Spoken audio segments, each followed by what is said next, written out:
let's see how many lost sheep we have. See how quick it takes everybody to get back in.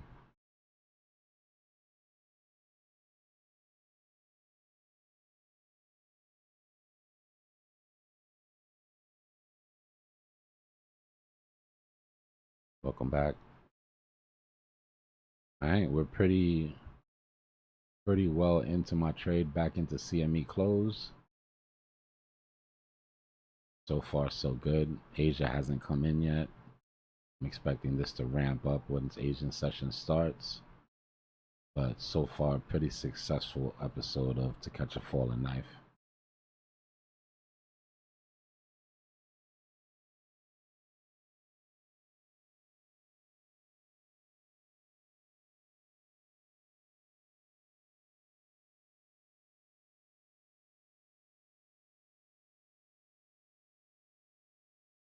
Let's go, baby. Eat those liquidations.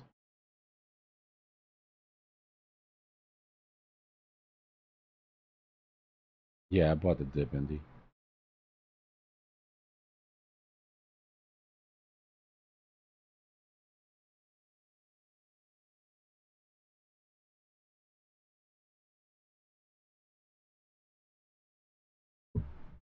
I bought the dip for some alt Satoshis. So I plan on taking profit into this CME close today. And the money made from this trade will go into alts. Got a couple of alt positions that I need to shore up still.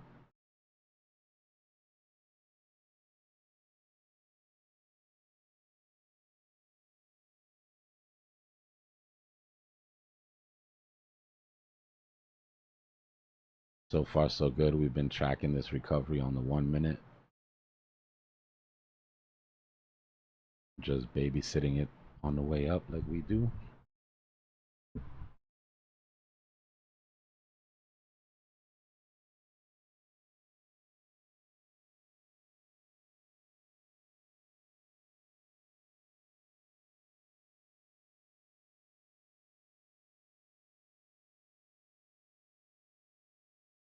CME closes up at 117.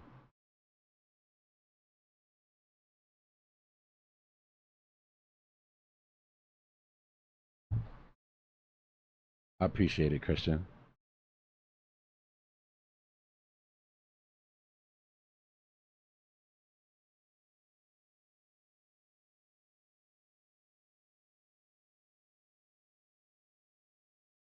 Yeah, that's what I'm shooting for, Indy.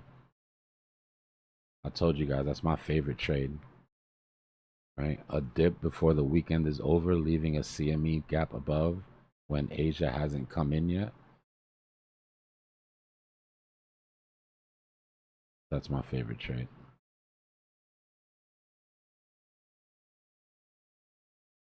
Remember when we were down here, I said all market makers' motivations were above 50 EMA, 200 EMA, 800 EMA, psychological low, daily open, psychological high, CME gap, right?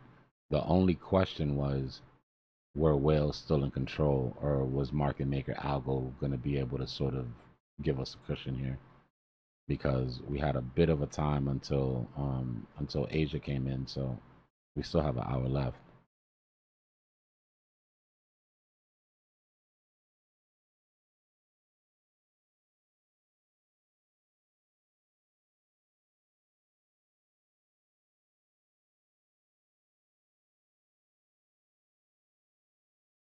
Yeah, it's really hard, man. Building conviction. My conviction in meme coins, I'll tell you where mine comes from. My conviction in meme coins is limited to the top 1 and 2 on each blockchain. And the reason is because I've watched the 1 and 2 by market cap meme coin on each blockchain capture 5 to 10x the liquidity that comes into that actual blockchain, right? So for me, I'm playing these high market cap memes as liquidity traps for the most part. Right? I know that retail is gonna come in and feel spicy. I know when ETH whales feel rich on ETH, they're gonna, roll into their memes. So it's like a beta play on the actual chain itself. Right? I'm not really playing the meme per se.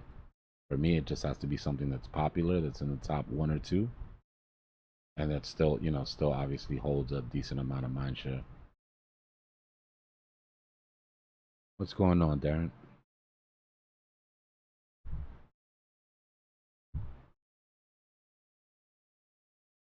Yeah, we've been talking about that. He's still got a decent amount of Bitcoin left in that wallet, but I think he would have done it if he wanted to. I think that's just a classic rotational play. It just happened to take us to a really big volume gap.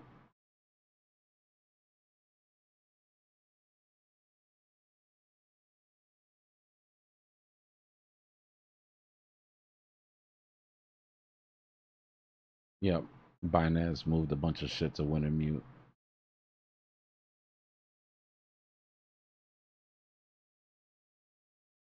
It was a nice move, man. If you want to drop price, they picked the perfect time and the perfect place to do it.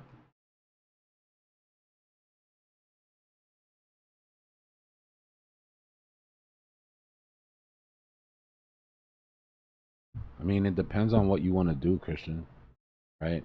If you don't care about the diploma and all you care about is the education, you can audit at any number of colleges.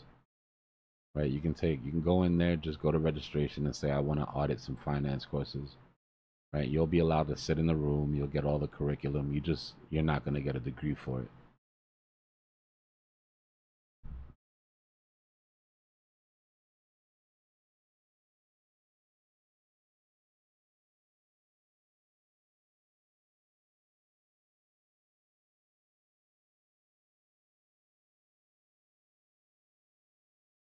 It's profit taking, Indy.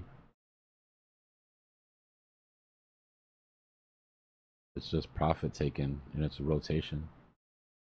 Like I told you, once these coins start to move, and it's gonna happen to ETH too, right? ETH's hitting all-time highs. Every time ETH hits all-time highs, somebody else that bought ETH cheap is gonna sell their ETH and rotate that,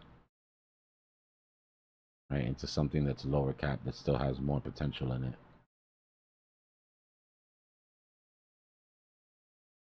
What's important to see is how much demand there was, right? The dip was cool and all that, but look at the demand that was sitting there waiting, right?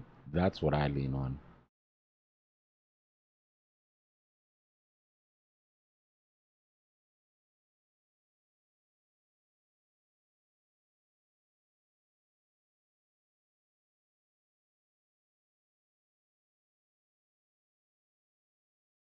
Yeah, yeah.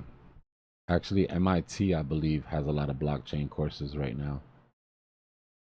And you can audit those courses. I believe, don't hold me to this, but I believe you can audit those courses online.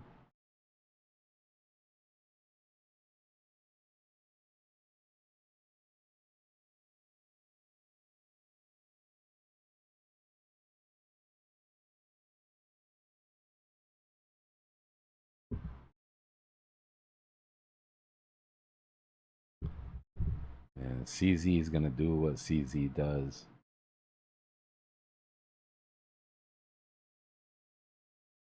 You either love him or you hate him.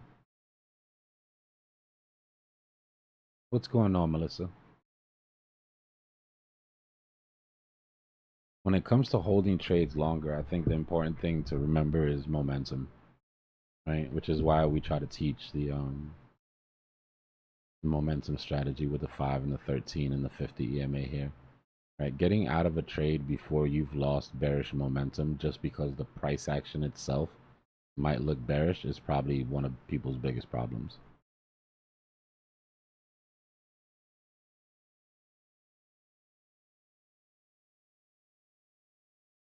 Right, because of the number of fake outs that we get. Like, let's just look at the drop here.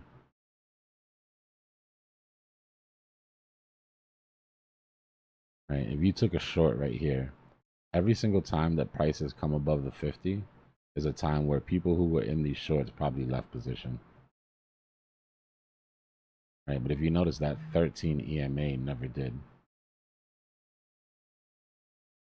Meaning this momentum never switched from bearish to bullish, right? But every time price came up, like imagine you're in a short, price pops up, you get a green vector above the 50, chances are some of y'all left your short at that point. Now what was really nasty about this move is that they switched momentum right before dropping it. Right? So momentum strategy wouldn't have helped in this particular instance because you got your bullish momentum flip and then they ripped it. Right? But for the most part, tracking your momentum and making sure that a drop is really a drop. Like, I'll give you an example. Let's say you bought the dip here,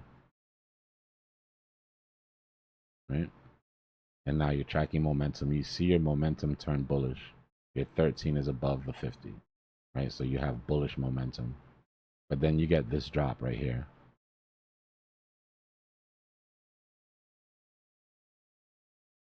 Right? How many of you would have exited your long there?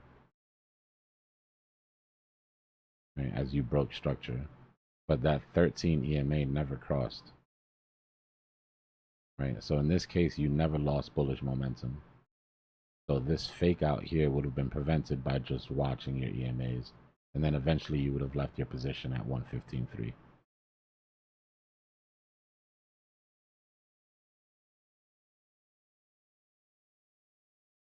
Right? So there are ways to make sure that we can track the momentum and stay in these trades for as long as possible.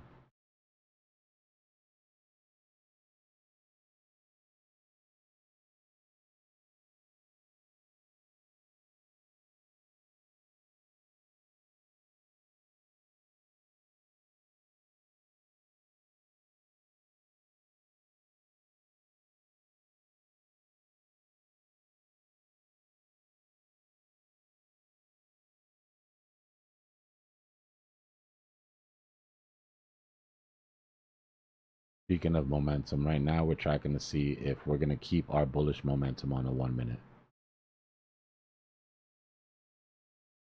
Right? We've lost bullish momentum once here and then reclaimed it. So we're fighting to hold that now. We can hold bullish momentum here. We'll sweep through these liquidations and test our 800 and get the measured move we're looking at 113.9. For me, that's only half of my trade. I'm trading into CME.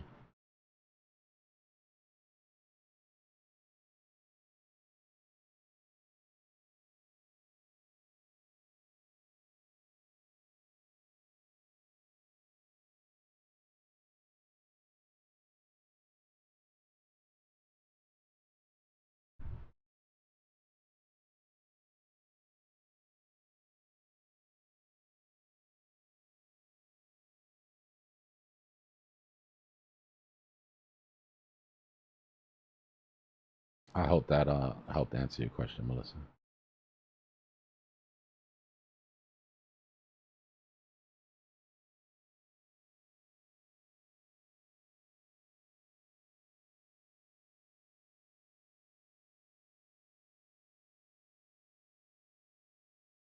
But for me, the rule that I sort of live by is that price is a lie. Right? Truth lives in the averages.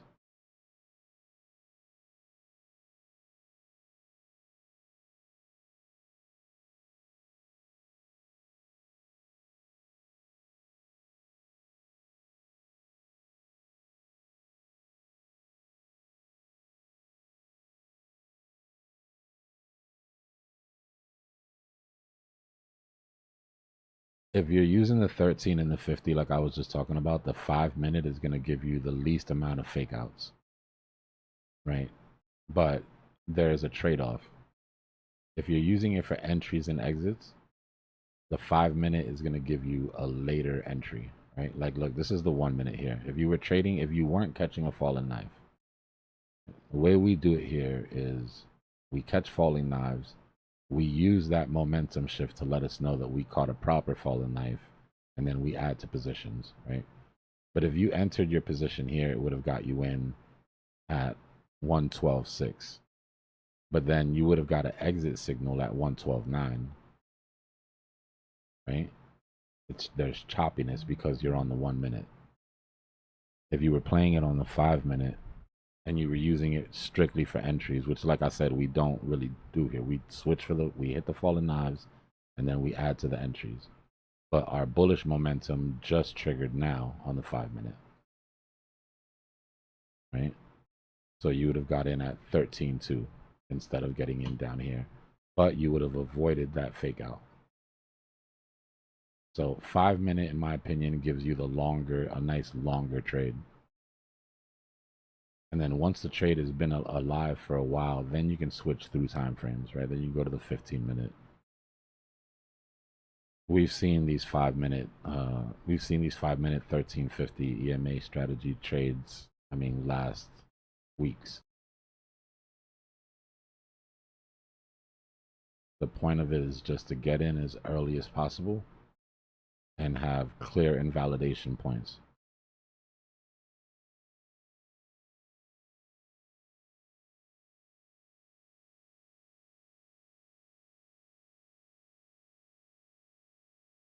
No problem. Join us, man. Subscribe to the channel. We're on every day. And I'll repeat myself a million times. So if something doesn't make sense, if you stick around long enough, it'll click.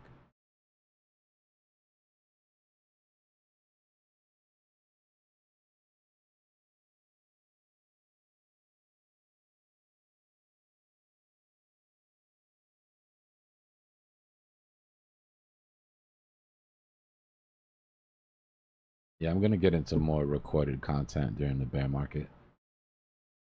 Right now, we're actively trading the last, 6th or 5th of this bull market. So that's another thing I have to warn you guys about. If you do join us, I'm a trader first.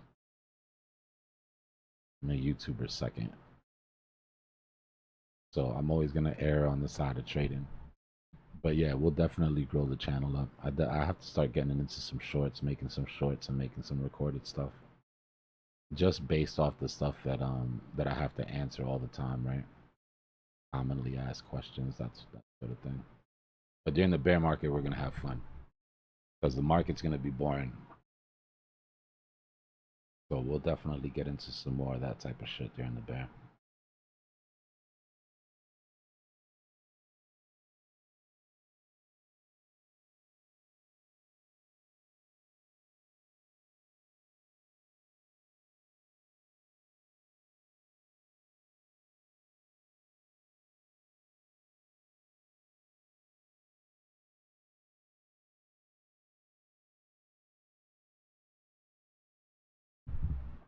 You're looking at two indicators. You're looking at liquidation levels by Leviathan, and you're looking at Traders Reality Main.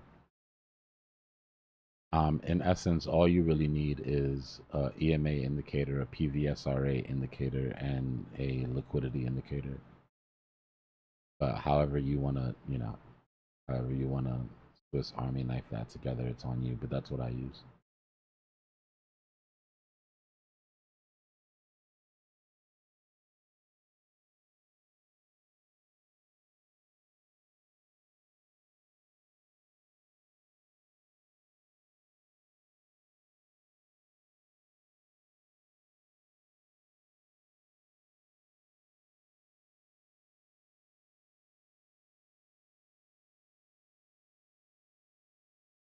Nice, nice. Yeah, no problem with being shy. You're good.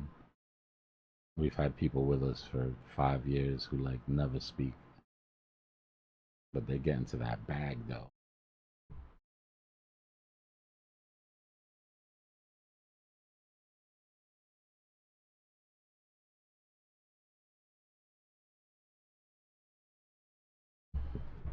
I mean, it wouldn't be stupid. It just depends on when you took the trade, what plan you have for it. I don't think everybody should just ride this up to CME. I just have conviction in CME closing. What I'm looking for eventually here is a higher low to give us a W on another time frame so we can get off the 1 minute, right? This W fractal will eventually fractal into another W on a higher time frame, and that's what I'm looking for.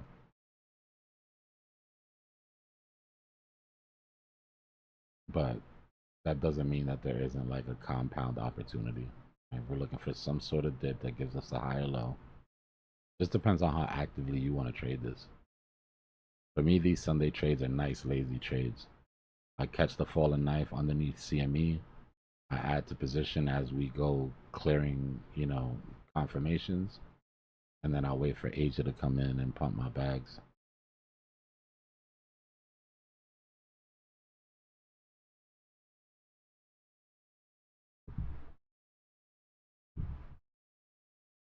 Yeah, you got the 5 minute here. This will give us like a 15-minute higher time frame W if we get a retracement. Either way, our measured moves are taking us above where we dropped. So we're talking full recovery if this plays out the way it's expected. It'll be another one in the books.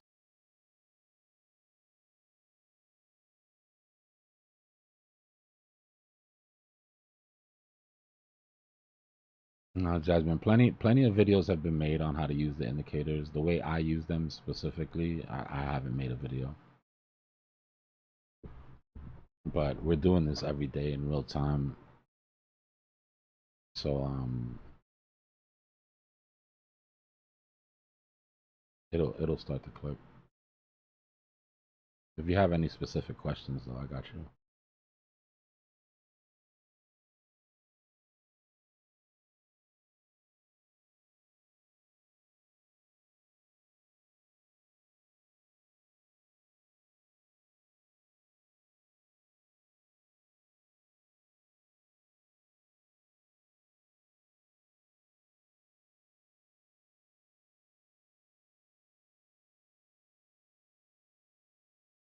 What we mean when we talk about higher low fractal or our W's fractaling is what we're seeing here, right?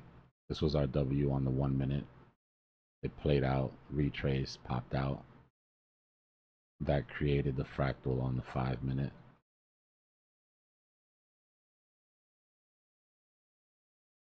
Right? Which is just a growing pattern. I just think of how like a snowflake fractals, right? Like one tiny pattern that just fractals out bigger and bigger and bigger.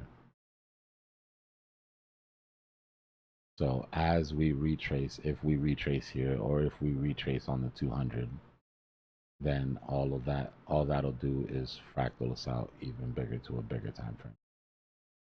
And we'll be looking for that drop.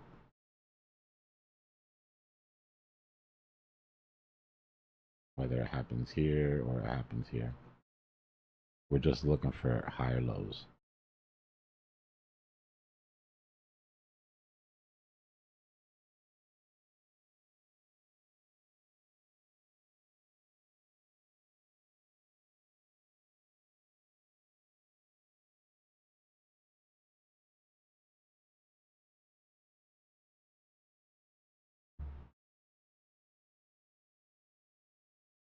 Damn, I have no idea, Zahid. I'm sure I've pulled some marathon sessions in front of the chart though.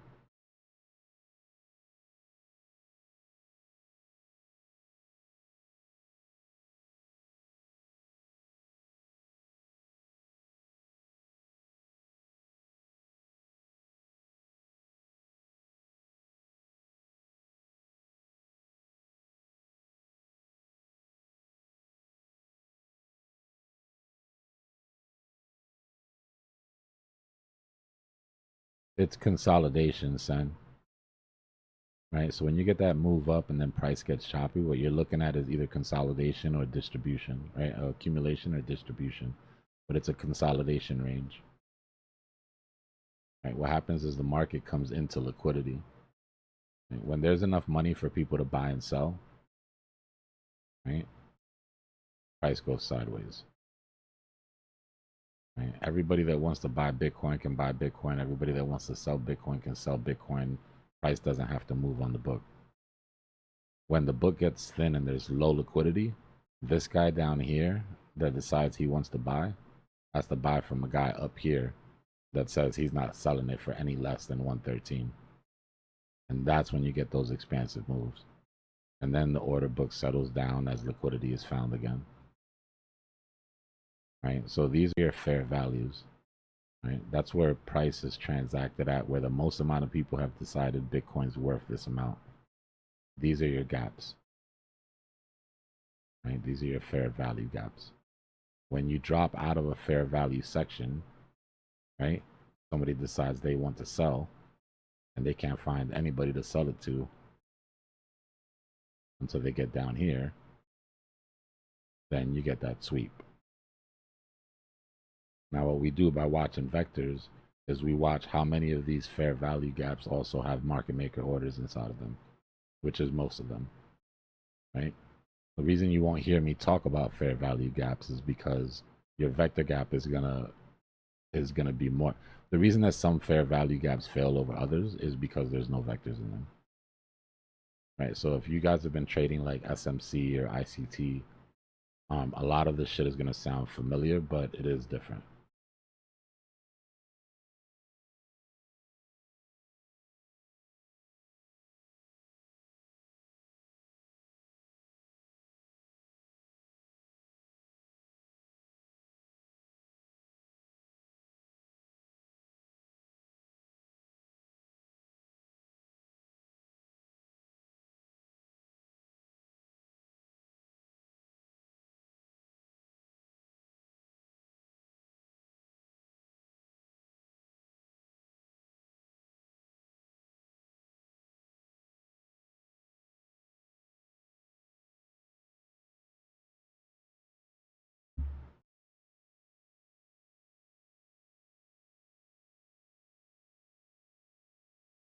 All right, so let's see. If we lose the 50 EMA here, then we'll sweep these liquidations and we'll build our structure on the higher time frame.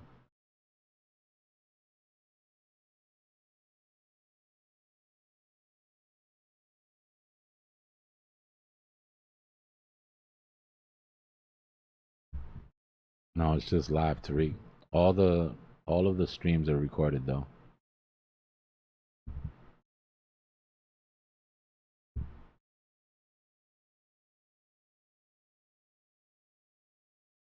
And now I'm not counting this weekly swing at all. CM Market Maker hasn't proved to me that they were in control at all. So I'm still playing it for momentum. This right now is where Market Maker proves it to me. Asia comes back in and takes CME gap, then we're back on timing. If not, it seems like a pretty even fight to me between whales and market makers. So it's hard to sort of take that weekly swing into consideration for me personally.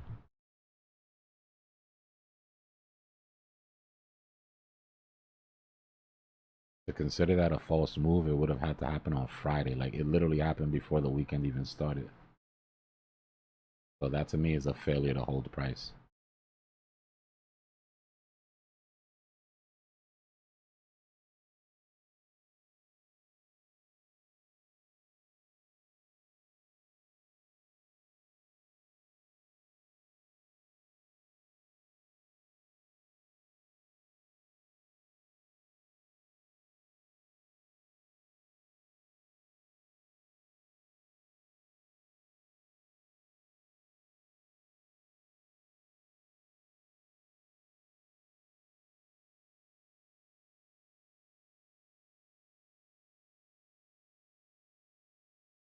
I have to get off and get some dinner here soon.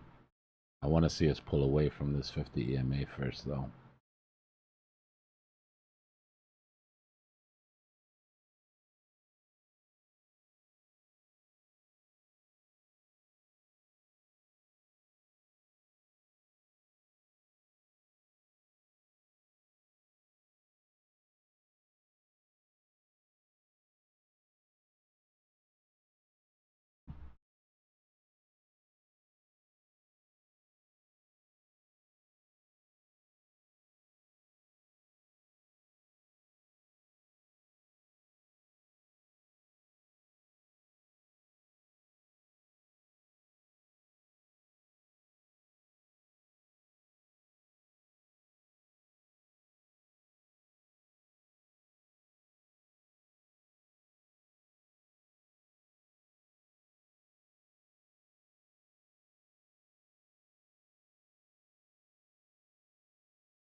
Those, in my opinion, are more for Forex. I turn off all the M levels on TradingView. I mean, on Traders Reality.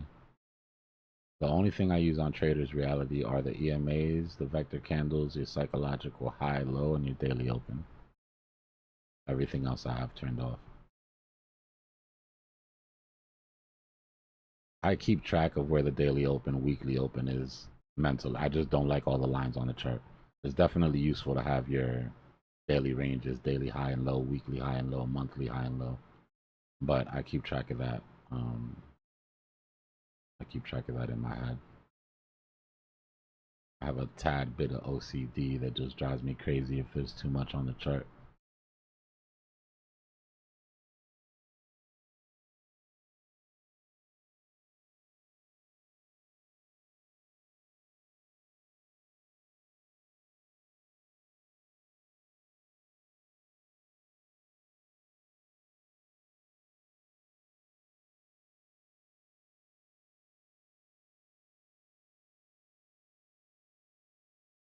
The fallen knife strategy really just it's really just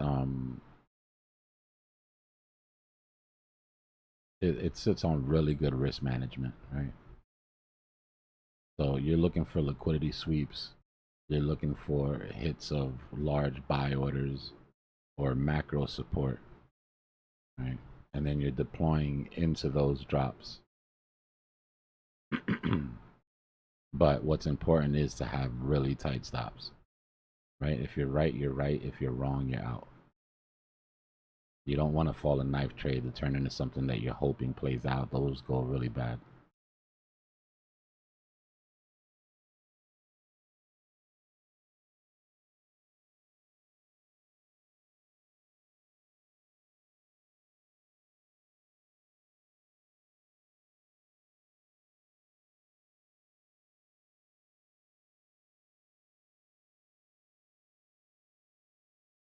You want to know how this one was caught?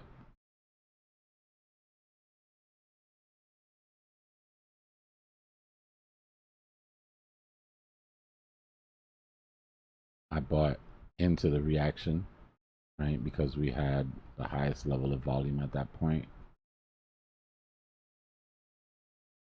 right? I bought into the high volume.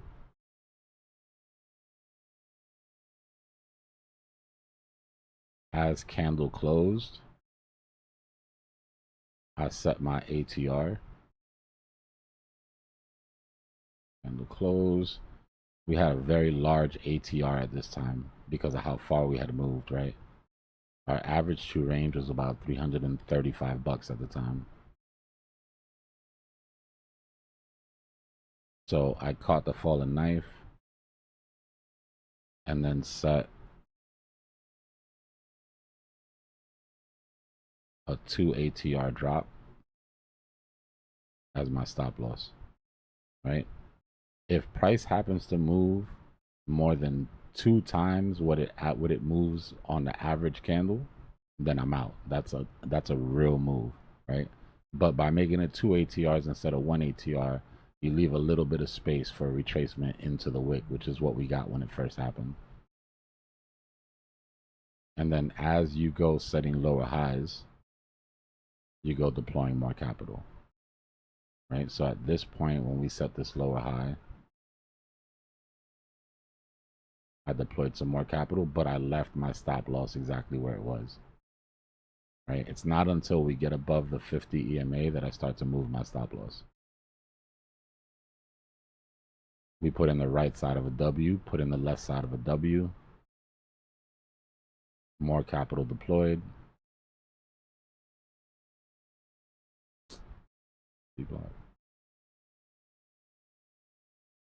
Right? More capital deployed. As price comes above the 50 EMA and holds support, initial stop loss gets moved up to 2 ATRs underneath there. That's where my current stop loss is right now. I haven't moved it up yet. If we get back above this 50 EMA here and push away, then I will consider this support held. This break of the EMA is what lets me move my stop loss up, and my stop loss will be moved a couple of ATRs underneath that range. Right, that way you catch the fallen knife and you lock in the gains with tight stop losses, and you're good. It's just about risk management.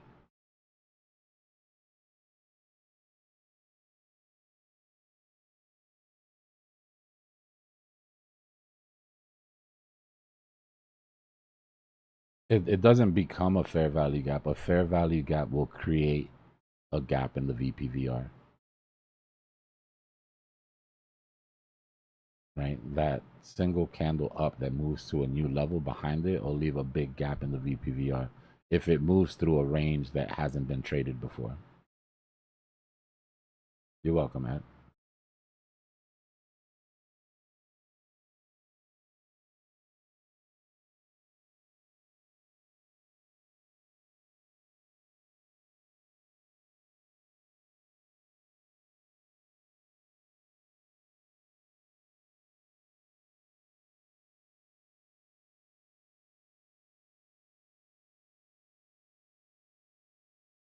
Yeah.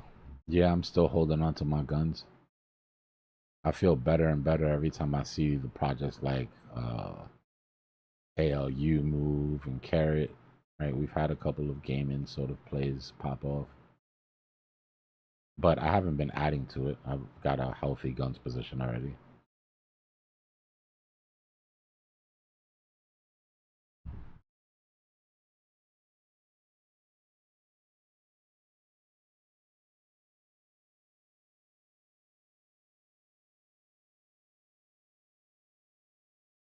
We have some educational material site in the Discord, but I haven't put a strategy together.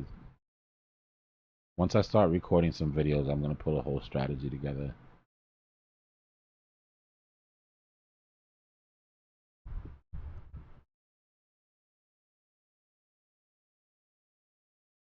Most people here have learned it just in real time, right? By doing.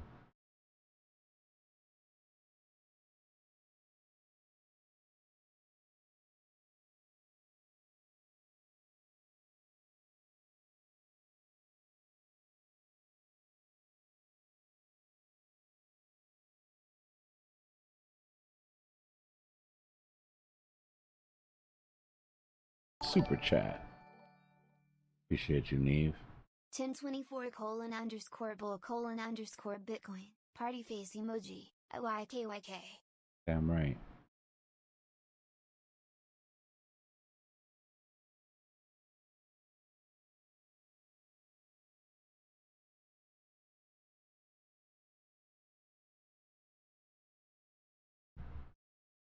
Discord is a one-time $50 fee, guys. There's the link right there, the WAP store. You just connect your Discord and it sends you a it sends you the role.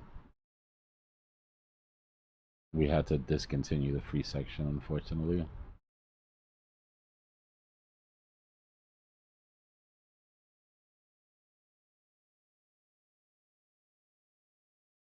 I'm muted on Discord.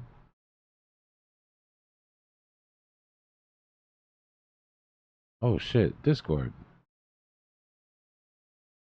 Hey, you guys there? Discord? Yeah, I'm here. Oh shit, my bad. I had you guys muted forever. I don't know why. Oh, good. I'm watching you on YouTube. You forgot about us? I think I think when I reset the stream, I just muted it for a second because y'all were talking and I forgot to. I was like, damn, they're being so well behaved right now.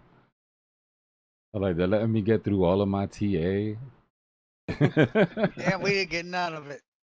Well, I thought you had eyesight. Nah, it was. I just went over the same stuff. I was just going. There's some new people in the chat, so it was really stuff you guys all know.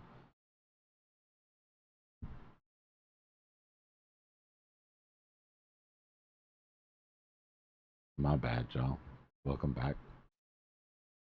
That was to get us to all go over and like on YouTube. Yeah, that was the plot. Need to get those YouTube subscribers up. Let's get all these Discord people on YouTube.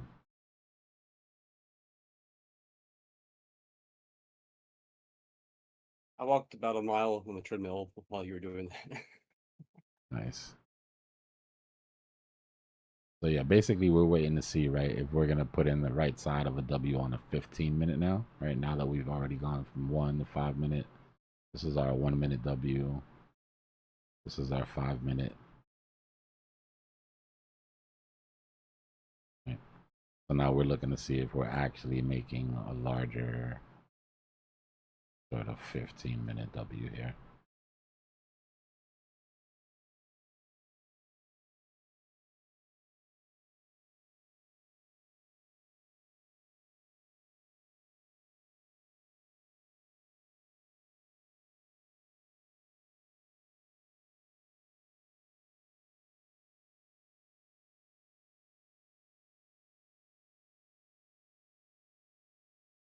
Let's pull a fib for the retracement.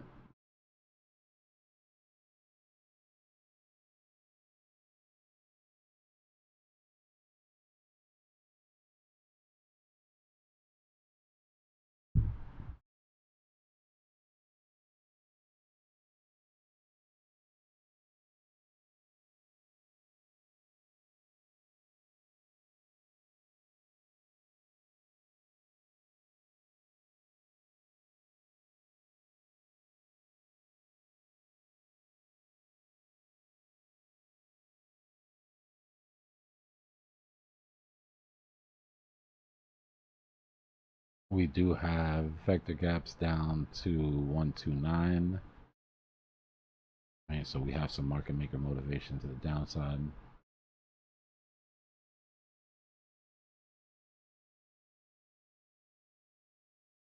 Which would actually be a pretty decent right side.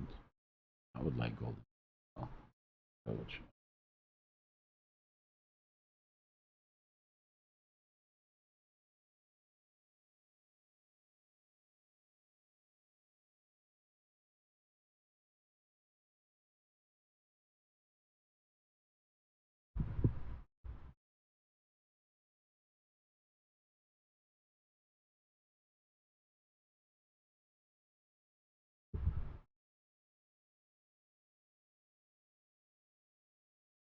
I think so, yeah. I think we're about to see rotations into top 10, top 20s here pretty soon.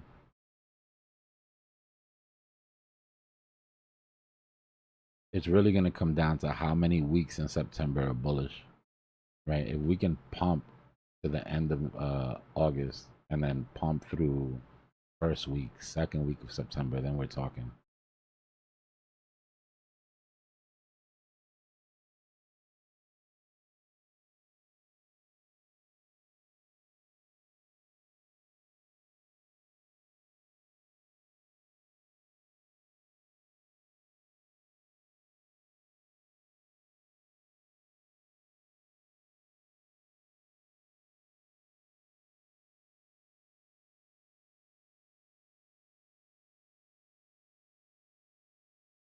You're welcome, Yash.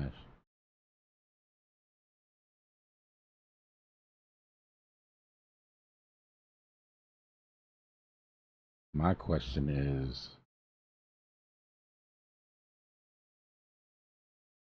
it's a highly technical question. Where the hell is my Uber Eats?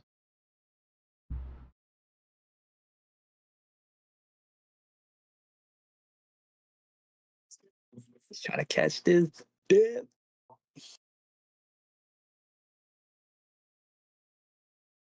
Did I consider this dip caught? I'm about to have a celebratory feast. I'm saying that Uber Eats driver is probably trying to do some Man, GA real these quick. dudes Like, lately, bro, it's like I used to be able to order and they just went, picked my shit up and dropped it. Now every Uber Eats driver got 7 other orders on them.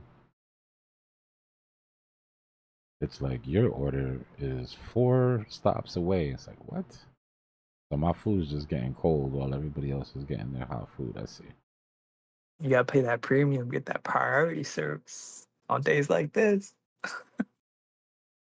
They do You know, you have can pay that. you I can pay saw like a that. little extra, right? Nah, I think it's like I just saw that the other day. I kind of then they ignored go it, but to I'll let you say it. I should automatically get priority. Are you kidding me, yo?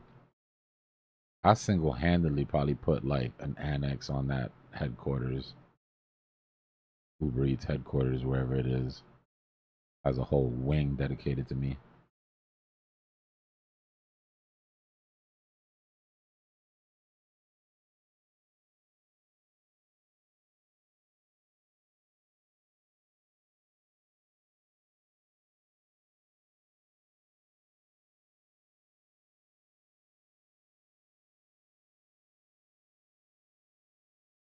We're breaking the uptrend here, which, like I said, we're trying to build structure, so you've got to break some eggs to make an omelet.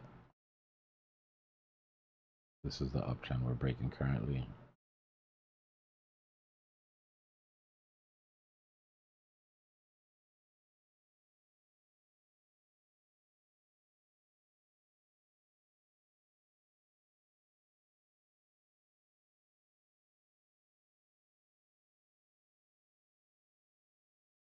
Let me get rid of this vector gap and I'll just turn the gaps on the indicator.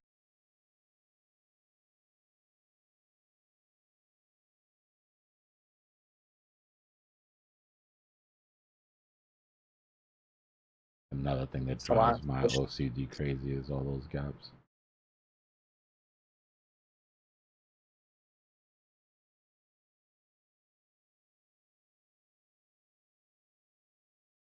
Alright, so fam, before my food gets here,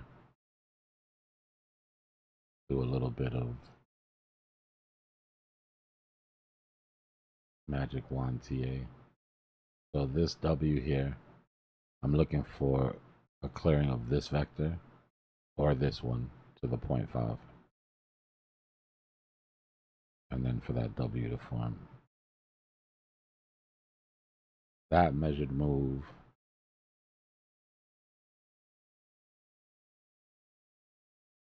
will take us close to CME right as Asia's coming in here in 15 minutes. So we're about to get Asia joining the show. That measured move as it plays out will bring us above 115.7 to our psychological high. CME is sitting at 17, which is what I'm targeting, but I'm probably not going to be here when this forms, so I just want to let you know where my head's at.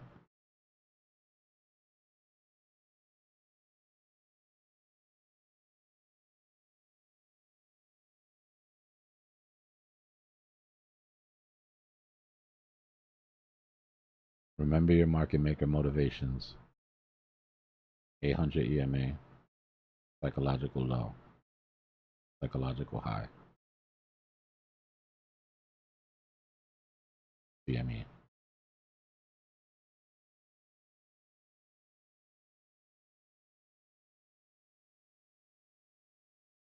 A failure to go after those motivations as Asia comes in is a sign that whales are still in control, in my opinion.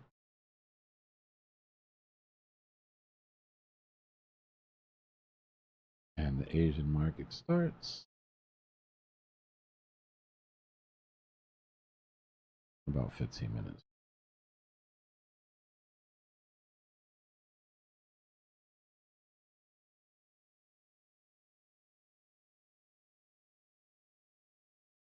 Yeah, Alex, I gotta go eat here in a second. If I get hungry, my TA is gonna suck anyways. You guys are just gonna kick me out of here. Like, go eat, bro. You're not the same when you're hungry.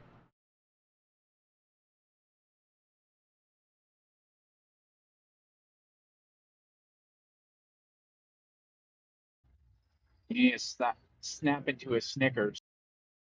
Yeah, it's like those Snickers commercials for sure. You're not you when you're hungry. I just got out of the gym and I got the question of the century.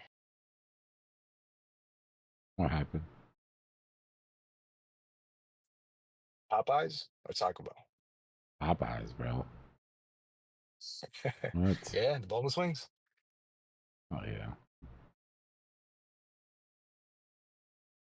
I mean, they're both shit, but No, there's obviously. probably better protein in Popeyes, you know? I guess, yeah. They'll stay in my system a bit longer.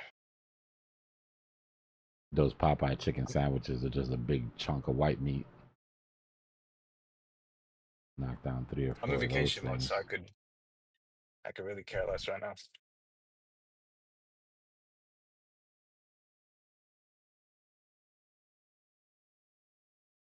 I remember the first time I saw a West Coast burrito.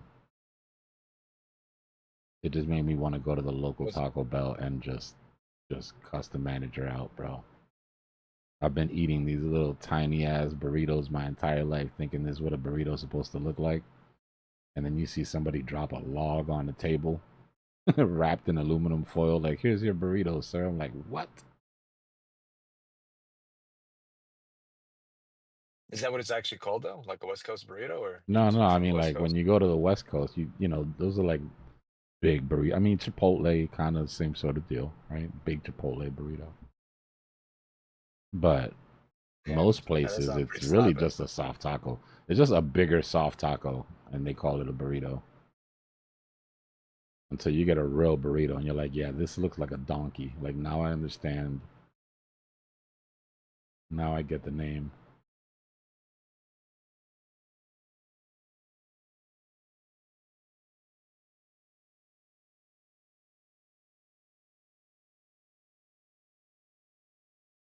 But then people in Cali are eating these things that they're calling pizzas And bagels. Don't forget the bagels. that are not actually pizzas, like open face Italian sandwiches or some shit.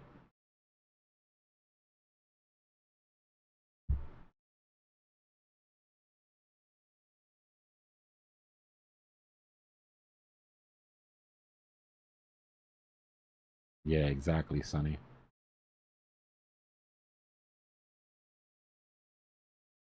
I would eat one of those every day, bro. As a matter of fact,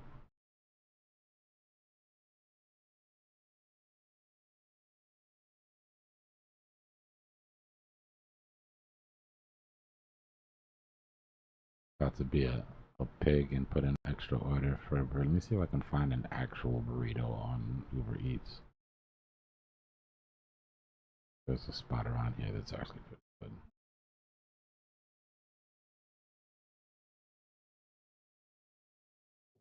You like spicy, Dbloc? Yeah, sometimes. Most of the time. Yeah, I don't mind it. Just when I can't taste my food anymore, that's where I draw the line. Yeah, if I can't breathe, we've gone too far down the whatever that scale is called, oval scale or whatever.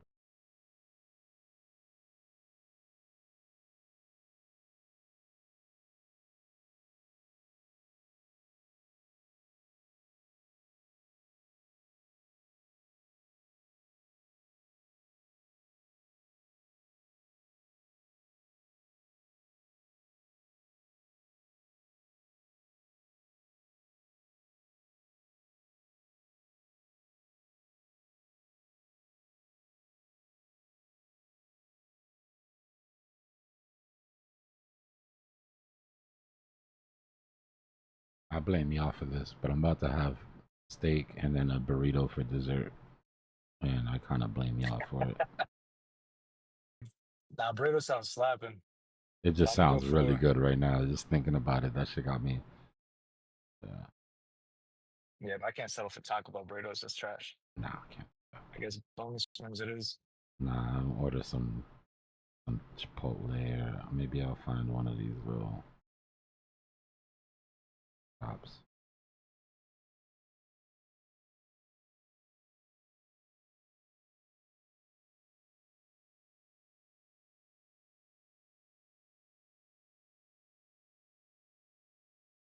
James, it's liquidation levels by Leviathan.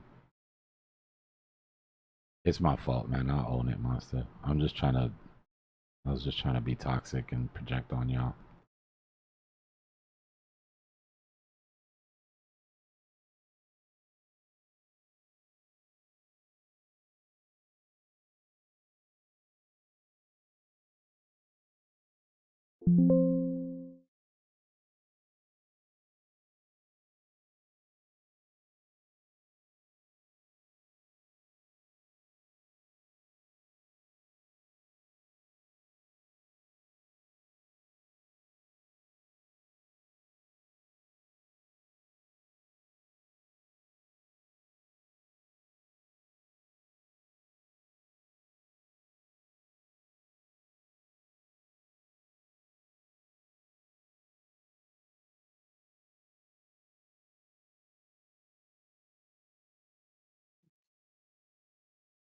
AJ session just started, right? Yeah, Okay. let's go.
Philly cheese pizza. See, that's the shit I'm talking about, man.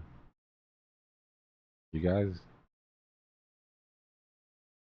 don't deserve the responsibility of creating pizzas. Talking about bears? I'm just talking shit. Philly cheese pizza sounds kind of good. But I mean, I would rather have a Philly cheese or a pizza. But I mean, if I had, you know, I'm going to eat it. You know what I mean? I'm still going to eat it. It does sound good. It's just my pizza snob coming out, bro.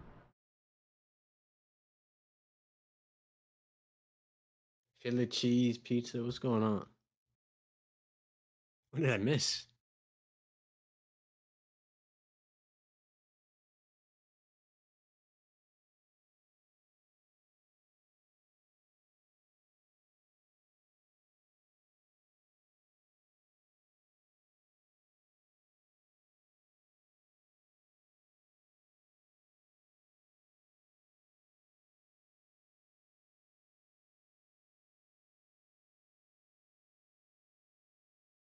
Yeah, butter chicken and garlic naan. That's, yeah, that's some good stuff.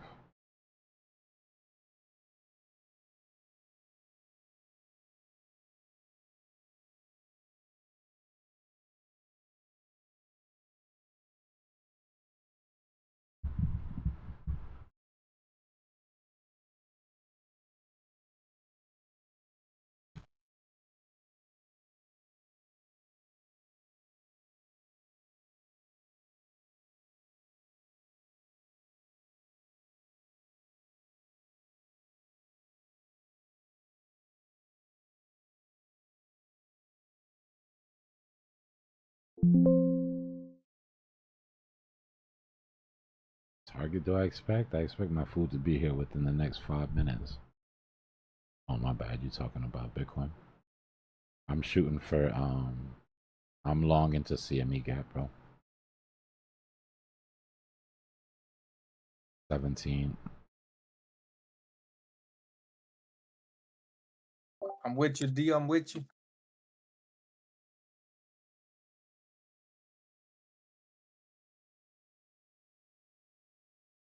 But we're slowly going to make sure that we build the structure we need to get there.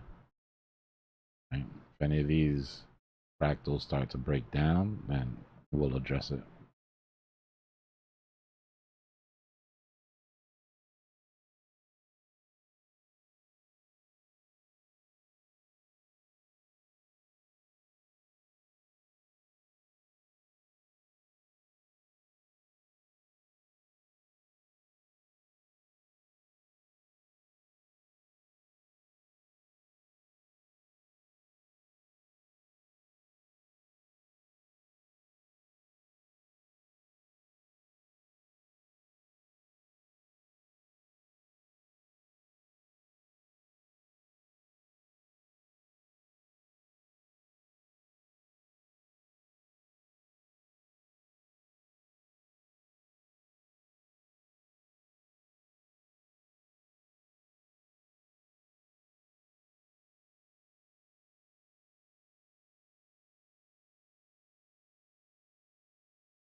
I'm shooting for like 0.5 fib retracement here for our 15W.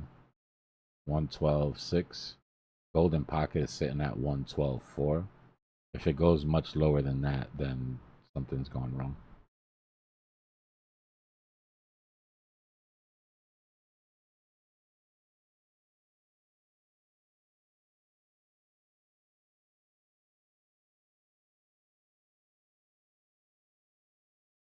Plenty of liquidations to sweep on the way down as well.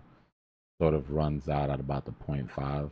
That's also the last vector that we have to sweep, right? So we're currently sweeping this vector left by that vector candle. This is the one I'm targeting.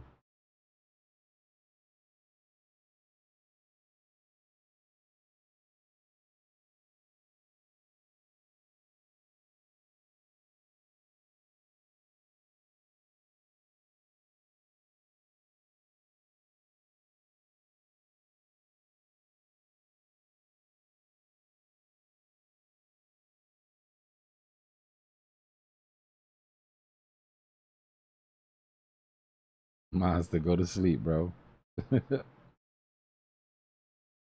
Man's gotta sleep.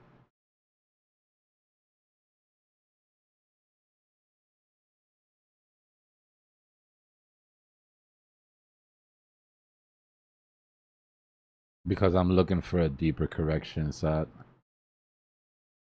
I'm looking for the correction for the higher low fractal on the 15-minute. Right, so if this is the pattern I'm trying to track, and I'm looking for where this retracement is going to come in, I've got to pull my fib from that range.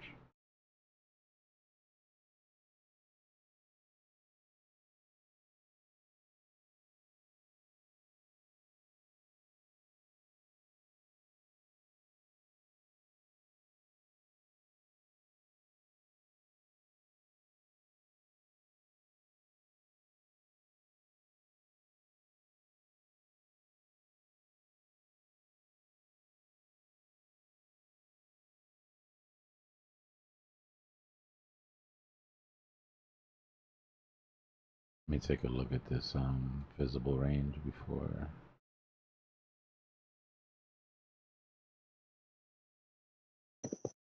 Just a heads up, we got a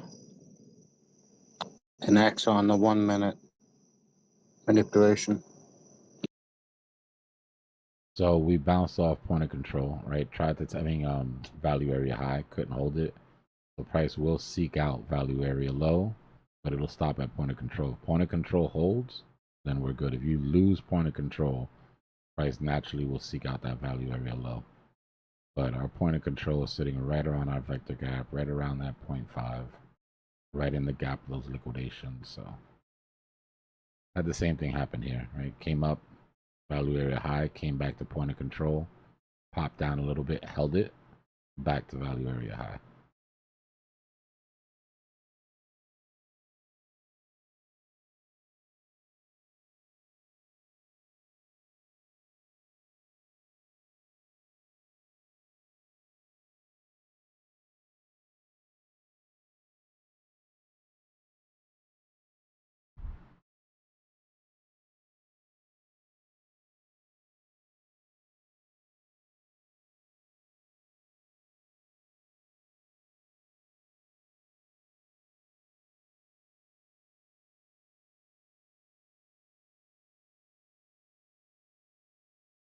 Now don't forget to stretch, stand up, walk around, get some water.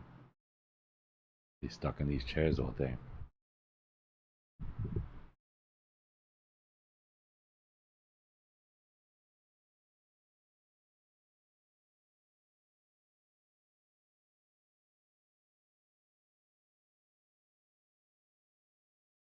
Let's see what ETH is doing.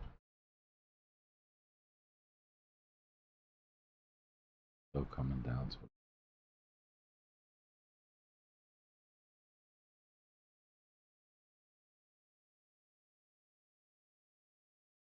a crazy move for ETH, man. That was nice. Engage and play.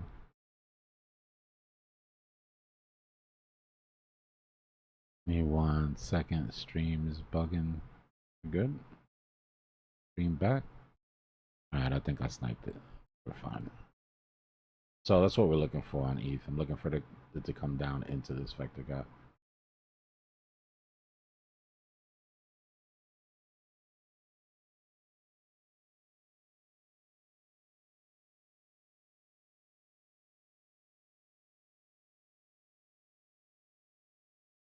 What we're hoping is that these lower highs that we took out act as support.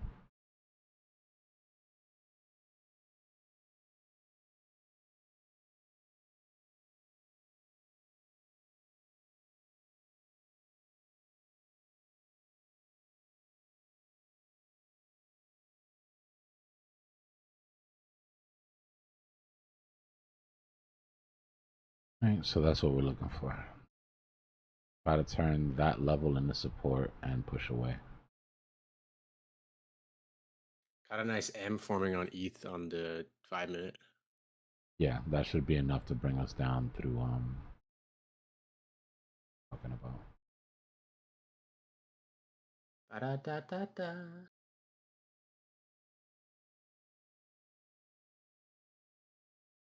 We're heading towards 112,600.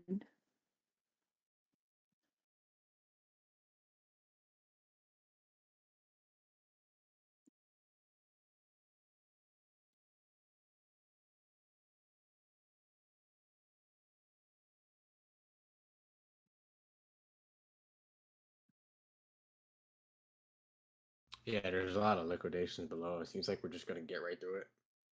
I mean, ETH has got some sins to pay for. You know, ETH had a little party while everything else was freaking out, so it's not a big deal. Be good here. Sounds like you're saying 200x isolated short. That's a pretty small. I mean, in my opinion, if this plays out how I want it to, we're just clearing this liquidity and hitting support. 4-6. So there's not a ton of meat on the bone. All right, we're moving towards that 0.5 fib. We're at golden pocket. I mean, we're at point of control of our visible range here. So if point of control is lost, like I said, price will seek out value area low. If you pull a fib from 4,200 to all-time high, golden pocket's right around the end of those liquidations for ETH.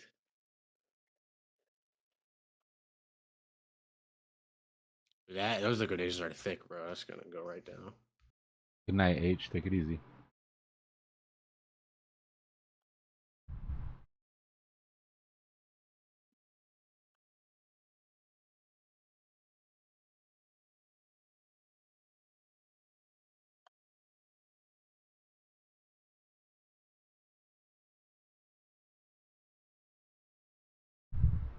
Oh, I am gonna channel my inner fat boy today.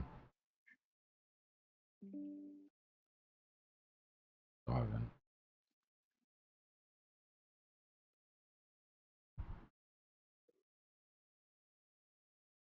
All right, that vector's clear. We're at the 0.5 fib retracement. We still got some liquidations underneath us, though.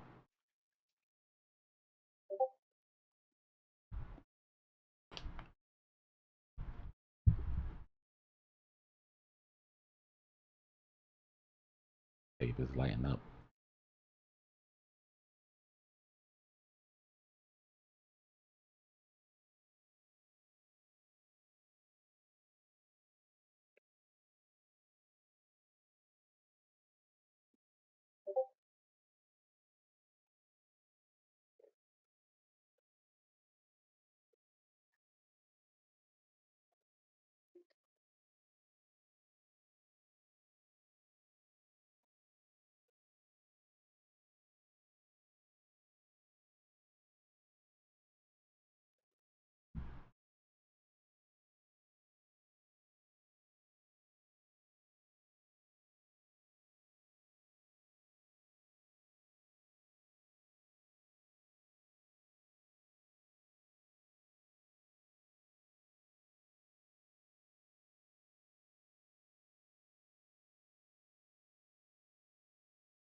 There it goes.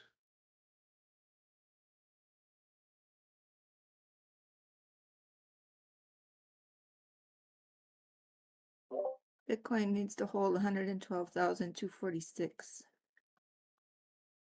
or it will suffer further decline down probably to 111.7 at first, and then 111.388, with a possible stop at 111.700.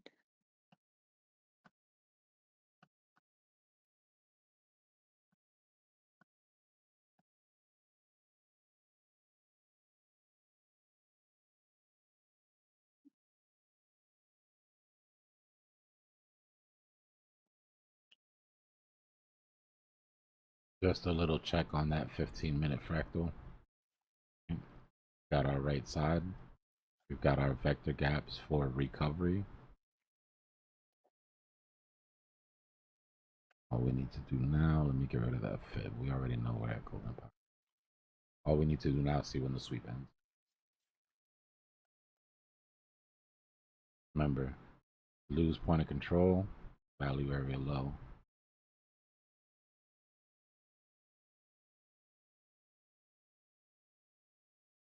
Five minutes away. Staying looking deadly.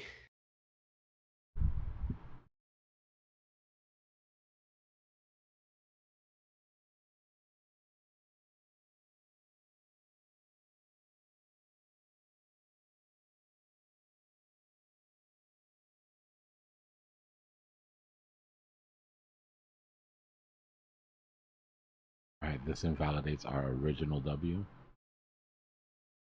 if it closes.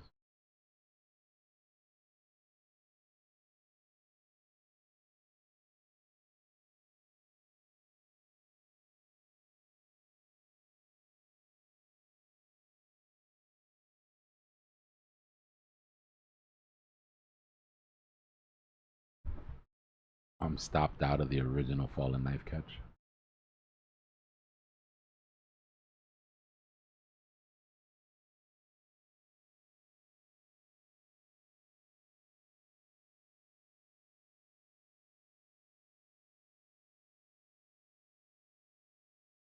Let's check on the whales and see.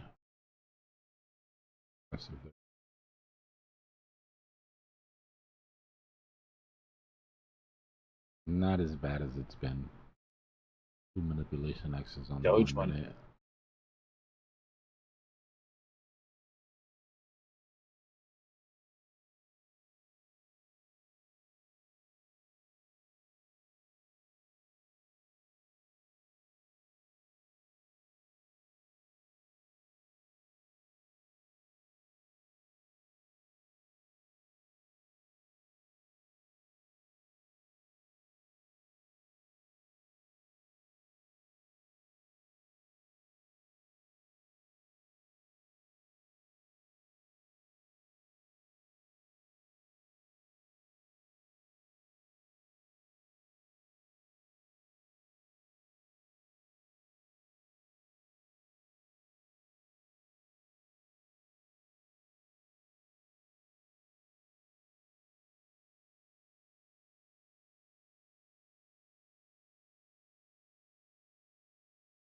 A pretty hot start to Asia.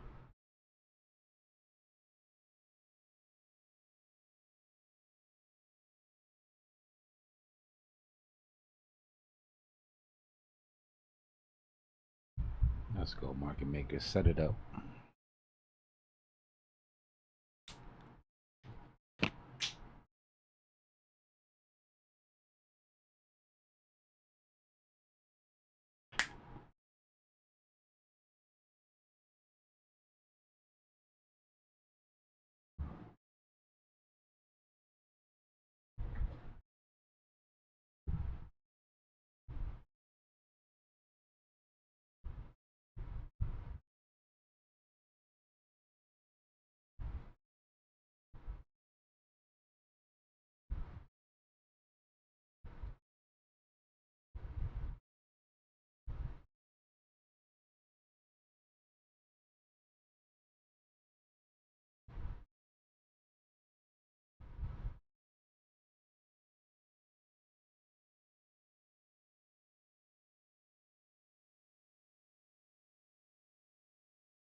You guys see how many vectors were just created on the way down there, right?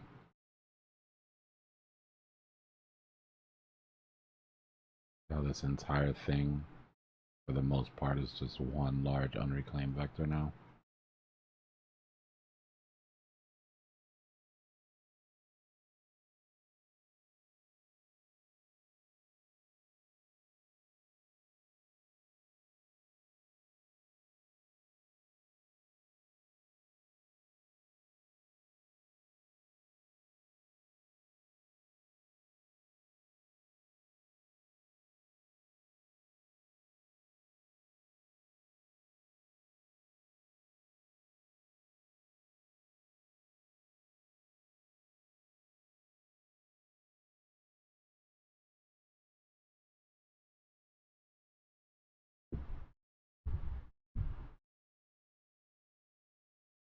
I mean, if we turn on the dead bodies, it looks like they just came in and swept up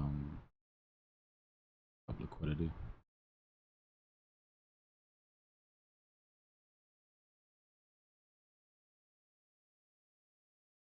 Right? See the liquidations?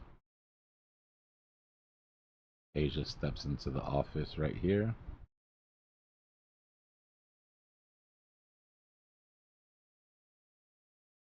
Quick sweep.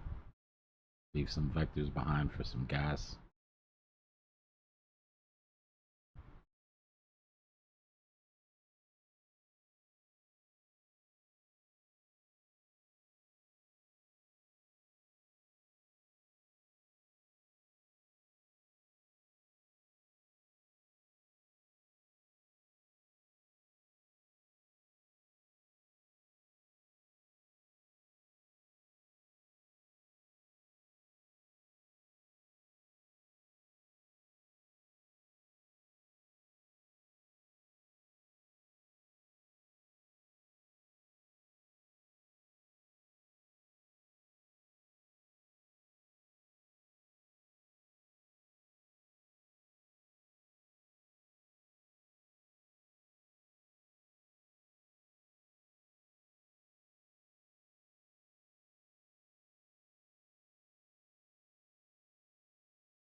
Let's go down lower time frames and micromanage this bottom.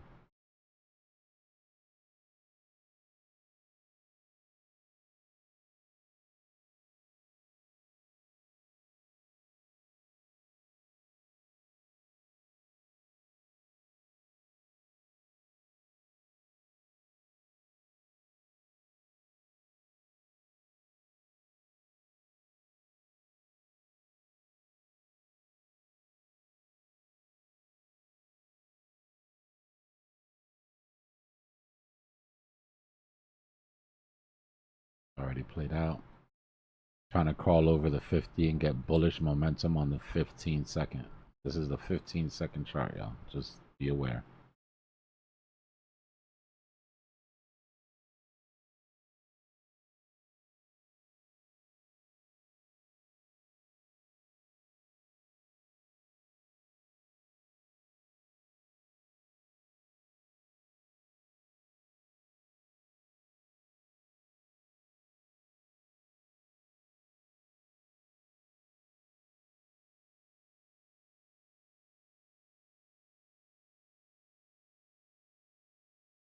Yeah, Dixie pumping doesn't help us at all. Like at all.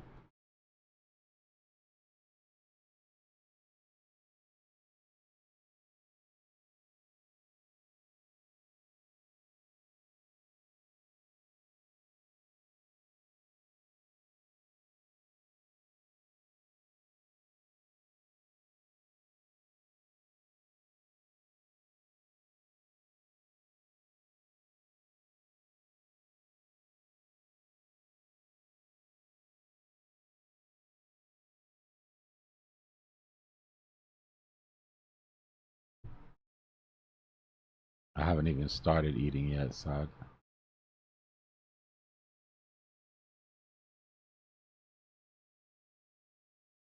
Gotta let market maker eat first, and then I eat.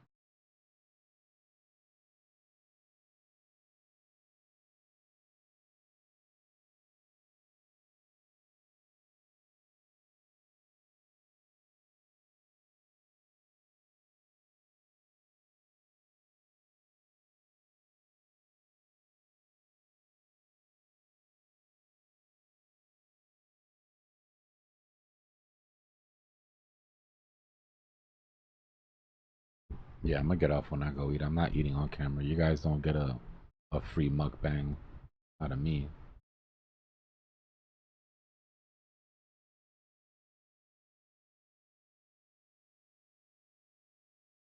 So what we're watching is waiting for this to transfer into a larger time frame.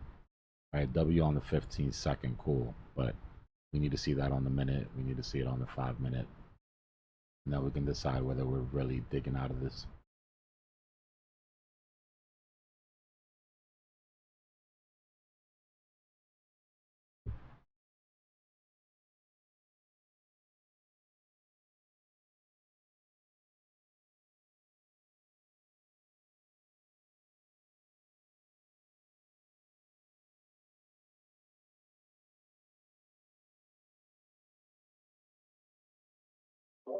Getting to be a heavy climb.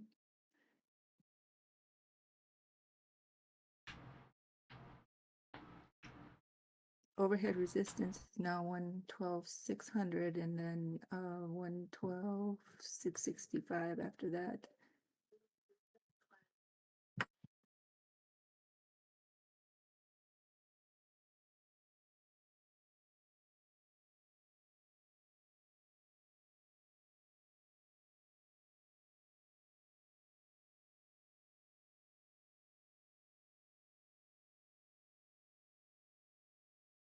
Well, if came to the TPT bottom of the range here, the tip of the bottom of the range.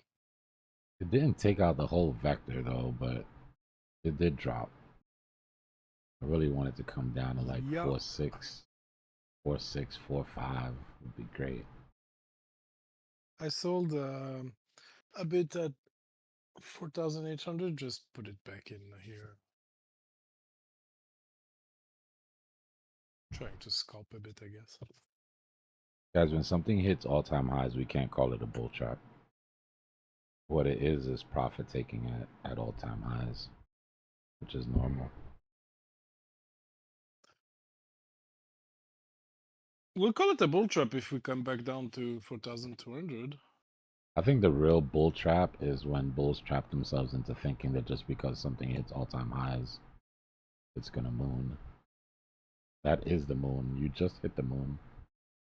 Now it's gotta chill out for a little bit.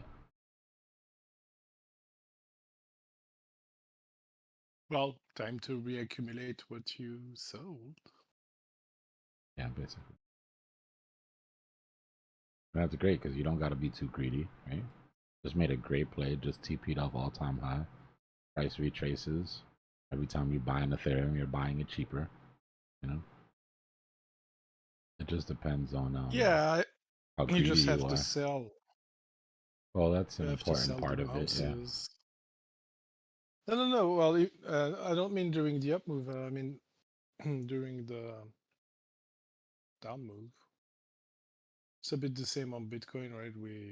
We've been having bearish market structure for 2 weeks, so you have to a bit sell the lower highs,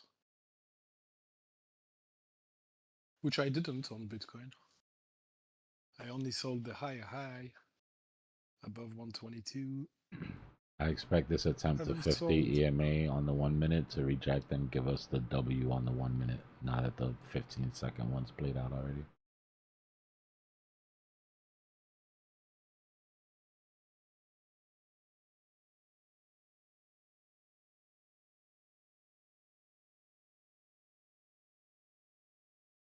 Like Bitcoin, I have a problem selling it while it goes down. You can only buy when it goes down. If though, not a single issue selling it when it goes down. I don't like selling anything when Well, it goes down. maybe it's because it's not going down that I don't have any issues selling it, because like it's still high up there, right?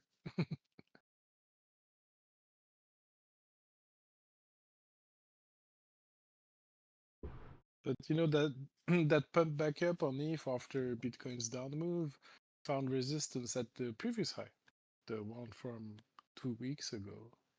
Yeah. So that old resistance that we managed to break out a little bit on the smaller time frames, well, it's still acting as resistance because now it's got a few issues around 4,800 again, right? Well, we're below that, so potentially that 4,950 might have been a top. As long as we're below 4,800, it's got like a bit of a probability of being a top, yeah. We'll probably go back again above 4,800. The question is how low before we do that, and you know, maybe like next support, like if this support on ETH breaks 4,600 ish support, the one we just wicked to, then the next support is more like, well, $100 lower at least, right? So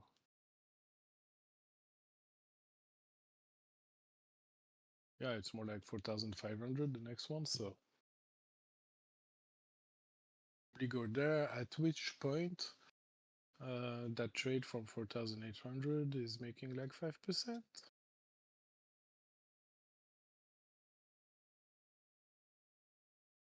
Tariq, it's the 50, the 200, the 800, the 5, and the 13. If you're using Trader's Reality for the vectors, it'll already come with your EMAs set up.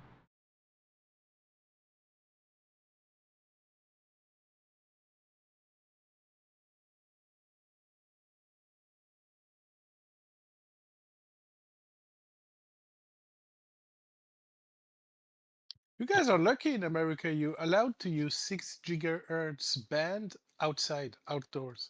So you can set up Wi-Fi access points in your gardens using like 6 gigahertz high bandwidth close by stuff. We can't in Europe, it's banned. So they don't sell you 6 gigahertz compatible outdoor access points. They can only be indoor. I mean, you can just buy one, right? Well, it's gonna be Or is it like illegal? yeah, Like you'll get in trouble for using it, or they just won't provide it? I don't know, but if you're like close to a military base or close to an airport or something like that, then yeah, they might come for you because it might interfere with other stuff. Yeah, I mean, there's probably a reason why it's 6 banned. gig is low range, though, right? Yes, Like yeah, it's local range. yeah. It's less than 2.4. Yeah, the range is less, but the bandwidth is better.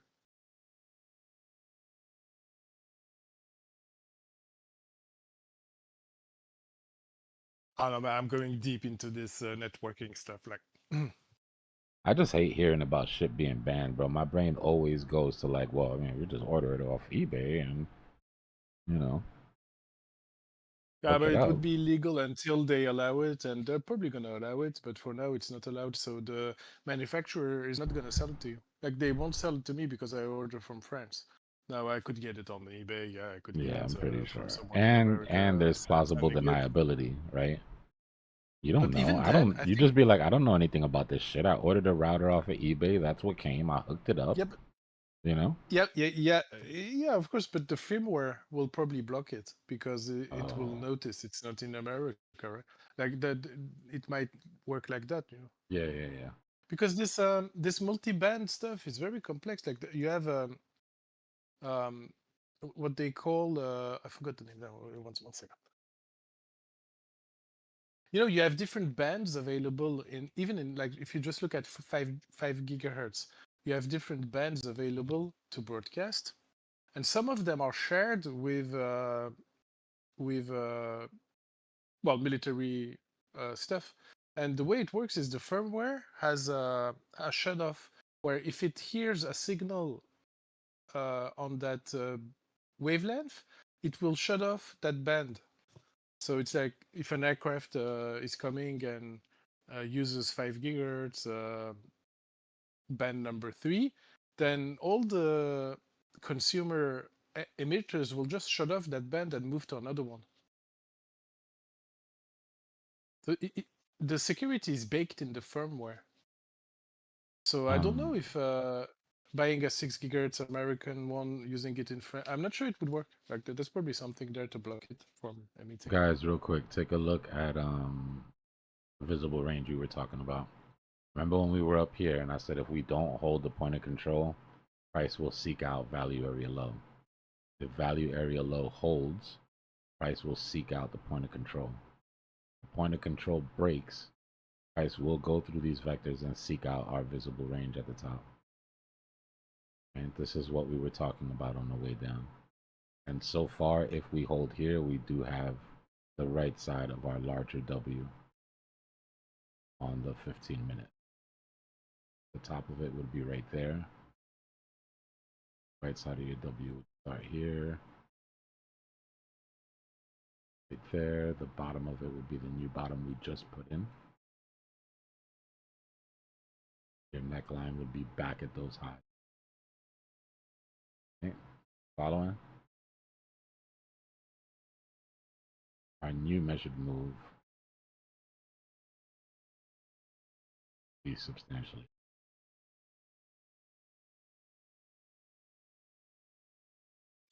Yeah, something interesting I just found was on Coinbase, their Bitcoin futures contracts wicked all the way down to 108,760. It's not surprising. Coinbase has liquidity issues. They won't admit it, but the chart Well, tells it's me not that different. You know, like. But isn't that the level that everyone? I remember Dbloc, you were saying, and a lot of people before we had that sweep on Friday. That's the level everyone was thinking that it was going to go to. Yeah. 108ish. All right, so as long as we keep this in, right, as long as we don't take out our lows here at 112 and we climb above 113.4, then our new measured move is 15.8. My TP is still CME close.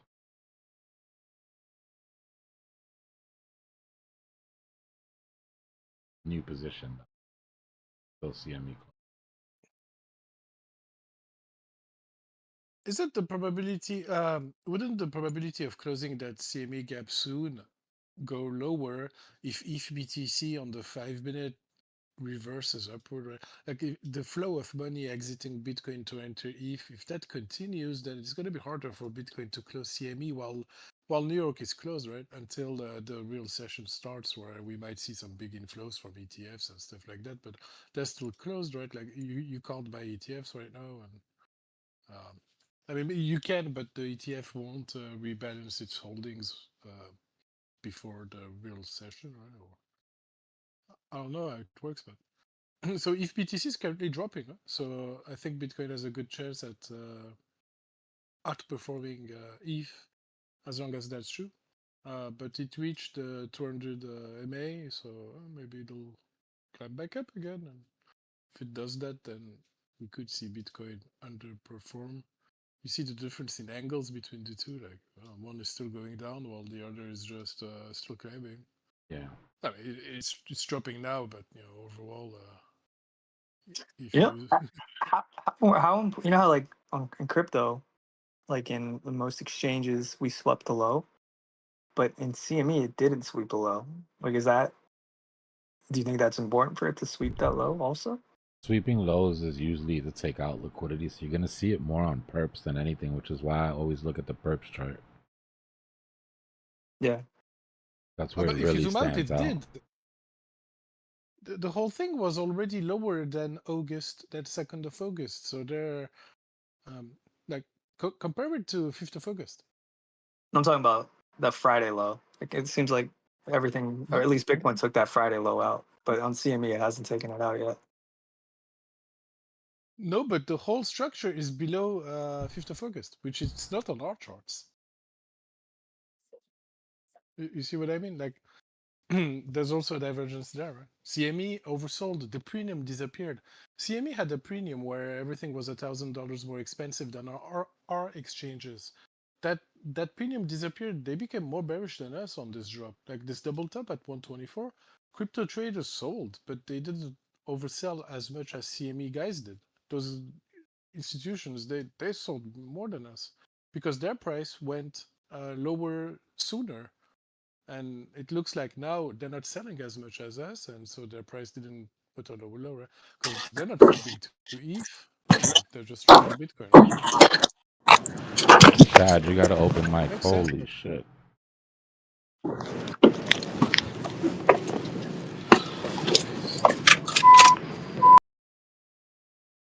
like, notice the price: 112,600 on CME, 112,800 on Bybit right now. Like, it's even at a discount on CME. Yeah, Bitcoin is even at a discount right now on CME. Crawling above that point of control now, so price will try to make its way up to that value area high. Held support on the point of control.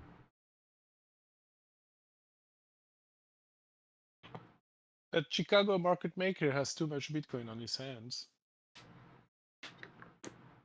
So he's dropping it a bit more. He's like, hey guys, you sure you don't want to buy? Look, I'm giving you Bitcoin a bit cheaper than usual. Well, it's futures. You can't just move it to another exchange to dump it. But You got to go up higher time frames to break. This isn't a dump. We just put in the right side of a W. Right? We just fractaled from a 1 minute W to a 5 minute W to a 15 minute. Bitcoin holded 50% of its initial bounce. If the initial bounce isn't the highest point, then the reversal could still be at play. Well, it'll be a good sign that we're reversing upward. Yeah, when things are bearish and you get a big sell-off, the technical bounce from it is often the highest point. That 113,800, right? If you want continuation to the downside, Bitcoin shouldn't climb too much above that. If it does reclaim that, then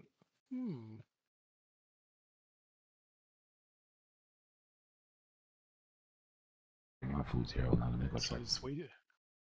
It's on its way there.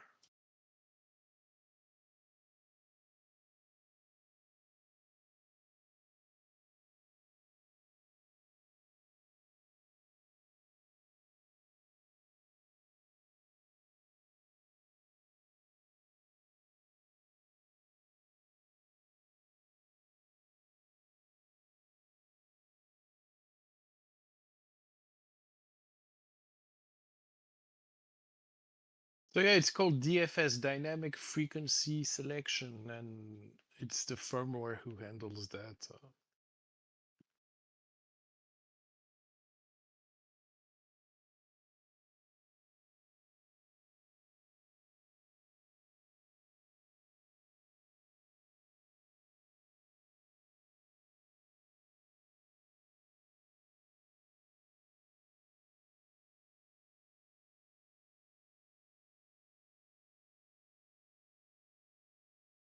Like if you live in a city center, then activating DFS channels is probably a very good idea because there's like Wi-Fi everywhere. Everybody has a router, and it's all overcrowded. So if you can get in a channel that's less used, your Wi-Fi will work just better.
All right, my food's here, guys. I'm off mic. I'll keep an eye on the chart though. If we break any sort of levels, I'll pop one.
You know, when Bitcoin turned that 15-minute 200 EMA into resistance,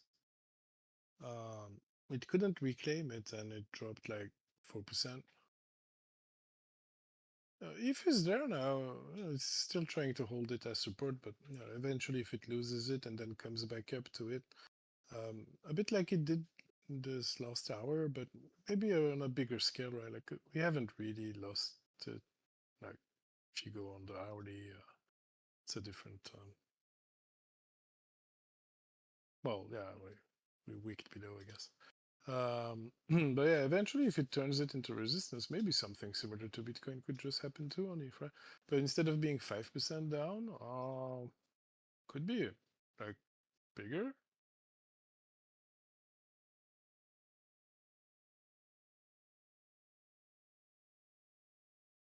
So I'm like, maybe I should TP if we are able to go to golden market here.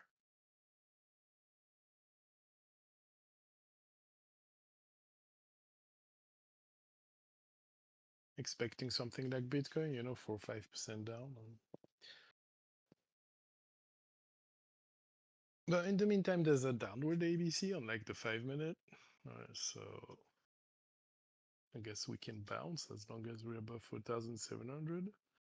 Then maybe it'll go back up for some sort of right shoulder. Like this retest of 4,670 for head and shoulder traders, we just closed the head.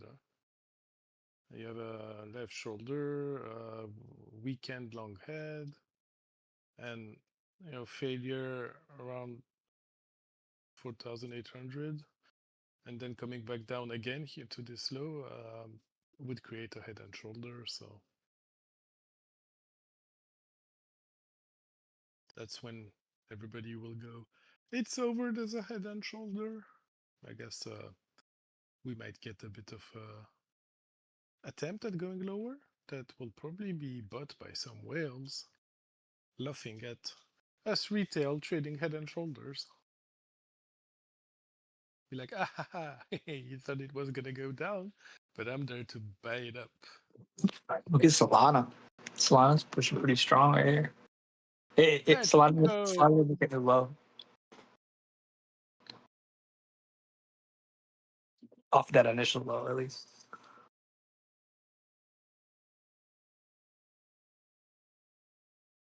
Well, it's been, this 180 area has been causing it issues a lot.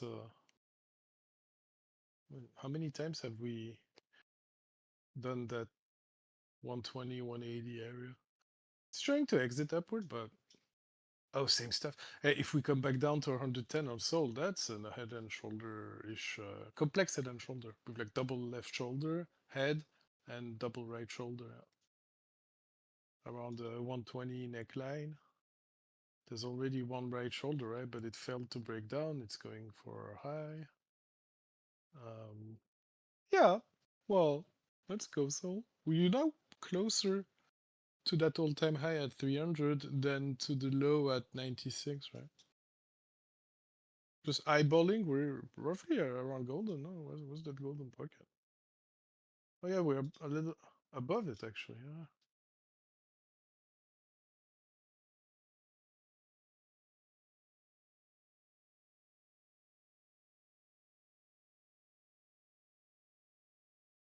What's your target? 220?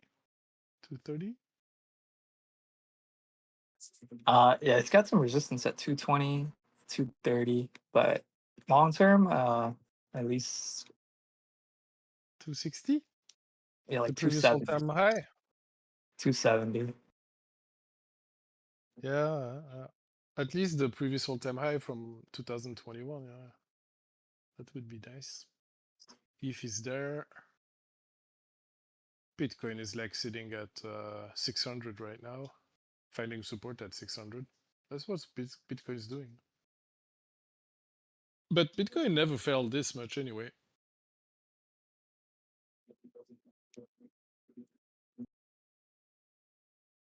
%97 down. I just don't know if I'm like, so I took a lot of profit off of ETH and some other alts, and I was just sitting on cash and I was waiting to put it into alts. But this drop on Bitcoin, man, it just seems like I should put it in Bitcoin. It just seems like it dropped the hardest. Yeah. But I don't know. I'm like debating. Like, should I just actually just go back into alts?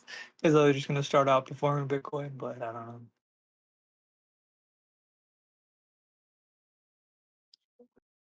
But going back into Bitcoin is minimizing your downside, right? Like, I mean, I want to see worst case Bitcoin. We'll see it at 90K by middle of September or something like that.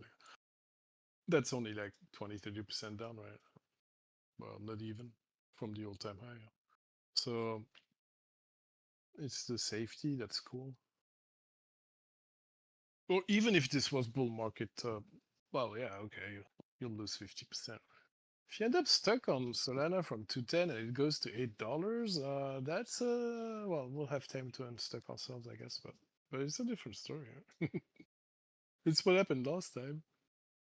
People getting stuck above $100. Yeah, it goes all the way down to 8.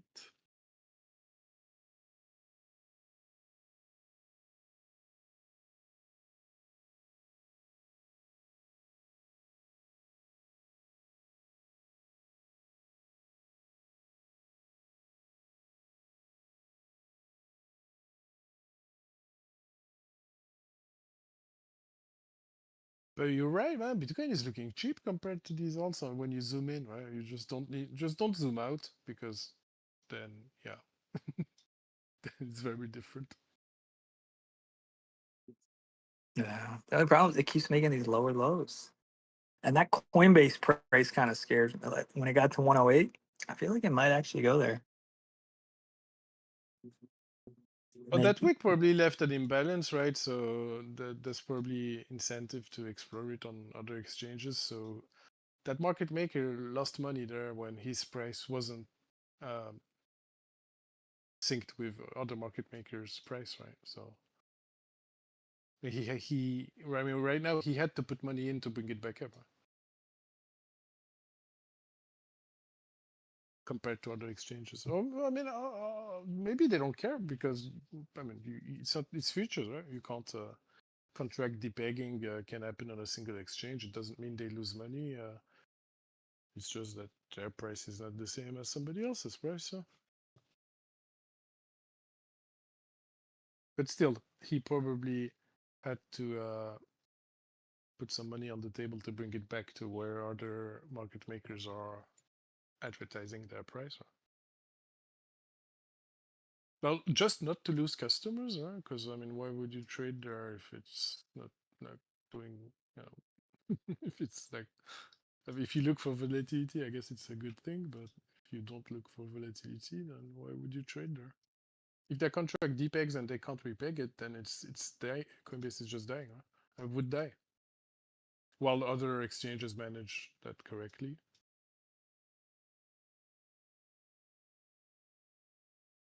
Maybe one of their VIPs wanted to get on a huge long, and so they let it drop a bit more so that he can buy the dip and get all the stop losses getting triggered, and open a huge long on Bitcoin at 112 average.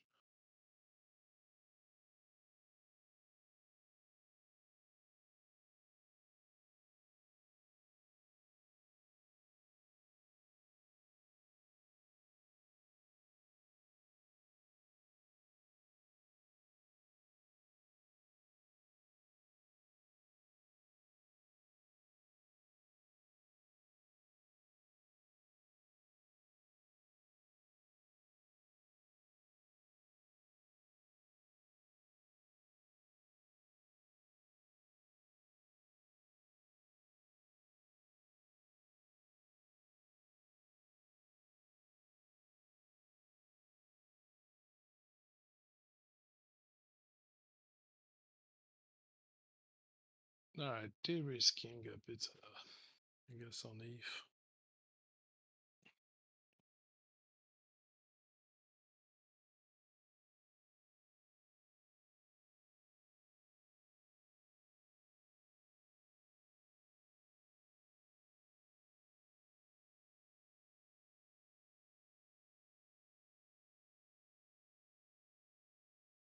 So you like Sol, right?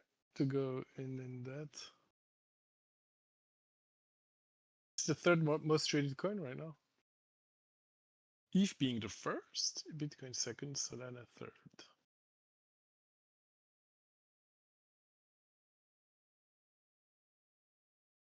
Yeah, no, I trade heavy Sol. I have a big Sol spot bag, and I've got some long positions from like, I still have the long position. I got in at 98. I've got on another exchange at 110, 121. I've got some really good Sol positions. And here I'm on a new exchange. And I'm trying at 199. See if 200 but holds. Which 200 I'm a hasn't bit like broken. you. I have some left from that 120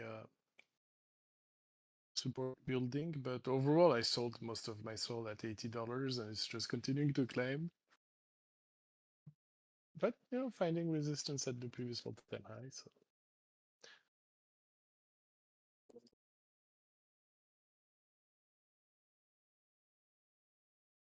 $83.5. Yeah.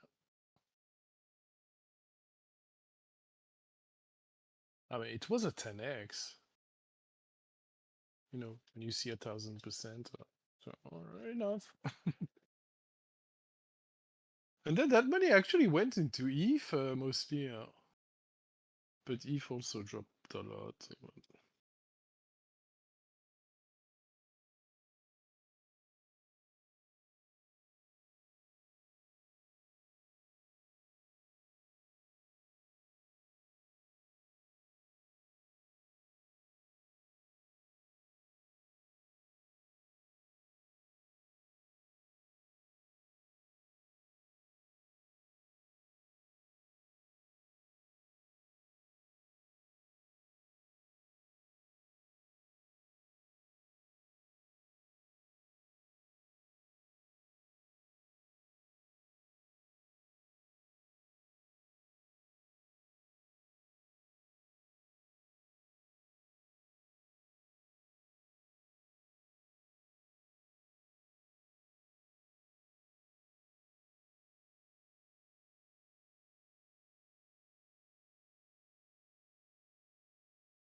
SPY. Yes, looks like it started its downtrend or correction.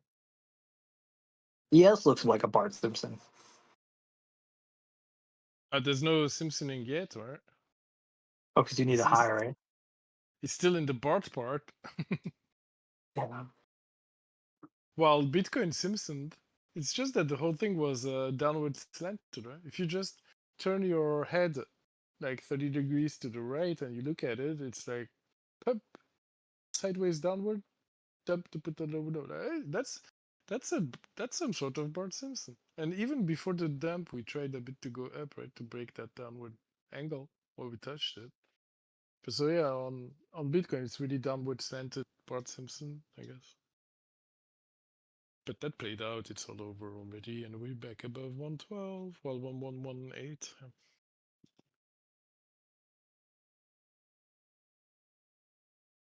ETH though? Yeah, it's just not giving up. It will, but later. Maybe in a few months. Who knows?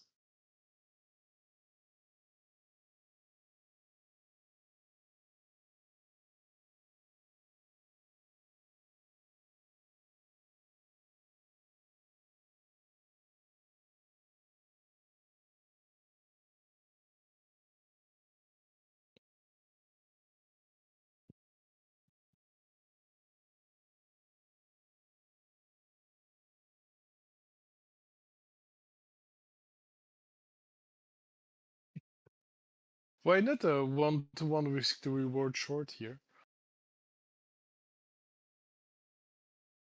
Like that's 50% chance. It's like gambling, right?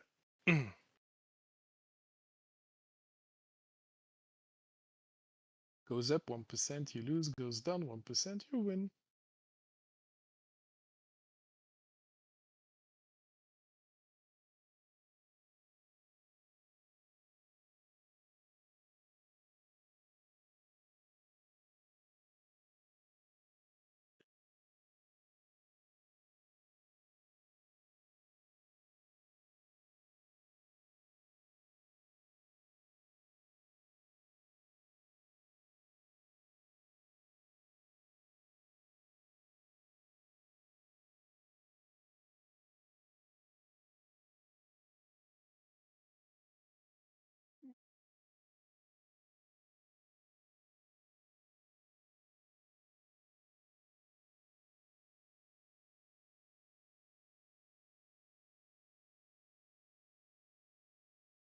Where's Bitcoin? Oh.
Crimping tool. I need a crimping tool to do custom length Ethernet cables.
That's funny. They sell access points that in theory can do like 8 gigabits per second on the 5 gigahertz band with like a single device, I think, or maybe multiple devices, but it doesn't matter.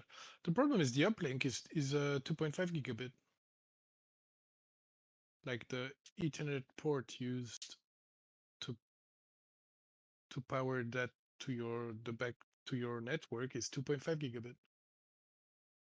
What's the point of a 8 gigabit Wi-Fi when the uplink will be 2.5?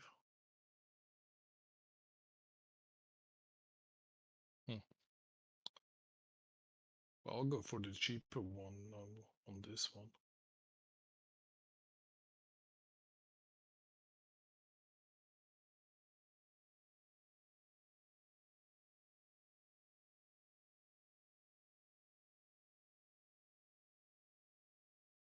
And yeah, the antenna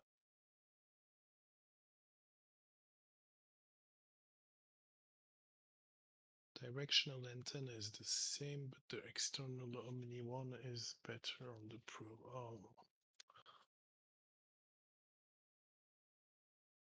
When you guys shop on Amazon, you have trouble deciding like me or not? Because it takes me like days or hours at least.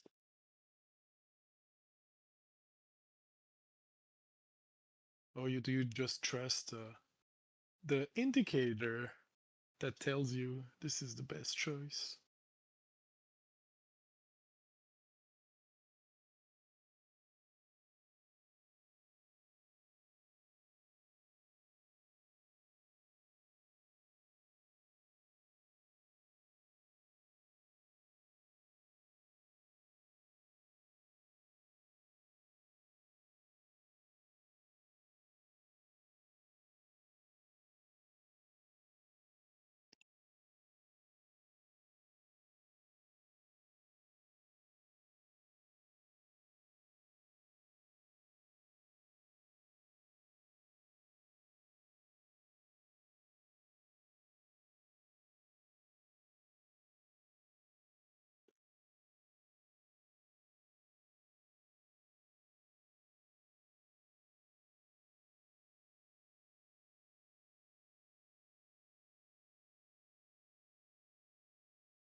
What is isotropic coverage? We have any network antenna expert in here? I found an AC expert last time. Maybe there's like a network antenna expert.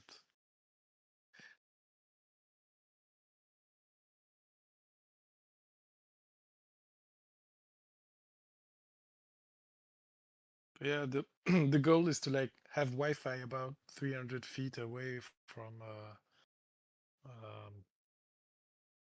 the access point.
Okay with it.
Man, Solana's looking pretty bullish on this pullback on everything.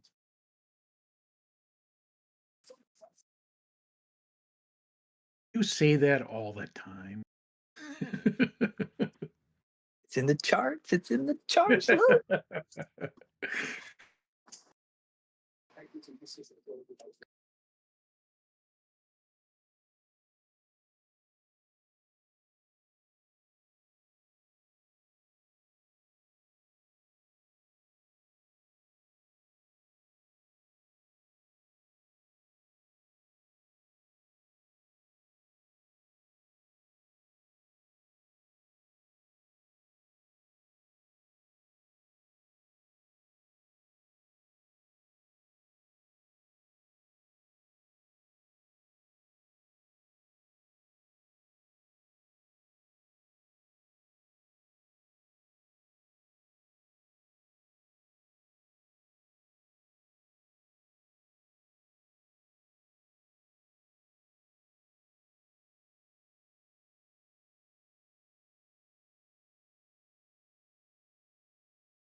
Crypto pick. I've got a resistance line just from some previous caps at 209.90, so I'm just kind of waiting to see if it just going to test that or if it's going to up on through. I'm already in Bitcoin, ETH, and Link on 25 leverage, and all three of those on longs.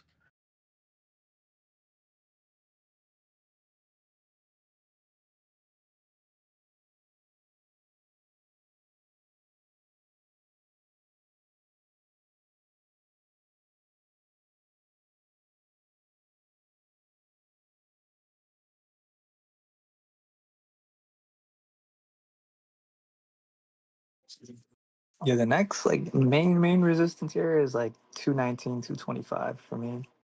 If it can just, just keep this trend going. But yeah, like right around 210 is definitely well, no, it already got past 210 earlier today, right before the drop. Just needs to reclaim that. And we should see like 220. Yeah, that's what I'm waiting for, to see if it goes past that 209.90 and then like jump in for a quick long.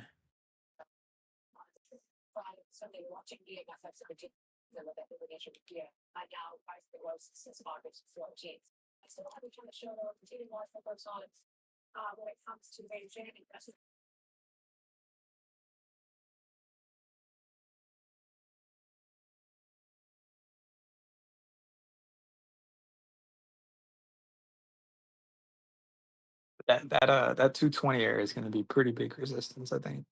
It's the 618 from all-time high to the bottom at 95. And I remember, because I was in Solana when we lost 220 last time, and it was like, as soon as we lost 220, we never came back.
Some meme coins are starting to show some life.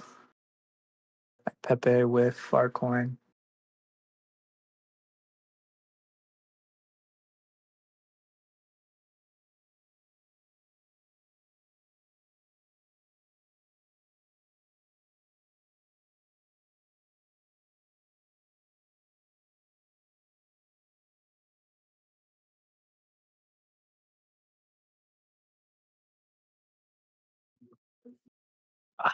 Hype is going like vertical right now.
Yeah, alts are moving.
There goes Soul. There she goes.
Solana's gonna push.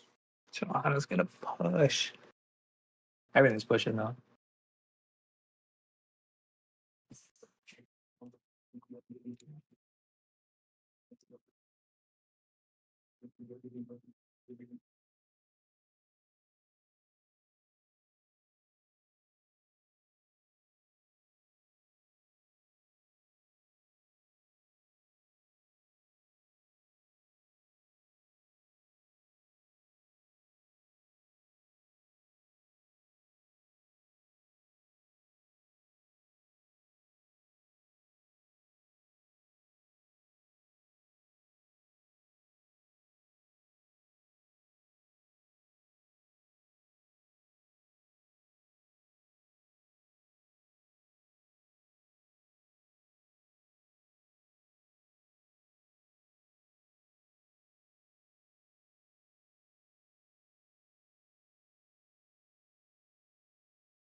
The Bulls.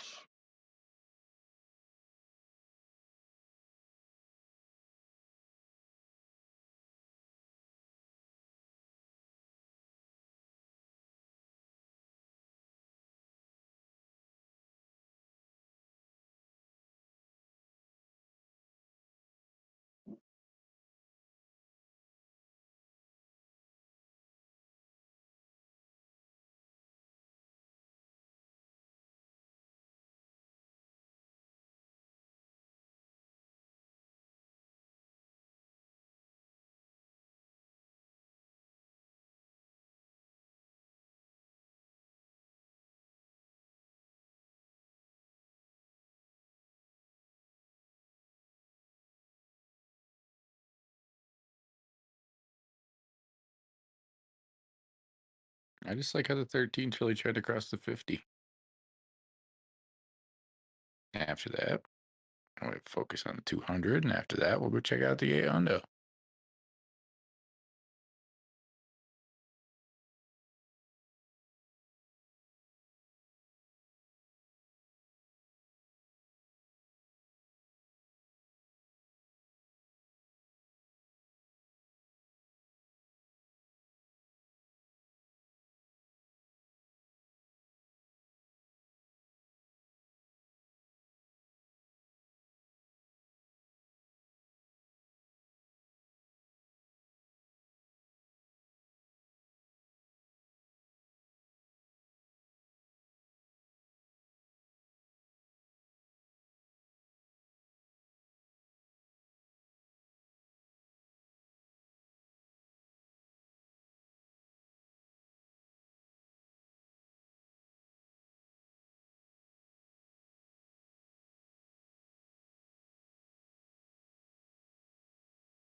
Dang, this couple had 3 German shepherds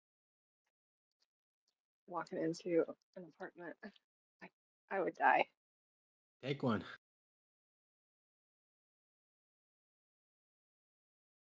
Everything's getting a little bounce here.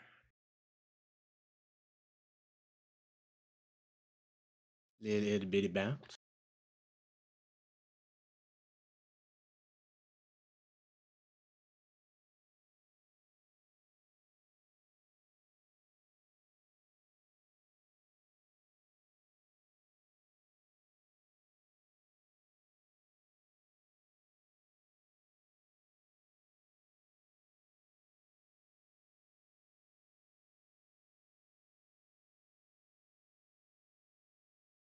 Sold at 212.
Yeah, I can see Sol going up to 218.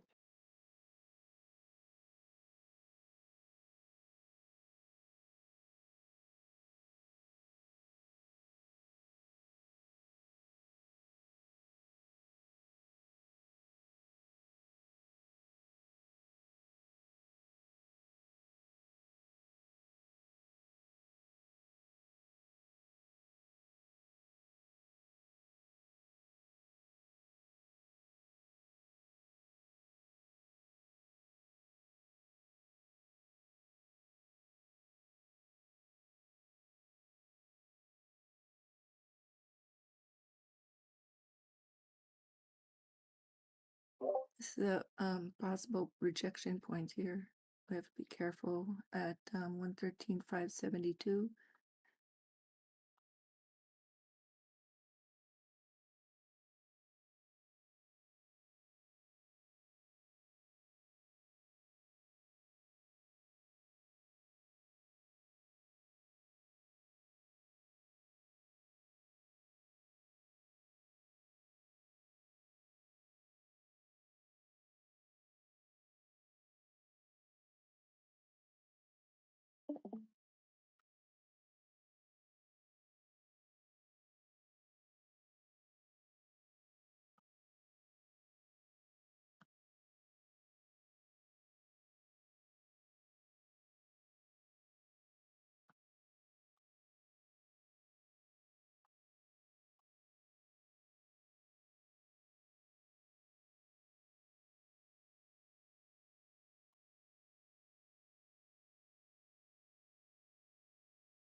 BJ, I don't know if you know that you have an open mic or not, or if you're gonna speak. I'm sorry.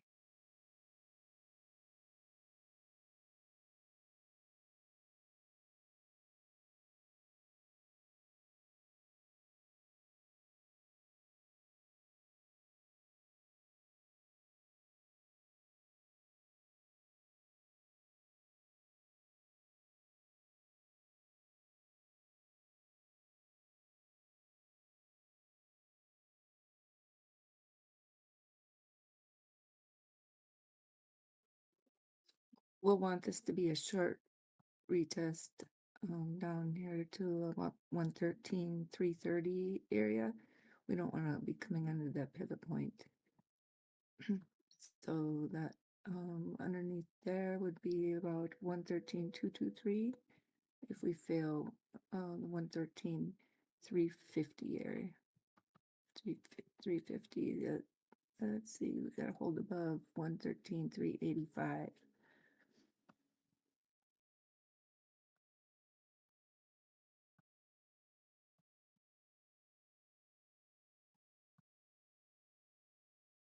And then again, we'll need to watch 113,572. We need to cross 113,628 from there.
The air is so still right now.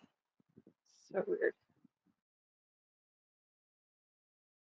Is it the calm before a storm? A storm in California, that'd be awesome. Are you in need of some rain?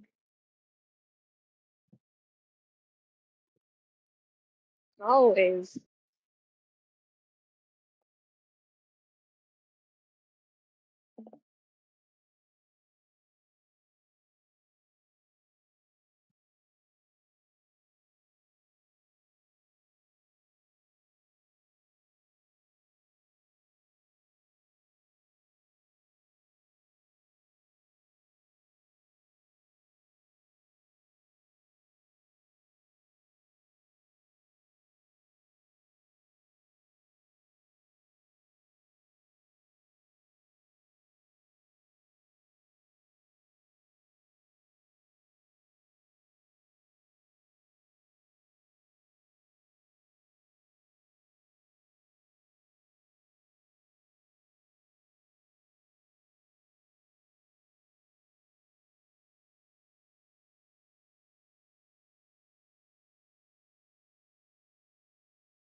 I love when I'm on my walk, and I walk next to bushes and stuff, and there's that smell, like a huff, and it smells so good.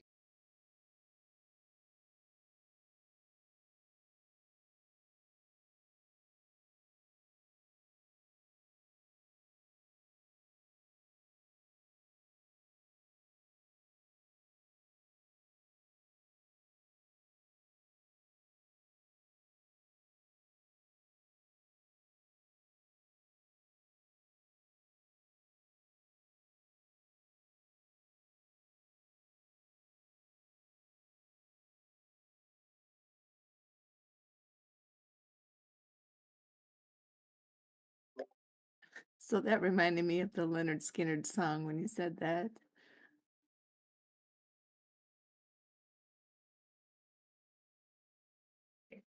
Which one? How's it go? Oh, you don't know, you know that smell song? Ooh, that smell. Can't you? I know you know that song. No, keep going. All right, I'll play it. Nobody else will hear it unless they're on my stream, right?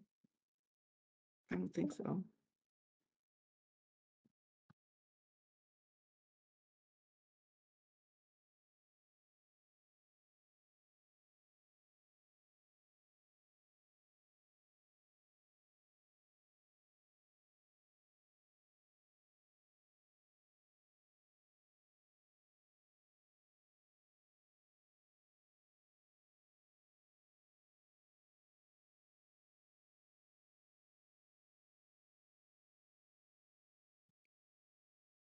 Yeah.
I didn't know this song existed.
Asian market's trying to figure out what it wants to do. It's sitting on its hands a bit.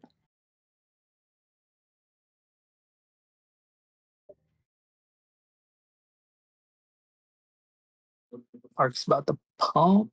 It's already pumping. What is? Just the market. Oh, I'm hoping so.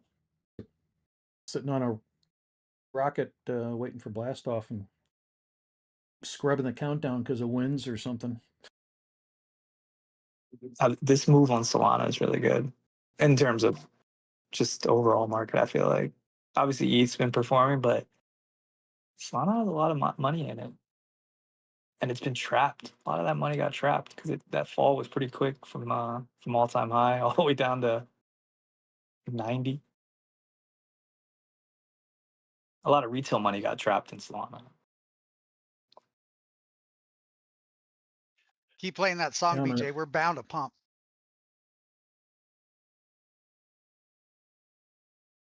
I'm in Sol, ETH, Bitcoin, and Link right now on. Take a look at Longs. AVAX. Usually, typically in the past, when Solana makes its move and like establishes itself like maybe above 220, AVAX starts getting big candles. Usually, it's like AVAX follows Solana really tightly because you figured like AVAX is a nice little degen retail avenue that people get into. Hey, not big candle. We're talking green candle, not red, right? Yeah, I would think that AVAX should, if Solana can get up to 220 here and hold, AVAX should get to about 30, 31. I've got a big resistance at 29, but I think it's gonna get to that here. Is that? Yeah. When you look at AVAX and look at the EPVR, like there's a nice big gap right above $26 for it to really zoom. Yep. And the reason is a lot of that mind share, that Solana mind share, AVAX shares. Like a lot of the same people that trade on Solana, a lot of them trade on AVAX also. Sure.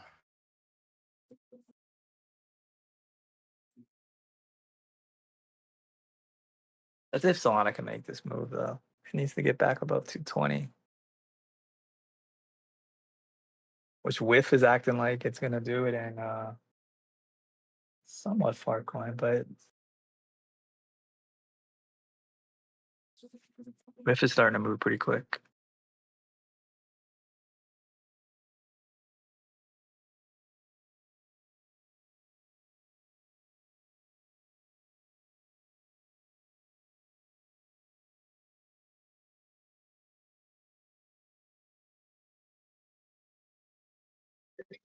You guys should also keep an eye on Fwog. I know that's such a stupid name, but it's a Solana meme. And I just jumped over and checked it because I've been watching it for the last couple of weeks. And on the daily, it's just now hitting the 50 EMA, trying to cross it. It's like smack dab on it. And if it crosses and holds, it should have a really good trajectory up for a meme coin. Smack dab, you must be from Oklahoma. How'd you know? Oh,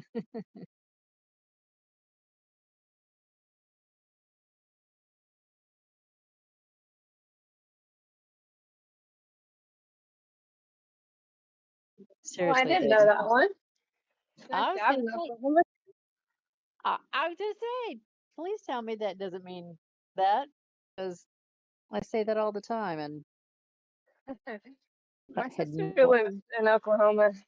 Where? Ardmore. Lone Grove area. Say it again. Lone Grove.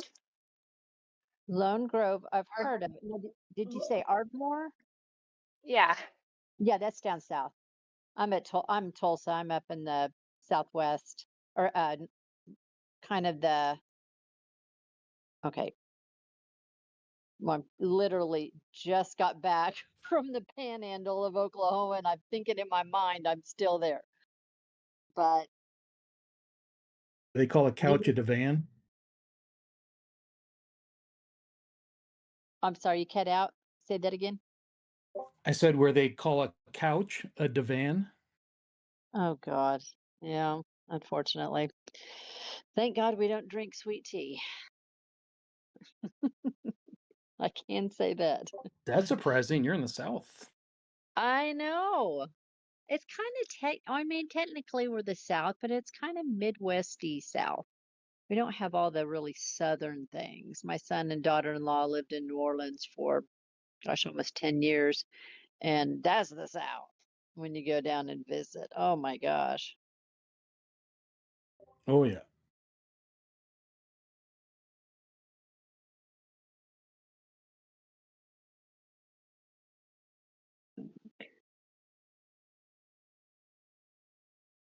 And Tana, did you say you've never heard that song before? Well, I didn't know what BJ was referencing. No, like I know Leonard Skinner, but I don't know the names Oh of my, all the songs. now you seriously make me feel even older, guys. When you said that, I'm No. like, she did not just say that. Well, you know, I love it. I like listening to it. I've got Gen X siblings, so it reminds Yeah. me of them. But I grew up mostly listening to grunge and 90s R&B and alternative rock. Oh yeah. It's hard to not. I mean, it's hard to even be around and not know who some of these older rock artists are. They're so iconic, even if it was before your time. Yeah, I can't say that Leonard Skinner was like in the family.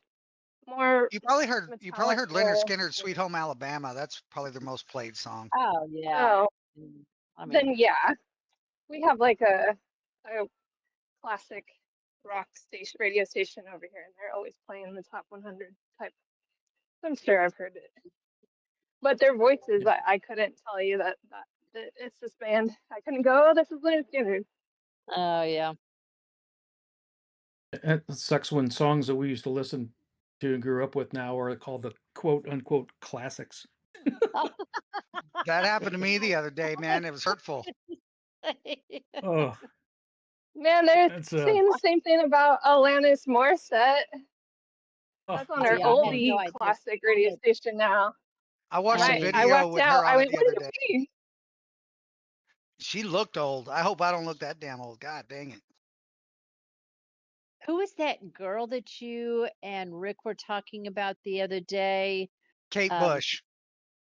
I thought it was one of the Bushes. I'm like, I had no idea. I didn't even want to say that. I'm like, is that one of the daughters? I had no idea you guys were talking about a singer. Never heard of.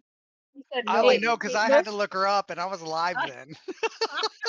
Oh, that's so funny. I just heard a Kate Bush song on a TV show I was watching, and I was like, oh, this is Kate Bush? Heck yeah. I like her a lot. Well, I have no idea the name, obviously, if I thought it was one of the Bush girls, but I might recognize a song and just not realize that it's her if she's that popular. I have no idea. But my daughter-in-law, you guys will appreciate this. I don't know if you'll get it. The other day I said something about there was some song on, or I was talking to my son and I said, the Kenny Loggins song. And he's like, oh, yeah, yeah.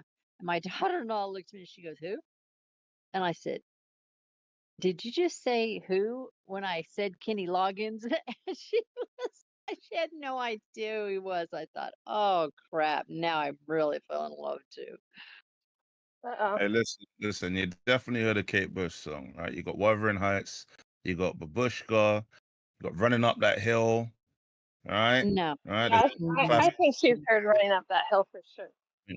Yeah, exactly. If we had a jukebox right now and I cycled through them, you'd know at least two of them. A jukebox. Oh, okay. Okay. I'm gonna have to look her up when I get out of this trade or when I stop making sure we're not gonna reverse here. I'll go look her up and see if I recognize anything. But no, I seriously had never heard of her before. Fair Come on, enough, Joe, fair you're too young to be talking about a jukebox.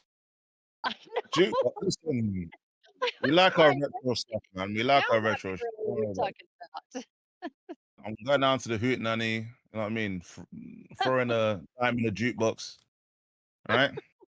He said jukebox, and the Jukebox Hero song came out in my head. Oh my gosh. Yes, that was back in the I day. don't know what that is. All right, jukebox hero. This might be a bit too early for me. Like, you know what I mean? Jukebox hero. Let's have a look.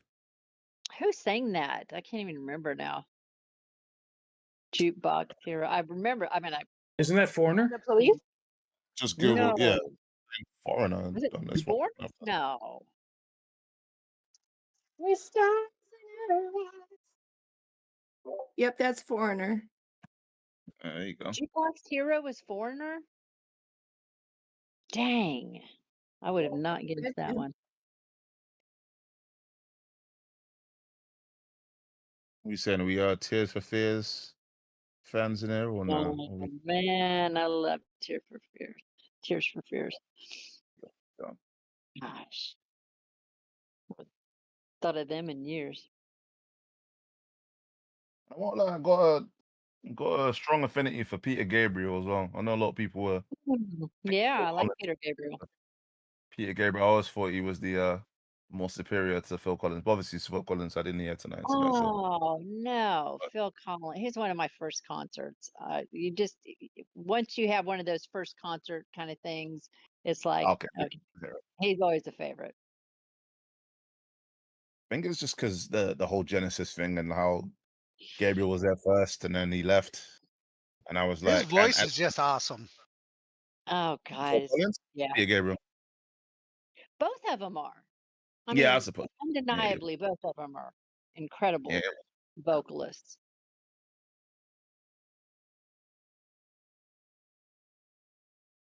I guess old Phil wrote a lot of those songs because he broke up with his wife. Yeah, This is a yeah, bad breakup.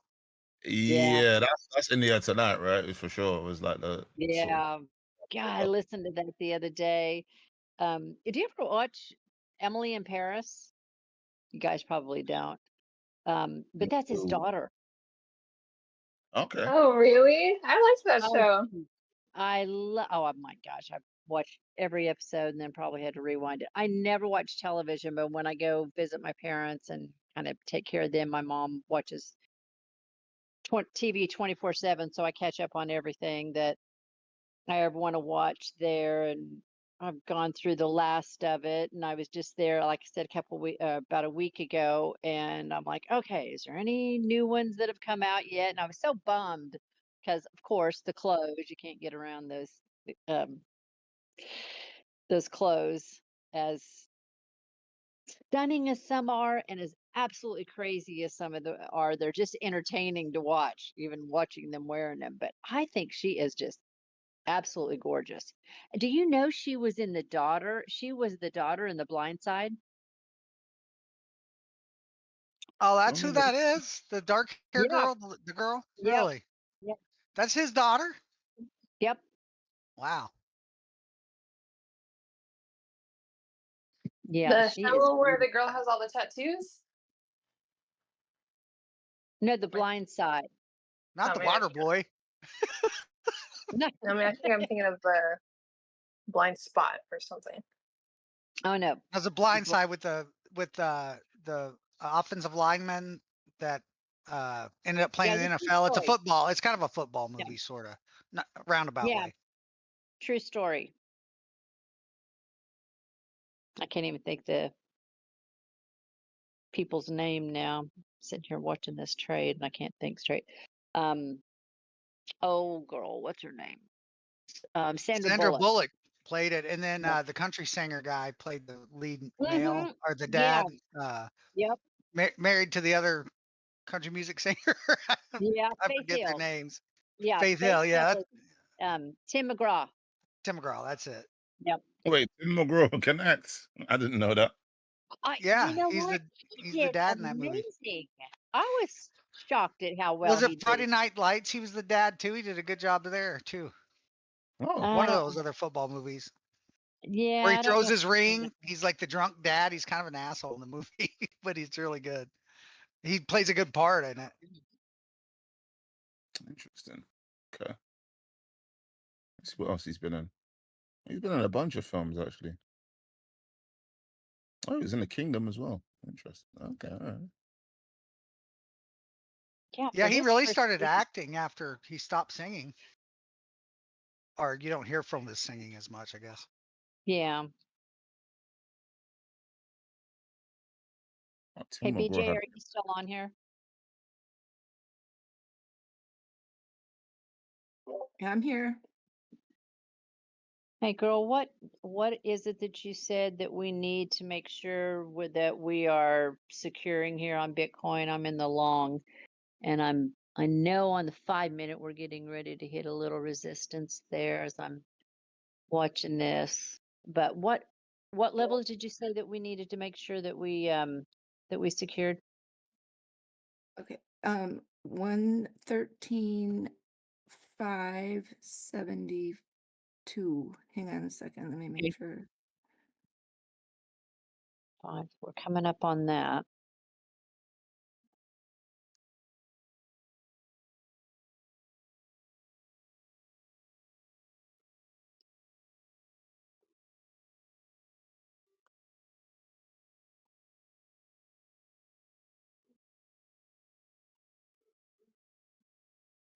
Yeah. So 572 is the overhead here. And then we have liquidity up to 113. Look at that. Perfect. 113,626.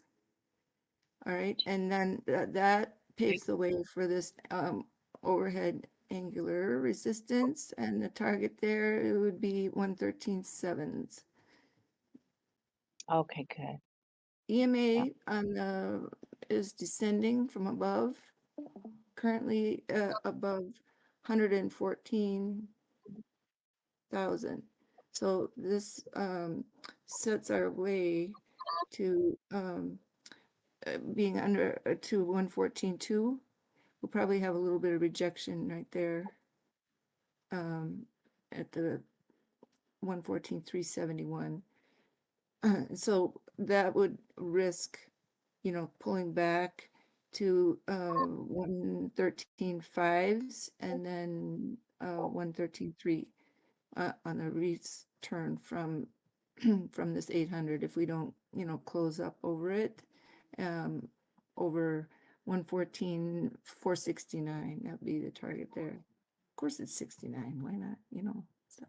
Gosh, I'm telling you, girl, ever since you gave me that 69-minute time frame, it is ridiculous. It is. Come on, ladies, behave yourself. See, this is why women are worse than men.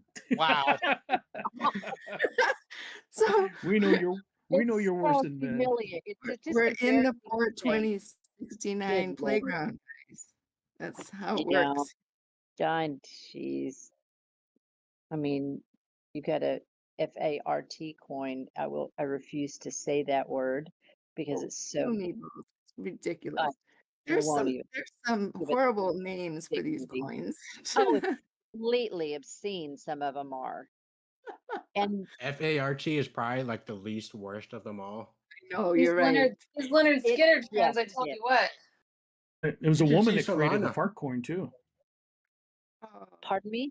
It was a woman Are you that created the serious? fart coin too. Oh, good Lord. More Yeah. power to You have her. to I hope spell it she's out. a gazillionaire by now. Yeah. Don't look yeah. at me. Don't look at me. Oh, That was like the F word in my house growing up. I You know did it. not say Yeah, you did not say that word. We didn't even. I wouldn't let my kids use the word stupid. That's how bad I was. Oh yeah. Well, those words kind of cycle in and out. I know it. Well, the cock and you one was really something, Oh, wasn't I won't even say it either. I mean, I had an argument with one of my friends. I said, that is not how you pronounce the French version of that. Let's just make sure we're on the same page here. I Yeah, don't care what you say. It's the Yeah. Kokobin. It's not the way you're pronouncing it. So let's just stick with the right Inu. pronunciation. Oh, God. That's one of my biggest holdings. Is it really? Yeah. There, It's like top 5. I know people that have just, they're like in the millionaires club, something like that with it. It's Billionaires. insane. Billionaires. Okay. Yeah. That's Billion. crazy. 1 billion cock and you get an NFT or whatever. I don't know. Yeah. Something like that. God. It's Coke. Okay. Yeah. It's French. Okay. We just 113,633. We just hit that level. I think that Yeah. I know that's not exactly BJ, but I think that was right Yeah. around where you said. Yeah, 626 was this line Okay. here. See? Yep. I got a So we're on our way to 13,728, and then we hit this 113,926 is extremely important. That one. So 9, yeah, Okay, they're 113,9. all, yeah, they're all levels I've got kind of plotted off here within just a, 5 or 10 digits off of yours. So that's close enough for me. Okay. If I can be anywhere near your numbers, that will be, that's a miracle in That's my awesome. book. Yeah.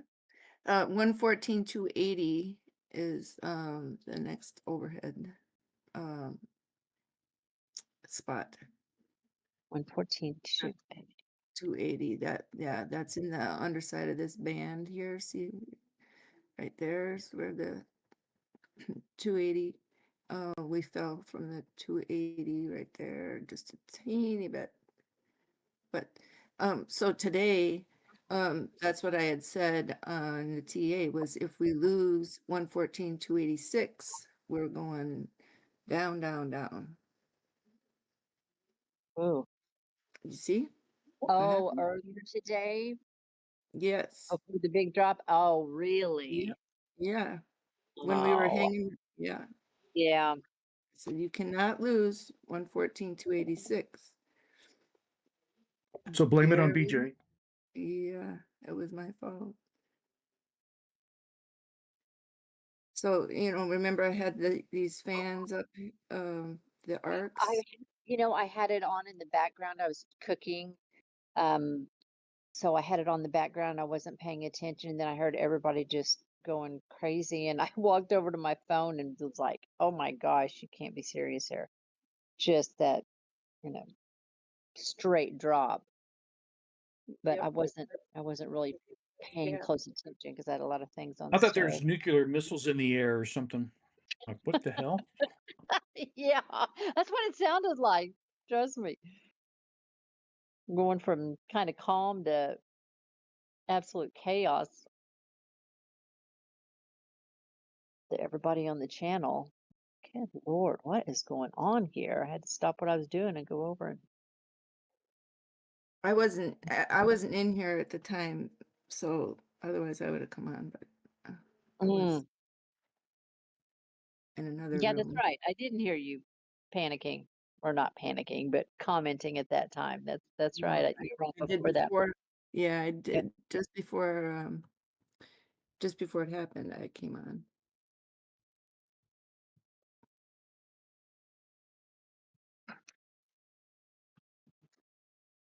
I'll tell you what, I was just livid because I got stopped out of my Solana short twice last night. And then woke up to, I was at like shorted, I think it was honestly, it was like all the way through the night. So, which is stupid, but it was like 210 and I think 208. And then I woke up to it being at 206 or 204. And then that plummet afterwards, I thought, are you freaking kidding me right now? Like it Yeah. stopped out both of them before Wow. that big dump. Oh, so frustrated. That is frustrating when you know what the I know. I knew it was going to yeah. retrace off of that. I mean, it just all the cards were lining up, but it's Solana, and I'm like, okay, would you just think about this? You're in a bull market, and it's Solana, and it always does more than what you think. Because I remember it last bull run, which was my first bull run, and I had no earthly idea what I was doing. I didn't have a clue about anything. First, I'd ever really even heard about crypto. But I had bought quite a bit of Solana and rode that whole thing up. So I knew personally that thing it just defies odds whenever it starts running. So when it went up to 214, I thought I shouldn't be surprised. But it had that 208 barrier there that I knew it was going to have a hard time when it came back down. It was going to have a hard time holding that, but it bounced off of it, went right back up, and then busted back through and couldn't keep it then after that. Okay, come on, Bitcoin. Okay, so we do need to be cautious up here between this 200 and then that 800, for possible rejection.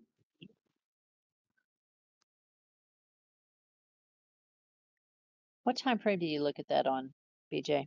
Well, right now I'm on the 3-minute, but Okay. we should look at because I want to see if we can get over this 113,626.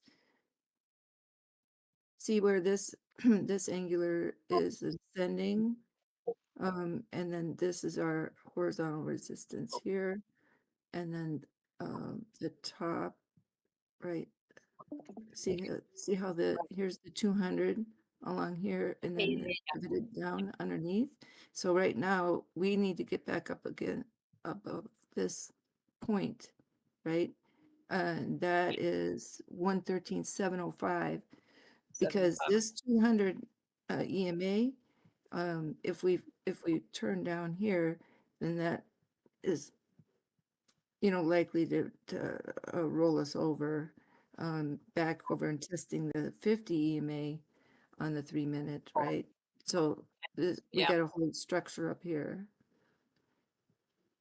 So then, here's a larger time frame. We'll go to the Are 69. there a lot of are there a lot of, I don't have the what's that called? The orders. I don't have that turned on my um Oh, the order book? the order book, yes, duh. Sorry. I was trying to find it and say what it was. Yeah, do you where it shows the orders, do you have, does it show a lot of Not orders? on my, I don't have it on my chart. I have it in on my phone. I watched that. Yeah, I turned that one off and on. It's just so many lines. Yeah, I That don't have enough room on my screen, or I would, but I have to look at my phone monitor for that. But let's see what. Basically, that like the ascending lines and the Bollinger Bands are very helpful. And then this this Liquidity Swings by Lux Algo, I yeah, really like. Yeah, yes, I think I yes. showed you that before. Yep. Yeah, that may actually even be the one that I have, but for some reason, oh, I had to take a couple of them off a little bit ago because I had so many on my screen. I have split screen, so I've got a set of indicators on one side and then a set of indicators on the other side. I know I'm just way too overdoing this and overthinking it, but I'm just trying to see also which ones I feel the most comfortable with and which I feel like are the most accurate as I'm kind of building again, as I'm learning and kind of building a model that I feel like I can execute without Right. having too much chaos on the screen.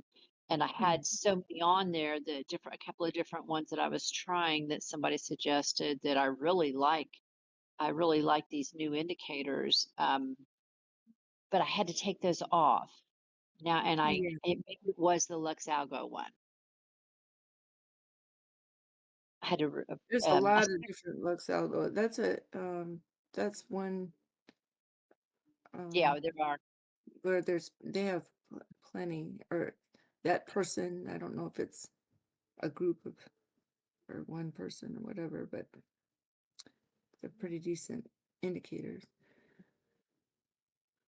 All right, so we're down here testing on that line here of the 200 EMA on that 1 minute. So at 113,445, there's our hold line here.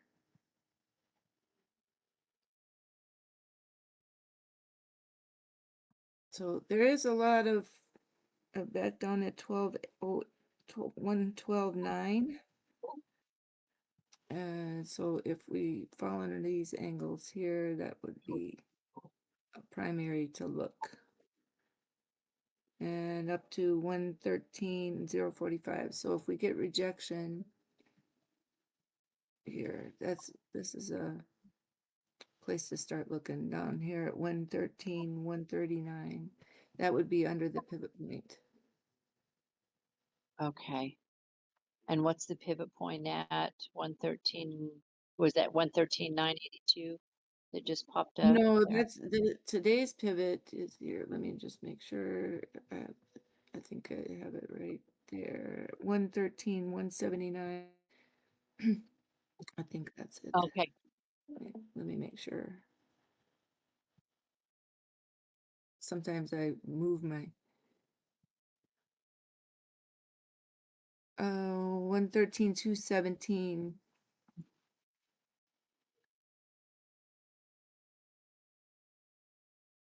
Like 214, 217. But anyway, it's underneath, just underneath this rise of this 50 EMA on what am I on here? The 3 minute. Okay.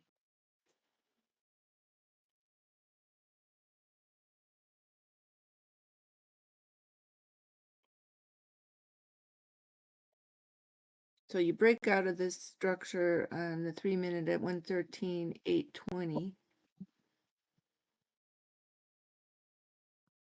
What number was that again? 113? 113.820. 820. Okay. Mm-hmm. And that paves the way for reclaiming that 800 is what up there at 114.3. So this would be a gap area right up here. Okay. So let's look on the 5 minute and see what's. So on the 5 minute, descending from above would be your 200 EMA, your 200 MA, and your 800 EMA. And that's between the 114.4 and 115.169, of course. Okay. Yep, I guess I see it.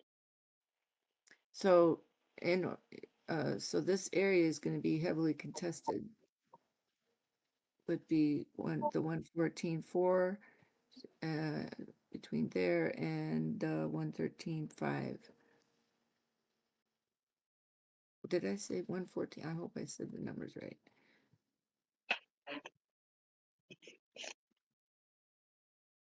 Yeah, 114.4.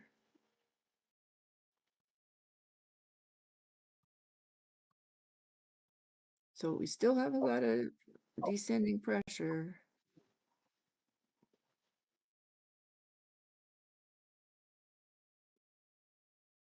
What was Dbloc saying? He was thinking we had the potential to get up to, seemed like it was like 115 and some change. 115.5, between 115.3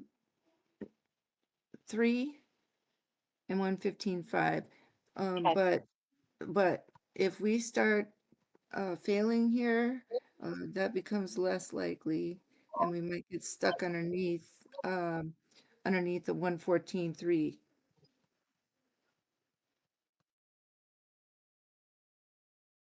Okay.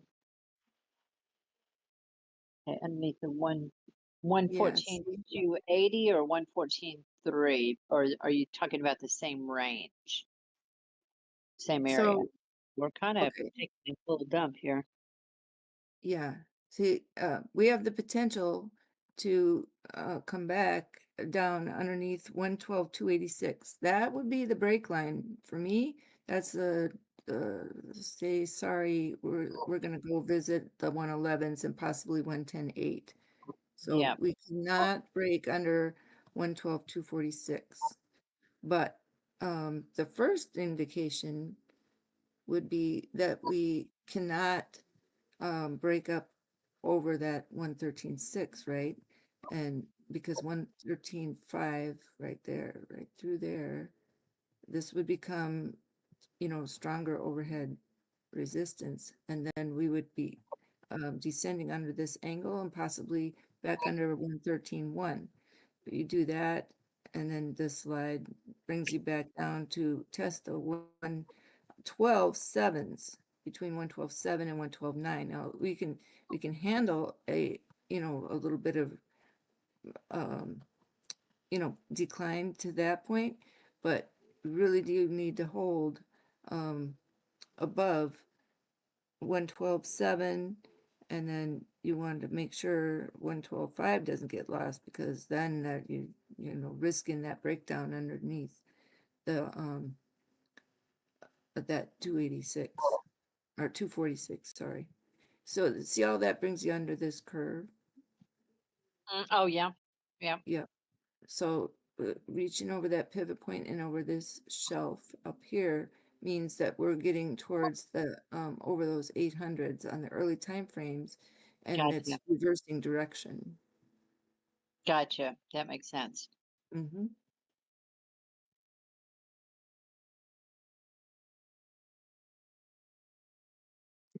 I just want to win. Yeah, me too. I'm telling you, I feel like I've just been, I'll use an Oklahoma term, jerk through a knothole backwards. That's what I felt like the last couple of days. Who can do it?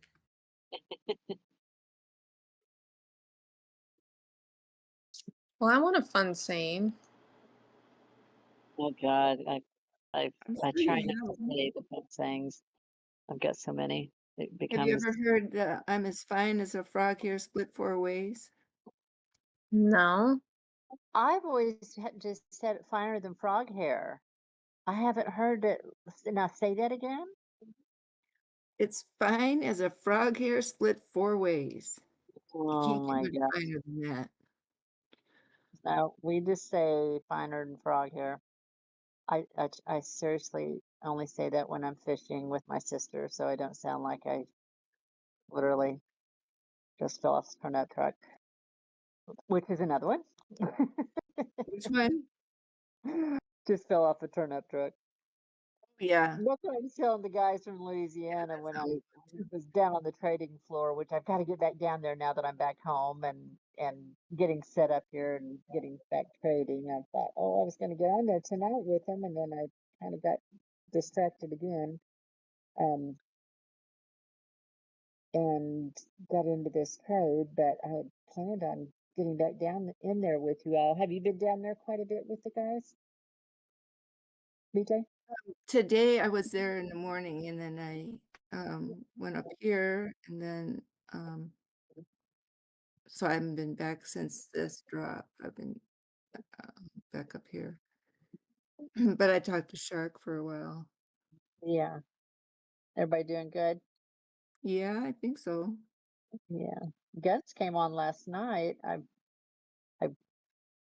go through these phases of where I don't sleep good. I listened to Tana the other night for, it was, I think it was 2 o'clock in the morning her time, and it's probably 3 or 4 my time. I just go through these phases where I don't sleep very well. So, and I've always got the channel on in the background, and Guns came on last night. And I'm like, hey, yeah. He says, oh, I'm not supposed to be on here talking on YouTube. You know how he is. It's funny. All righty. Wait. Yeah. We're having a little trouble. Yeah, 30 minutes got a pretty nasty looking stopping volume candle. So hopefully that What doesn't happens here? take hold.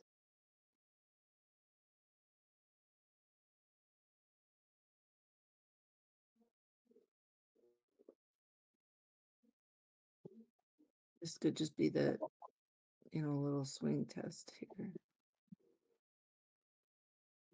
Oh gosh, my puppy.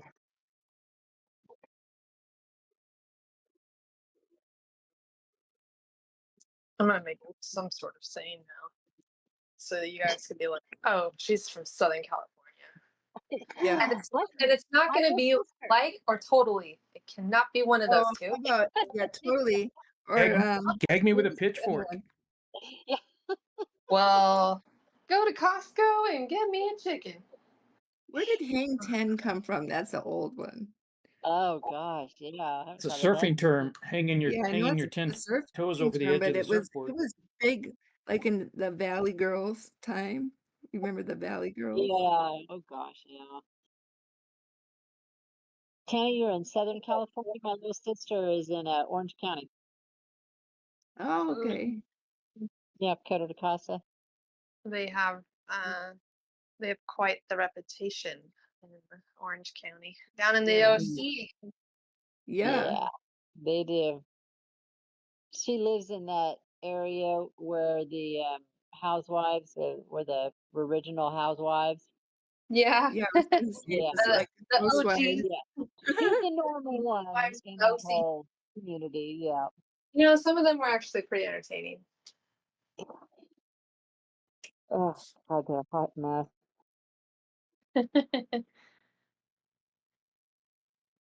Okay, so we've rejected off the 5 right now. We have to The hold the 50 is right 13. there.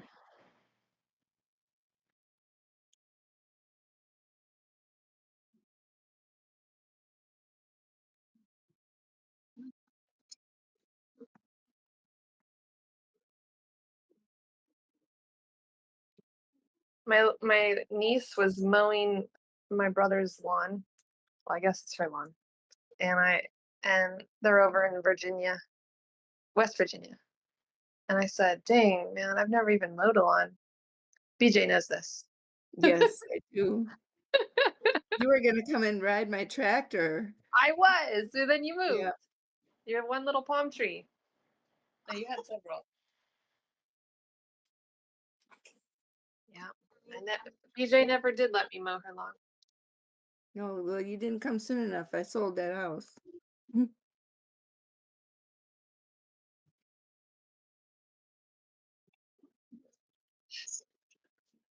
Did you keep the lawnmower? No, I sold it too. What? I wasn't gonna drag a lawnmower all the way to Kentucky. And What am I gonna do now? yeah. No, well, we have somebody mowing our lawn here because the hill is so big. I would be afraid to mow it. I'd be rolling down that hill. I would turn that tractor over. I know I would. I'd be rolling down that hill. Yeah, see, that's the song. So I'll play that next. I have to mute my microphone though. Meg Myers did a cool cover of that song. I heard the Meg Myers version first, but she's more, I guess, my time. But Kate Bush. Then I guess it's the Stranger Things is what brought that song back into rotation. The show Stranger Things.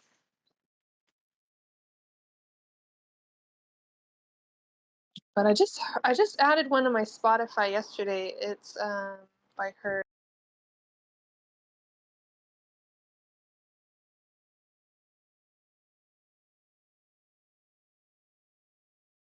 Oh, it's called Cloud Busting. Have you ever heard that one?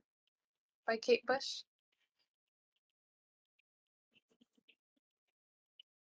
I'm not sure. I'll look it up though.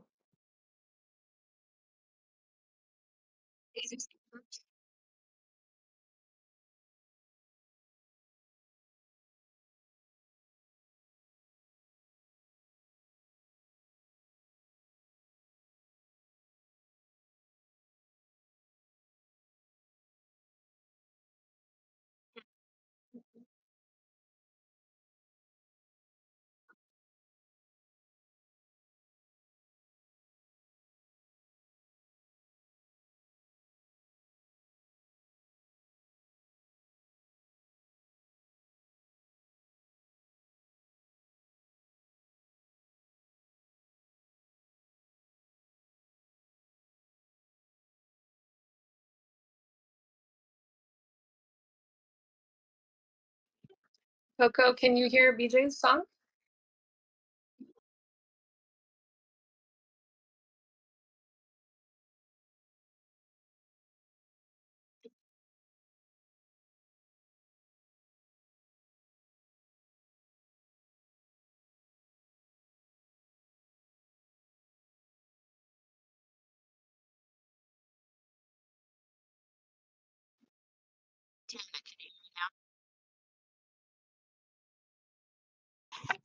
Me?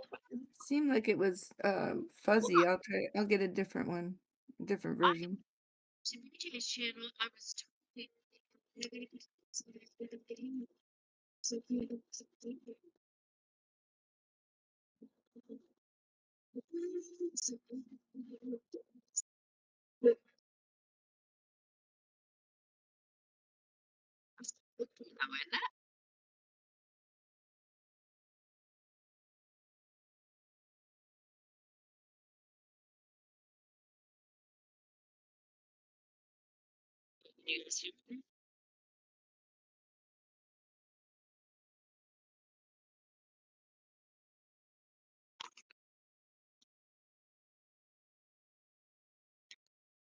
BJ.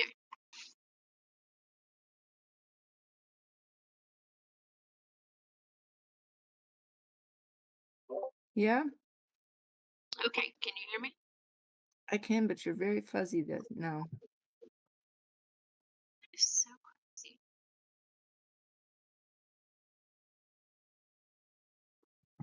Is my volume okay? No, you don't sound okay. Wow.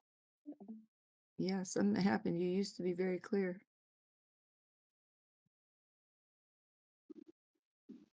Okay, now is that better? There. Oh, yes, much better. Okay, so Okay. by the way, we broke over that line. We're almost Yeah. to the daily open here. All right, I put my mic on. Can you hear that song? Or did you Yes, hear it? I love it. Do you remember, Yes, you remember it now? Or no? absolutely do. Love that Okay. song. Yep. Yeah. I So kept thinking, sometimes wait, we hear songs and we just don't associate the name with it, you know. didn't have a clue who it was. Just a minute.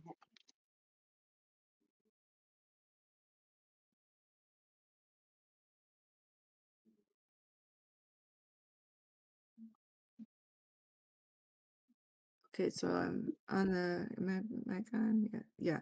I'm on the 15-minute here.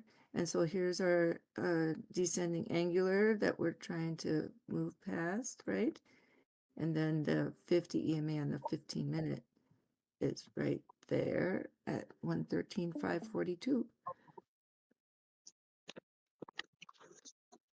And so that's what made that 115,570 important, right?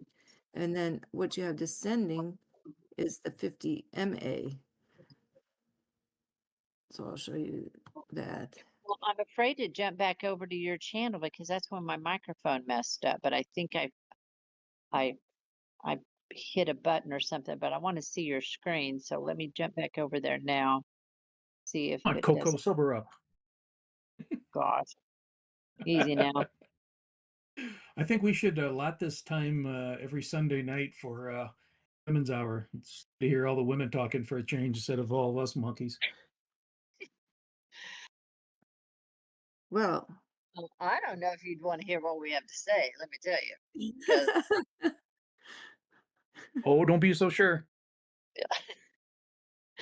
well, I have to admit, as long as I've listened to this channel and never said anything for probably a year, man, did I get some insight on men and what they think and how they think. And I have to say, I'm astonished often the conversations that I was hearing. Like I said, typically they're in the middle of the night when I'm awake, but I would just laugh and think, "Oh my gosh, I know Yeah, it. for sure. Yep. I had a guys, totally just I had to take The- that. I was like, okay, they don't mean to offend me. They don't know I'm listening, or whatever. They're just talking. I know, I know." I have to like talk myself, like from getting mad all the time. A bunch of I'm just like, Neanderthals. don't take it personally, Kevin. Don't take it Yeah. personally. It's not at you. Oh my gosh. So I'll never forget when I first started listening way back. I had never in my life heard the F-bomb so much. I Oh, thought, me either. what on earth? And so I would say, listen, I have my grandkids here sometimes, and I can't be watching this 24 hours a day and have that kind of language. So I would appreciate it if you wouldn't swear. And a lot of people did watch themselves after I said that. I was very happy. Yeah, that's a tough one for me too. I did not, yeah, I don't, that's not language that I'm around very often. And I know it's the verbiage and it's the thing. You can't even watch a movie. Oh, no. I mean, it is unbelievable. My mom, So, like I said, I don't watch TV very often, but when I was at my mom's and I just picked a random movie and we were 5 minutes in and I'm looking at her, I said, "Are you kidding me right now? I bet he said the F word 90 times in the first 5 minutes." So can people that not word has have become so, I mean, you can use that word for anything. It seems like you can just, oh, I yeah. know. It Oh covers yeah, a lot of ground. it sure does. It's a verb, adjective, noun. Yeah, It's kind of like I'm gonna I just Google get it. to the point where Yeah, I start kind of like it. You It's know what? ridiculous. About language and like being offended by sometimes about what people may say, because they don't know who's listening, so they're just like openly speaking, being themselves. I quickly had to be like, what's more important, like how I'm that or the knowledge? Because obviously these people have like some more knowledge than I do. And so, especially from the old channel, I was like, okay, they know more than I do, and I'm just going to put that aside and just take the information that I need to succeed, because they've got it and they're just raw around the edges. And yeah, these aren't people I would normally hang out with, but they got the intel and I want it. So that I saw that as more valuable. And I think that is 100% correct. And the thing That about is it is it's so commonplace that it's not that it's still not offensive to me, but it's just the way reality is anymore. I'm particularly with the youth. It's just, I mean, if you were a woman and you walked around men, they would actually like be respectful and say, "Oh, there's a woman around. We're not going to speak like that." Not anymore. That That's doesn't. exactly right. Yeah, I'm because I think I'm probably even quite a bit older than you, BJ. I And doubt it. well, I'm going to be the birthday girl this week, so we'll see about that. So I'll be 63. So I'm probably D-Block. older than you We're based on sending your D-Block to your. fishing picture. We're sending D-Block to your place in a G-string, and he's jumping out of a cake. Oh God. He's gonna jump out of a Labubu. He's gonna have a Labubu covering his, okay. Anyway. I heard something about Okay. him taking his shirt off for $20. Whoa, Well, whoa, whoa. Dbloc has some nice arms, I'll tell you that. I've never seen him. Oh, I wasn't part of the old channel, so I have no idea what he looks like, which is kind of bizarre that you listen to somebody every single day and you're part of their whole community and family, and you have not a clue what they look like. It's crazy. I mean, I couldn't even tell you what ethnicity he is. I don't have a clue. I'm just like that. The whole, I am terrible at that. Not that it matters, but I'm just terrible at that. So well, it is nice when you talk to somebody over the internet or, like this, and you finally get a picture of what they look like. yes. It is nice Yeah, when to I saw see. your pictures, your fishing pictures, I thought, oh, that's just exactly what I thought she looked like, except for her hair. Your Oh, hair is longer than I thought. Yep. oh, Isn't it crazy? It's just silly stuff like that too. yeah. But your voice matches your persona, Oh, so to speak. well, thank you. Some people think I That's have good. a horrible voice. They always say, get her off. What's wrong with her voice? It's like, I can't help my voice. That was the Oh, other God. channel, and they were really mean. Oh Yeah, no, yeah, they were. seriously? Yeah, yeah. Oh gosh. Yeah, that is another thing too. There are some people that are just and I don't take a lot of grief from anybody. Let me just say that. But gosh, there are some people that are rude. Mm, And I mean just almost belligerent in the chat sometimes. yep. I like how D-Block jumps in here and there and will smack him down when he's on the air. And even if he's Yes. not on, like if he's just listening, he'll come over to the computer and put a stop to it, which a lot of people running a stream, wouldn't. So he polices it pretty tightly when he's in the I earshot of it. appreciate that. Yes, I appreciate that so much. And I appreciate the fact that he doesn't allow the F word. It's crazy that that one word, you could say anything else, but that one word gets you demonetized, I think it is, on YouTube or something else. And it's probably the most common curse word in America, if not the world, right now. Yeah. I think they cycle around. Just if you go back and look at older food. Actually, my mom and I were talking about this. We said, 10 years ago, 7 years ago, something like that, it was GD was the word. Mhm. Then it went to the F word. And you can see in the time frames of the movies that that's exactly right. It's crazy. And now it's the F word, every other word in movies that apparently they think that is adding some kind of, What I don't value? know what it's supposed to do. To tell you the truth, I have never figured that out. It just does not. I just don't understand it. But anyway. All right, BJ, are we going to hold this because the 1 minute is trying to break down, but it keeps hitting these my new indicator here that I really like keeps hitting these little bull areas, bouncing off of it at 113.252. And that is, oh, that's the 800.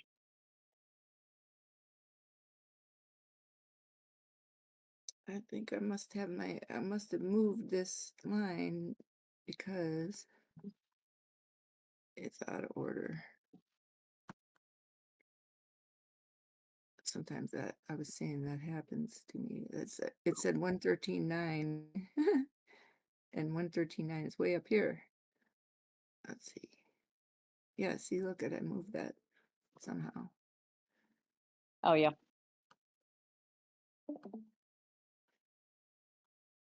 It's 113.248.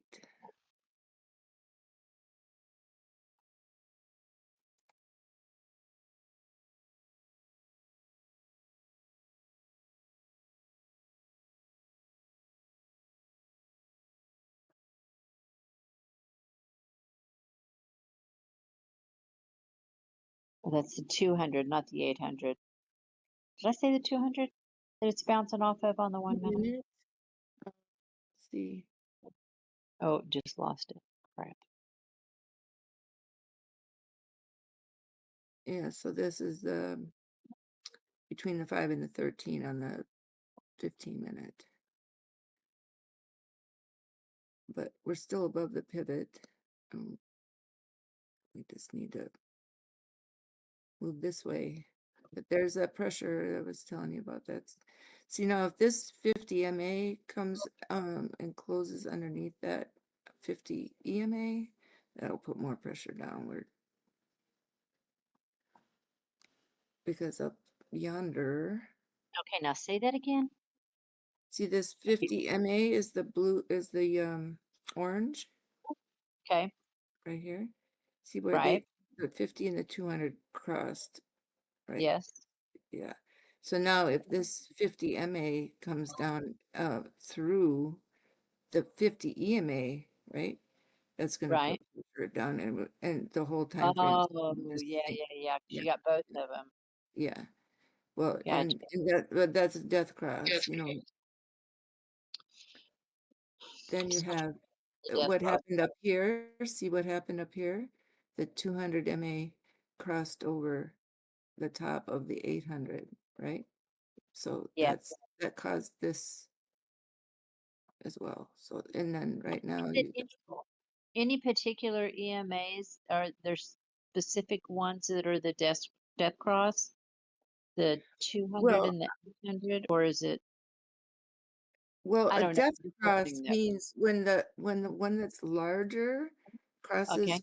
over the top of a smaller, that's a death Oh, cross. okay. Oh, that's a Right. good way to remember it. Okay. Yeah, Yeah. I can. Yeah, got it. No one has ever made it that simple. It's Well, always been different EMAs crossing different ones, and I'm like, well, which one? Okay.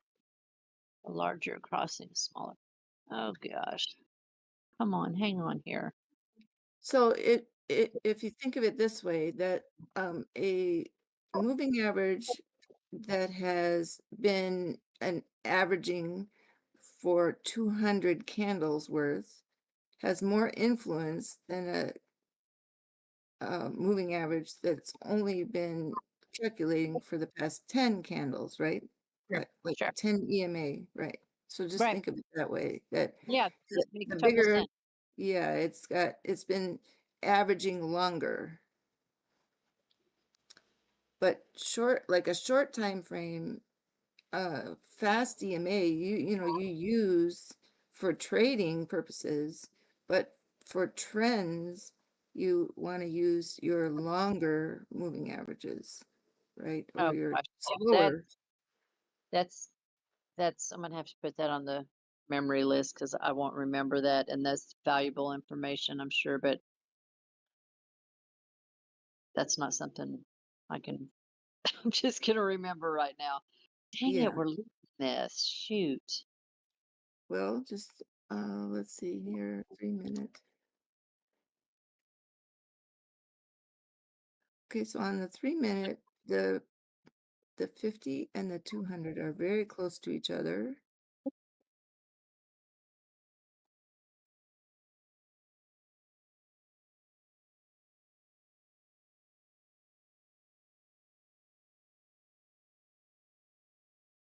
So a swing back up to the middle would be very, very good here.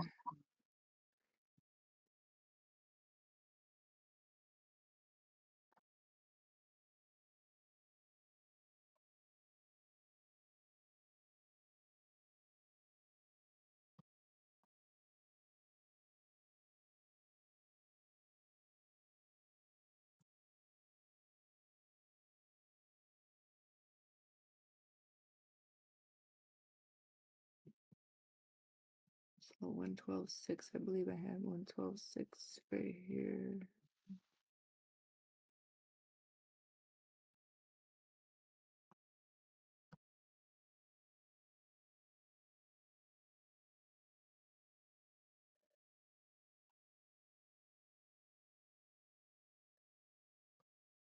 Yeah, 112.663. The 4 hour on Bitcoin, they all have, there's like 3 candles that have long wicks on the bottom. Very, very forky. Mm-hmm. So there's a lot of demand here. There's a lot of buying happening. Yeah, this is a fight zone.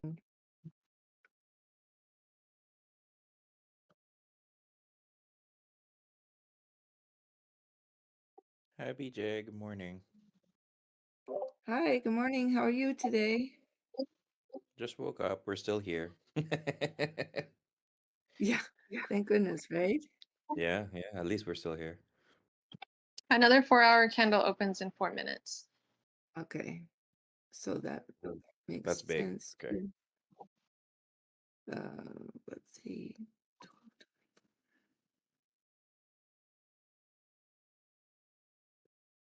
11:55. So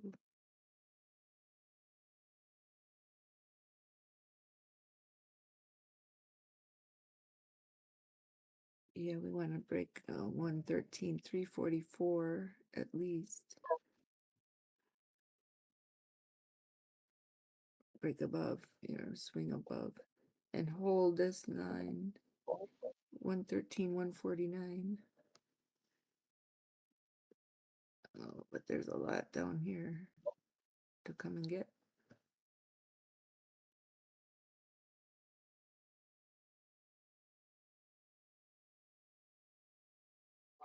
Did you buy anything on the dip?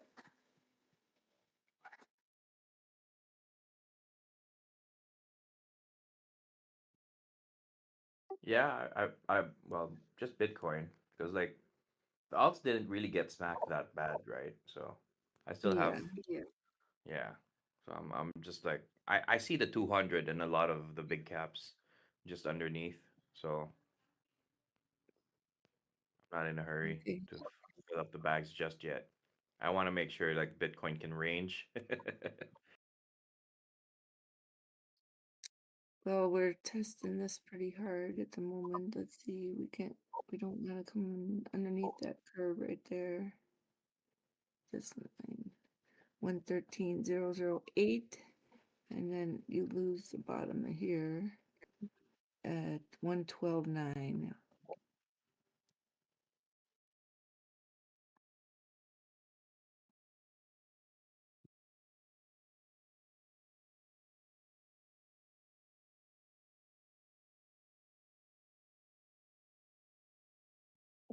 So we got a good reaction off that curve.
Yeah, it feels like we're getting ready to get dunked under here for a minute. Yeah, that's an M forming, but yeah, let's wait for that invalidation. Yeah. Yeah, Because if because Bitcoin you'll wants want to to play see. games, let it play Yeah. games. Yeah, this is where it'll play games. So you'll want to see this 5 EMA not follow down underneath this point right here. It's 113.097. So if the 5 EMA comes down here, it goes past this line and this line, that would be a little bit more negative. And then if it breaks underneath this point of 112.7, then we'll have follow through more to the downside. But sometimes if you watch, if that 5 EMA hangs out and it's just price dropping without the follow through, just like on the upside, on the downside, that can give you a good signal that you're just liquidity hunting really. See how, it's bouncing this back up.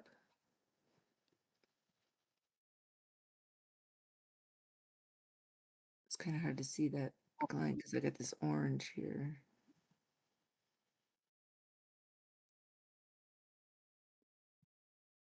But it's right there. So if I go across here, so it's a little bit lower than here. Yeah. And then we have this line, 12.9. There we went under the curve.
What's up, fam bam? How's everyone doing?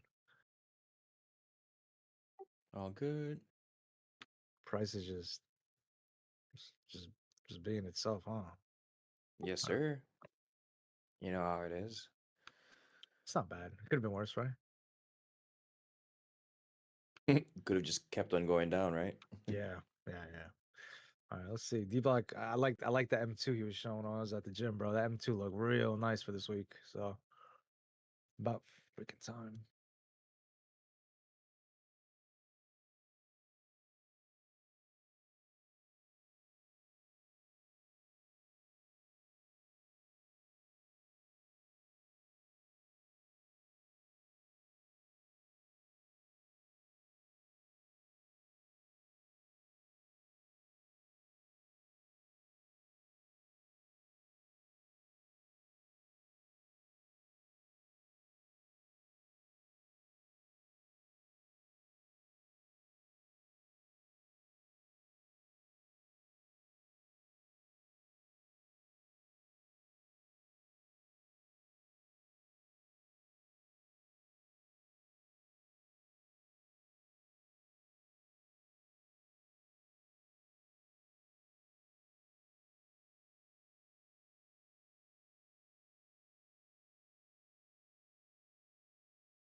What the heck is this stupid price action?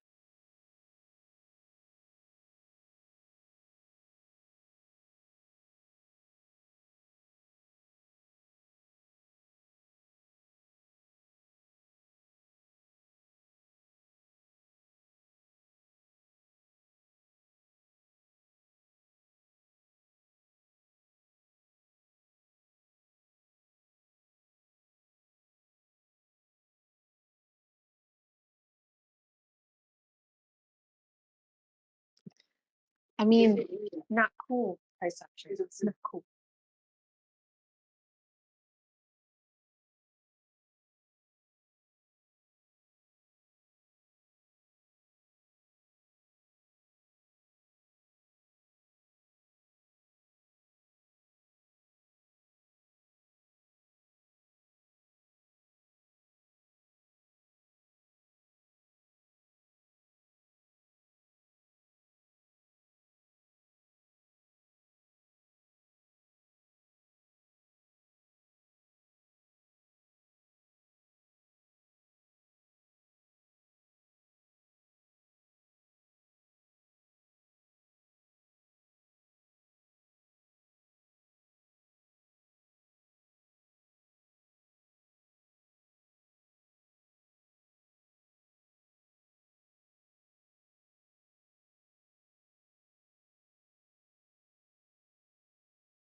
This area is a good area of angular support though. I've got this as a spider line for me.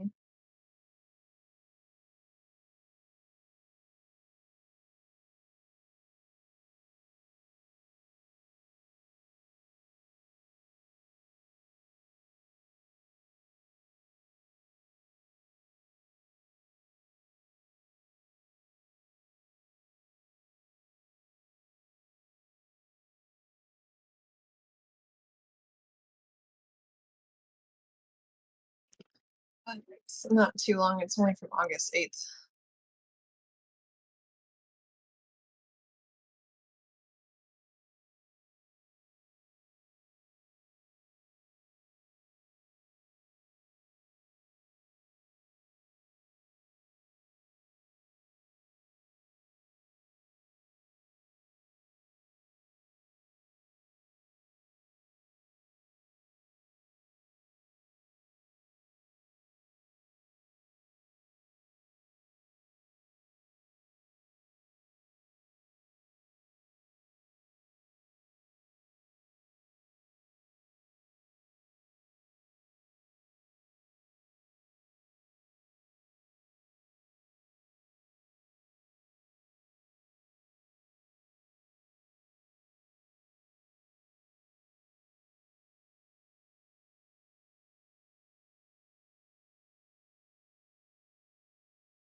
Good, y'all. How's everybody doing tonight?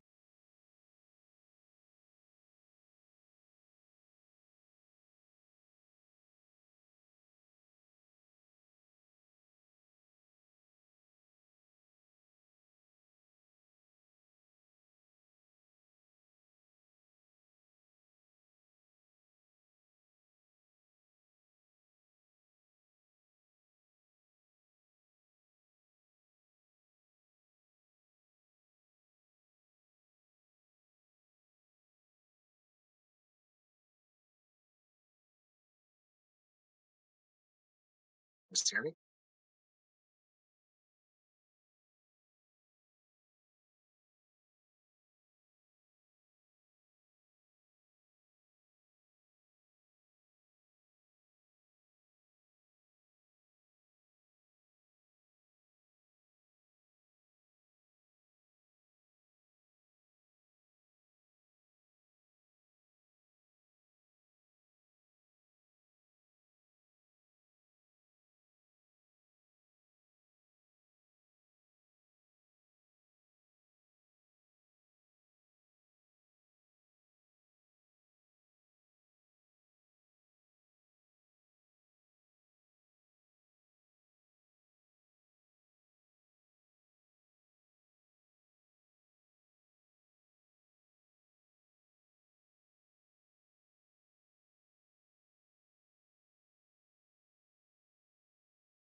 What's good, team?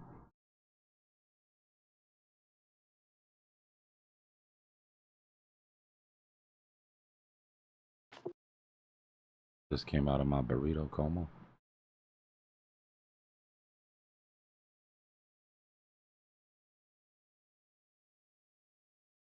that what the kids are calling it these days?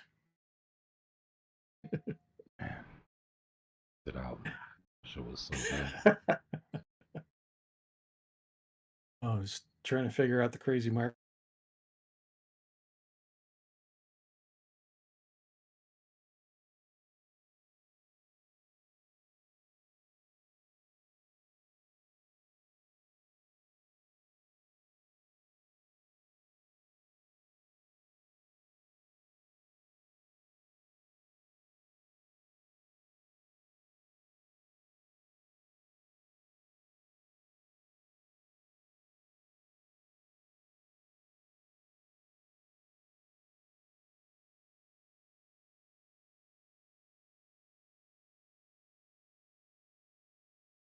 Yeah, we're still ranging, guys.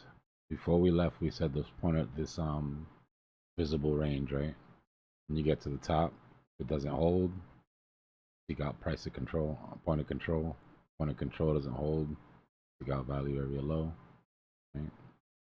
We've literally just been ranging here since we dropped. What we want to do is we want to keep the little pattern we've got going of higher lows.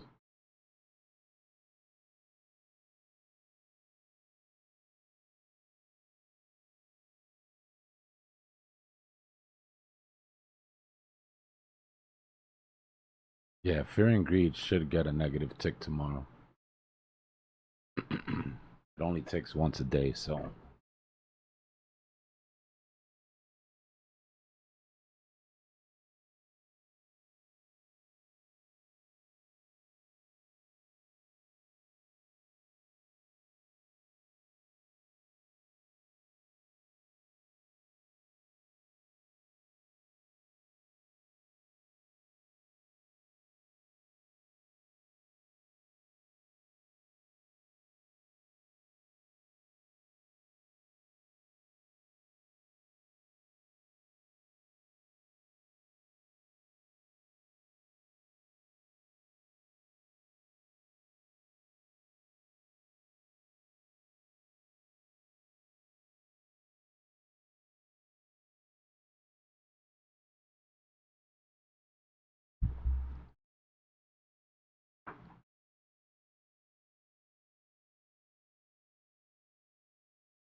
yeah, we just got to find out what the numbers are.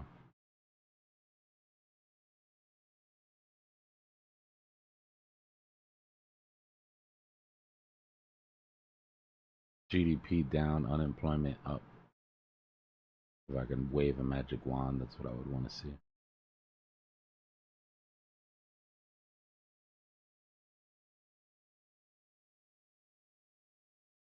Let me fix this visible range.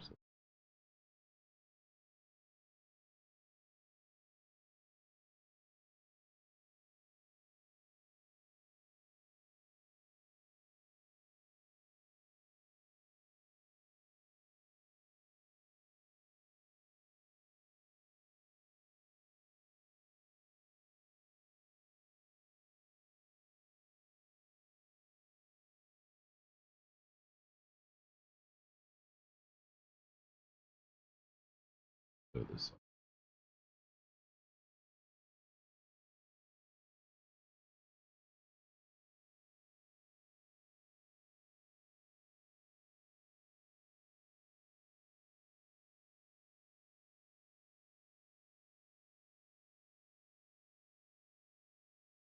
Everybody enjoy their dinner.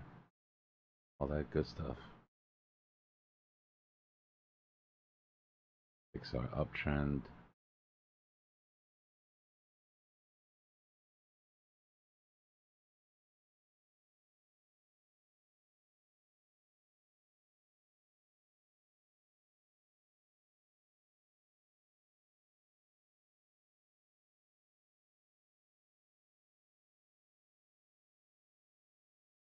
So motivations are all upwards, but whales are still in control.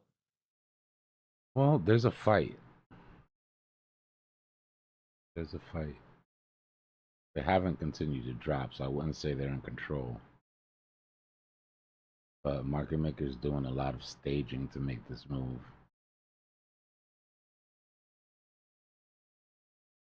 What a wild day.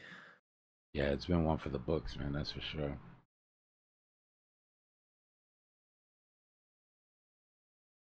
They whip people around by the fields.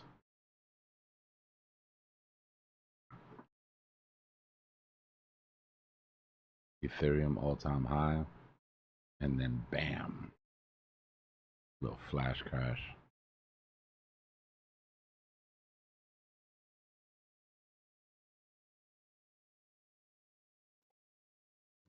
Do these flash crashes happen at least once per cycle?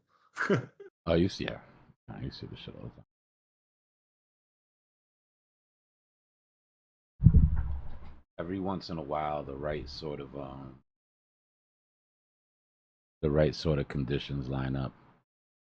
That whale selling off would have had no sort of effect had it not been for that big volume gap. Right? And if it wouldn't have been for the exchange flows that we had come out and it happening in the middle of the whale war, you know what I mean? Like a lot of different things that came together to make the velocity of that fast.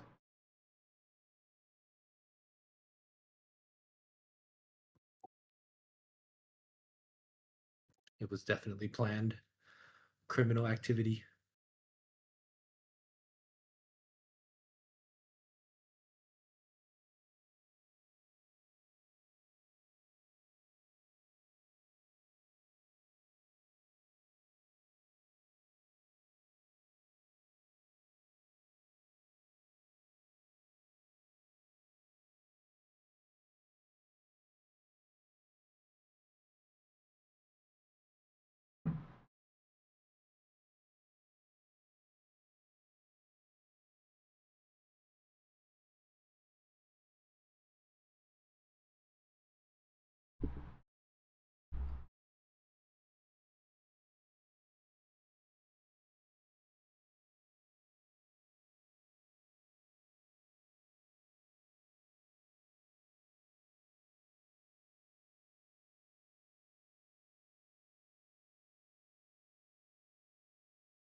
It's always the ones you want to drop that don't drop.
What's going on, Diogo?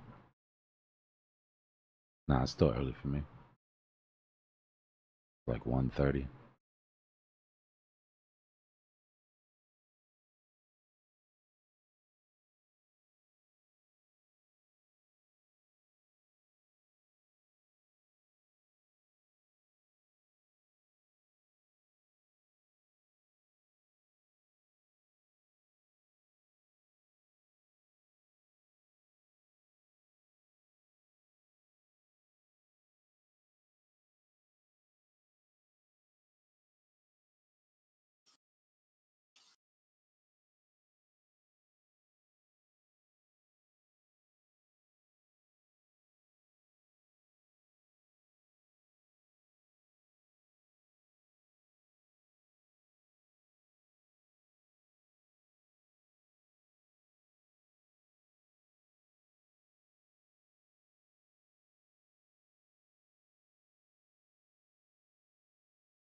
Those uptrend lines are bad luck, bad juju.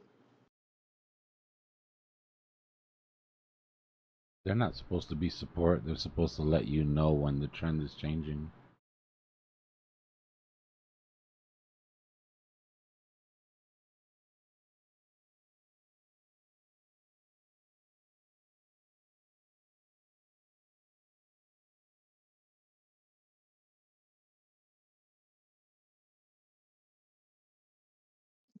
Very choppy. A lot of money wiped out today.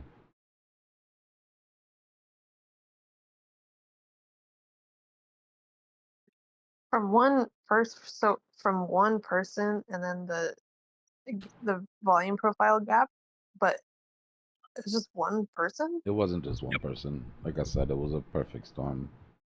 Everybody was selling off into that gap.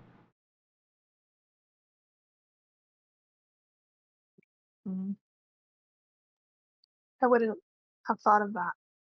There's so many things that I wouldn't think of if I were a whale. I see it now, but I wouldn't have thought to do that. It was the biggest deal on the chart yesterday, was that volume gap. That's why, I mean, I even left a different chart up last night than the regular chart. Just because that, I mean, it was really big. It was really big. And if it wasn't for the fact that whales, that we had just been into it, like we had just had some skirmishes, so it really made it sketchy.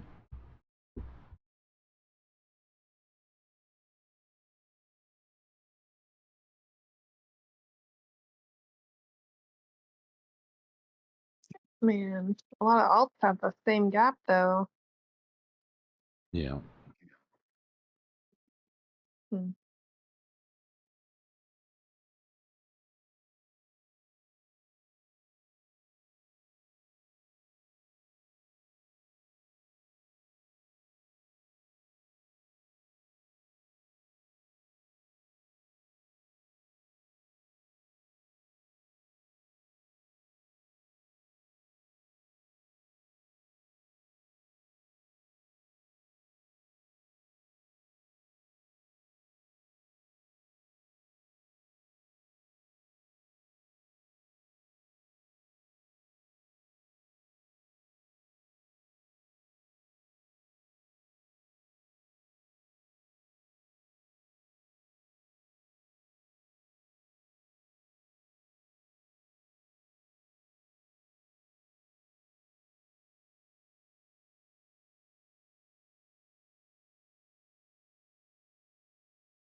Making your way.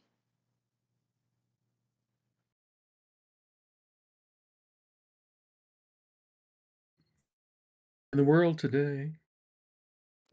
Takes everything you got. Feel like, Norm, it's a dog eat dog world and I'm wearing milk bone underwear.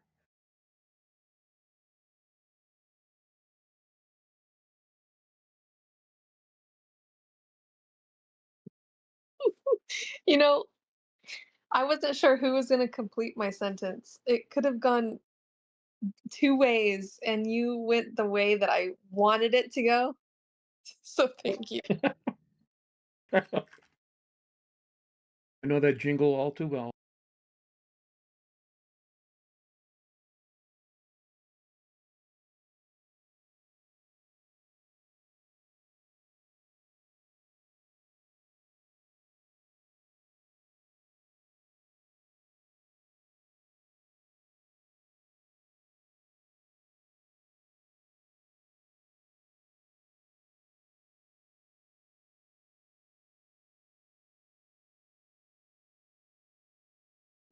And your third fiance didn't show.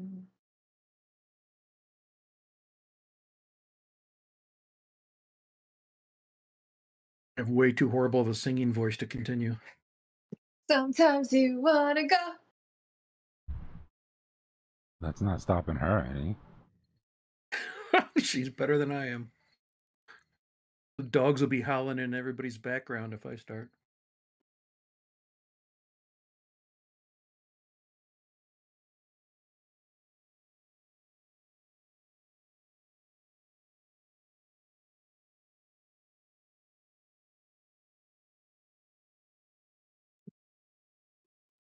Man. Dbloc, have you looked at that Riot, RIOT stock at all? Yeah, mining stock.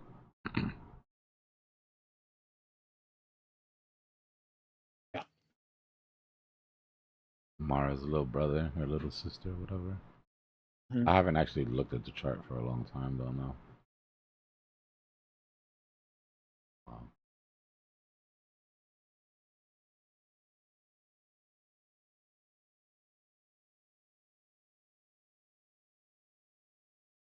Got into it a couple weeks ago, but there's a lot more stuff starting to come out of it in the last handful of days. A little more chatter about it. Of course, it's going to be determinative of, the crypto market, especially Bitcoin going up.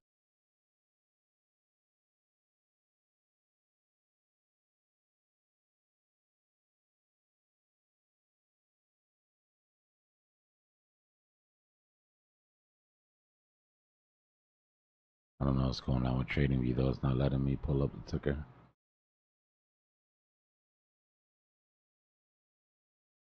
TradingView, I asked people the other night if anybody was having issues with it, and I think it was Thursday or Friday night, just booted me right off. And anytime I try to get in, it acts like I'm a beginner and haven't done anything. And I've contacted customer support, said we'll be back to you in 10 hours, and that was like 3 days ago. And I'm still basically locked out.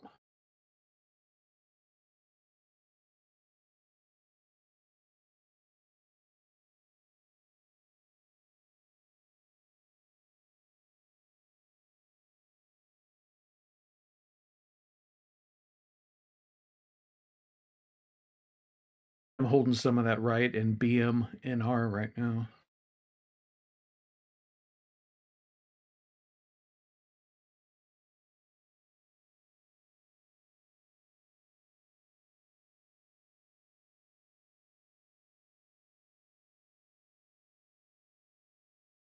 Yeah.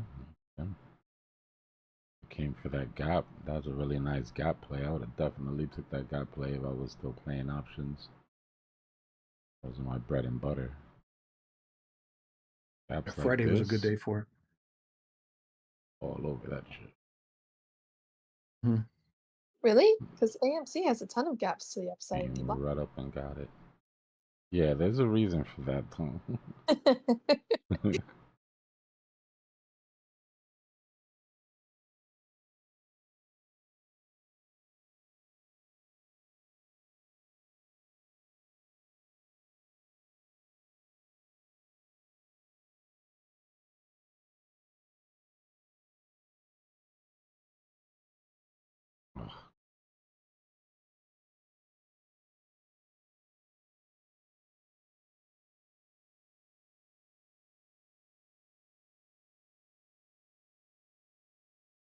I'm hoping it picks up tomorrow where it left off. But after today, I don't know. Market. Now we'll have UK market makers, but the liquidity will be less. Right? When you have bank holidays, it's like a low liquidity day. Oh, that's right. Mhm.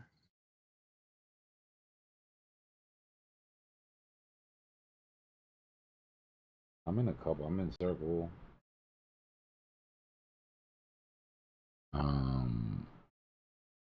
Game. So when this thing turns around, it's gonna be glorious. But as of right now, not a fun hold.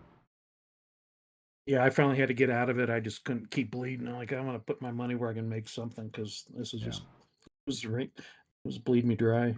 I've been having to trade it, actively trade it, just to keep it from, you know what I mean? Keep it from hurting. But I've just been scalping on the way down, so I've got more circle. I stopped putting money once we broke the supply. And then once it looks like we found the bottom, I might hit it with one last huacata. Injection.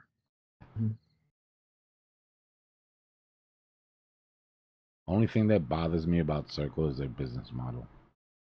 They give way too many of their profits to Coinbase.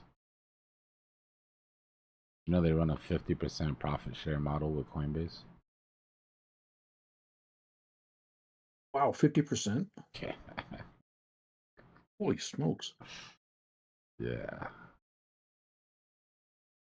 But I'm also holding Coinbase to kind of offset. So I'm like, well, look, you're gonna pay Coinbase, Someone's then gonna might make as well money. get some of that too, right? I'm gonna make some money somehow in this bitch. Oh, Bitcoin's got a. Consider that an M right there. It's trying to, top yeah. what That we would call- just, it would take us to wick discovery. If we don't get out of this consolidation soon, we will come and retest that wick. Trying to avoid.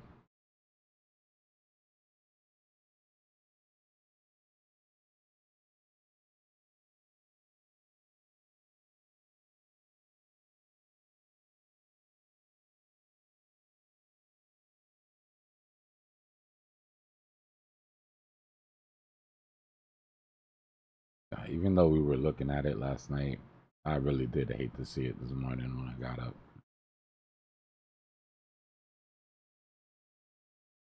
For me, it's just because of the time. Like shit like this happens, and I'm like, oh, one more week. You know what I mean? Like they add another week to the time that it's gonna take us to sort through all the sentiment and fix the chart.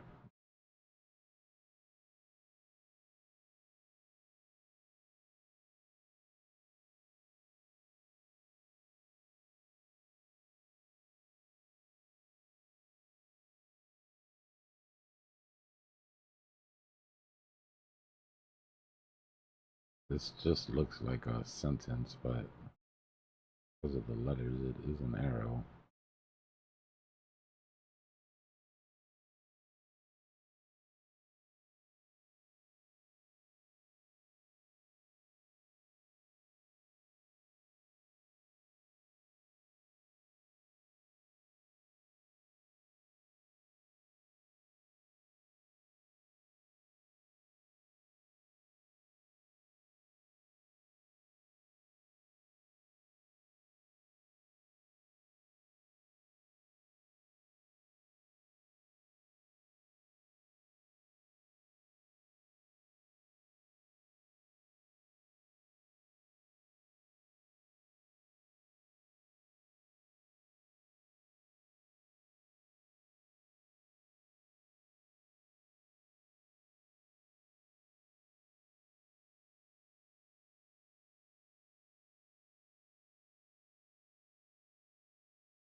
That looks way better.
Crazy how clean everything is.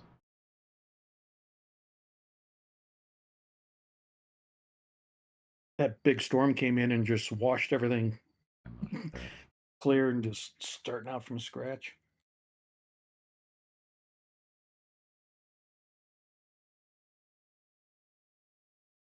Thing ever retrace.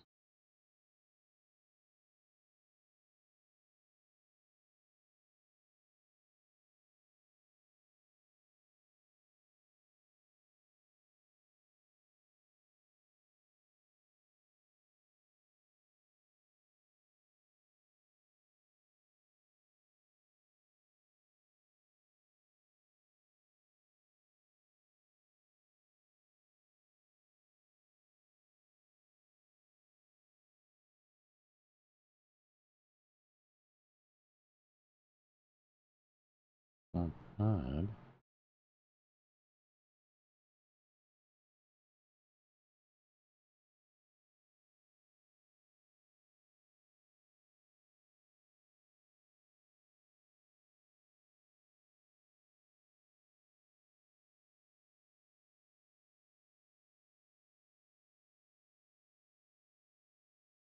It's crazy. It just left a big empty gap.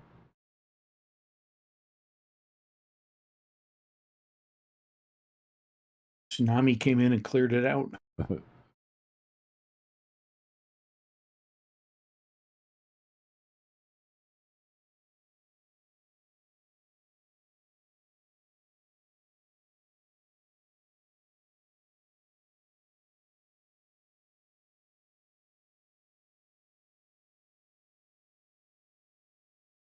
It's a lot above though.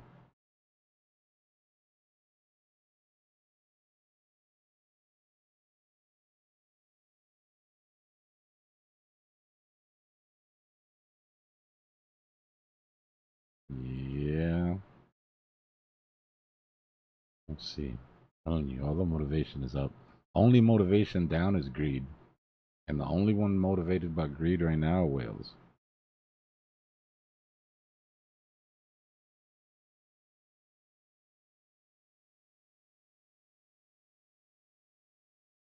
Greed is a That's not the strong motivated group we motivation, want. though.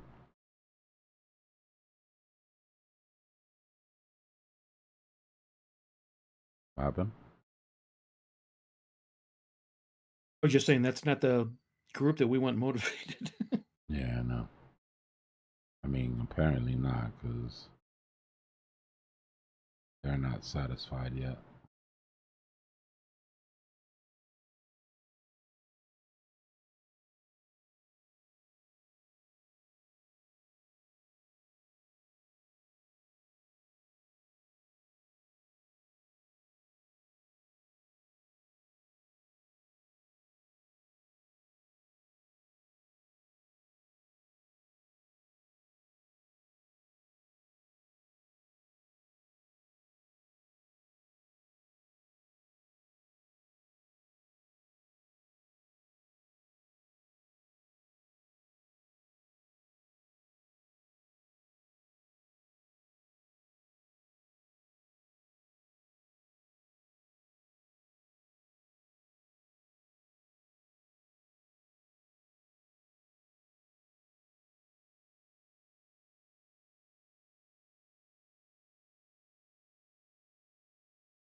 price hike. I'll tell you that much.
How did I put that remote?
Link is the only one holding up. Every alt is doing the exact same thing. Link is hold.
Someone gonna pull the ripcord on the parachute and stop the free fall?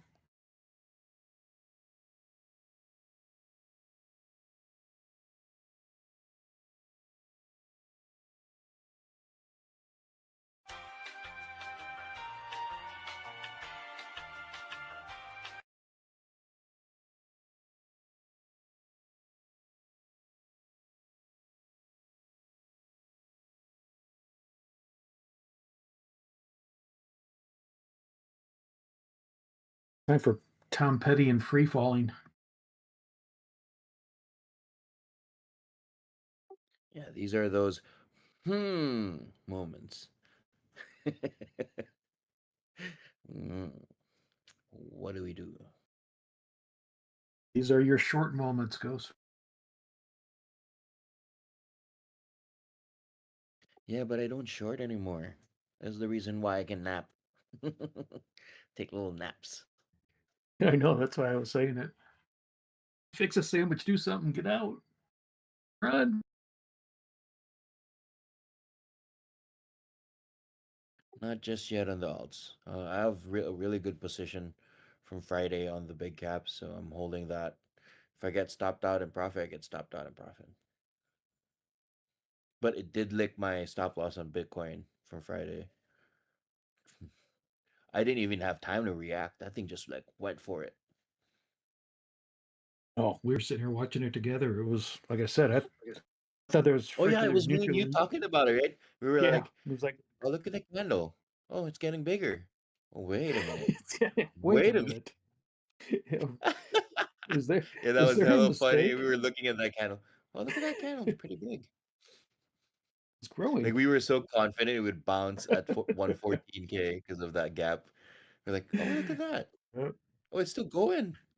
Wait a oh, minute. it was like a drill bit going into wood. It just kept going deeper and deeper. It's like shit. Oh yeah, it's like when you when you buy a nail that's longer than the panel and you just Mhm. go straight through it. All the way through. Yeah. Just crack it on the other side. Yeah, I'm like, oh my god, and I started looking at a couple other coins, and everything else was going down really hard too. I'm like, are there like nuclear missiles in the air, or like we under war? Like, what's going on?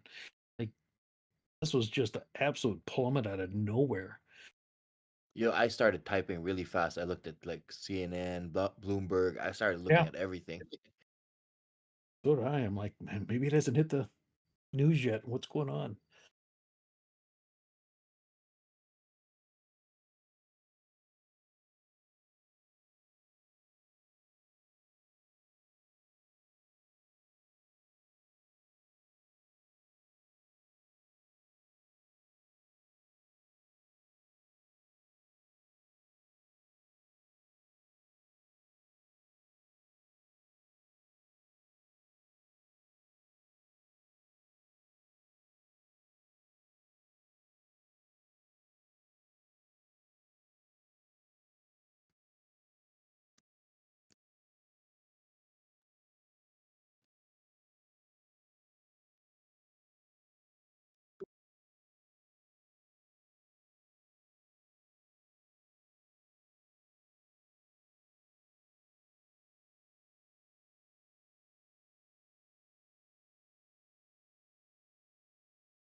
It's like a double M on Bitcoin. Right? On the 15, it's a solid M on 15. Oh.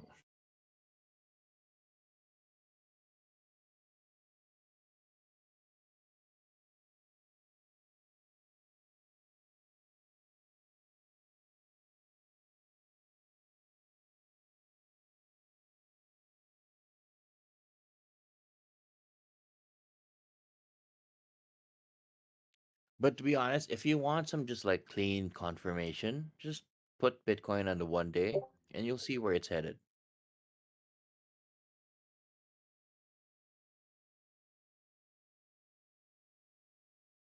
Put it on the 1 day and turn on the EMAs, you'll see where it's headed.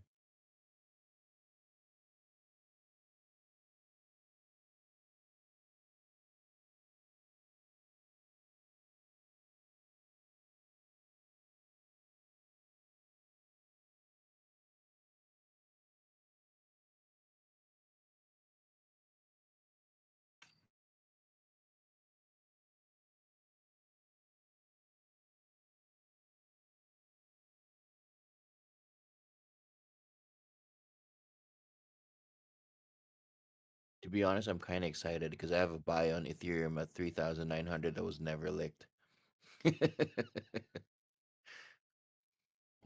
Just been waiting it out, huh? I put it there as a reminder because I was pissed. That was a big buy because like Ethereum is one of the bags I kind of built late Sure. because I started the cycle, riding Sol and Sui and trading it with Bitcoin. So like I came in Ethereum pretty late. So like when I Man, was if like, you oh, want this is gonna hit 3.9 when we were going down on Friday. to, Oh, it's gonna hit my buy sub 4,000, and it just went up. oh my, yeah. Yeah, I put a long on it instead. You want to mess around This with is obviously TA not and good, guys. look at something for a long spot. Neo, NEO. Yeah, I've And been hearing people talk about it, but like, I'll be honest, it's already hard enough doing these longs on these big caps and a few yeah, I'm just gonna throw like mid caps, 25 or 50 and then bucks at having it. And spot trades at the same time. It gets busy, bro. yeah, I'm just gonna drop like 25, 50 bucks on, just let it sit there and check on it in 3 months. you know, it's Oh kinda, yeah, actually that's a good idea. Okay, I'll be honest. I'm really staring at the 200 daily EMA. If Bitcoin can touch that, I'm gonna start putting like 100, like 100 to 200 bucks on small caps, and on the mid caps like on Fartcoin and Popcat and Mog and Pepe, put like right. $1,000 each on them, and just like Nice. ride until Bitcoin hits its blow off top, and then just get out of the market. Yeah, another interesting one. I mean, it's gonna be a ways down the road, but I'll probably just throw like 50 bucks on something as WinT. Went through some TA earlier WinT? and ONT. Oh yeah, of course, Aunt. Yeah, dude. That's a good pick. Yeah. Yeah, anything layer 2 on Ethereum is gonna look good this cycle.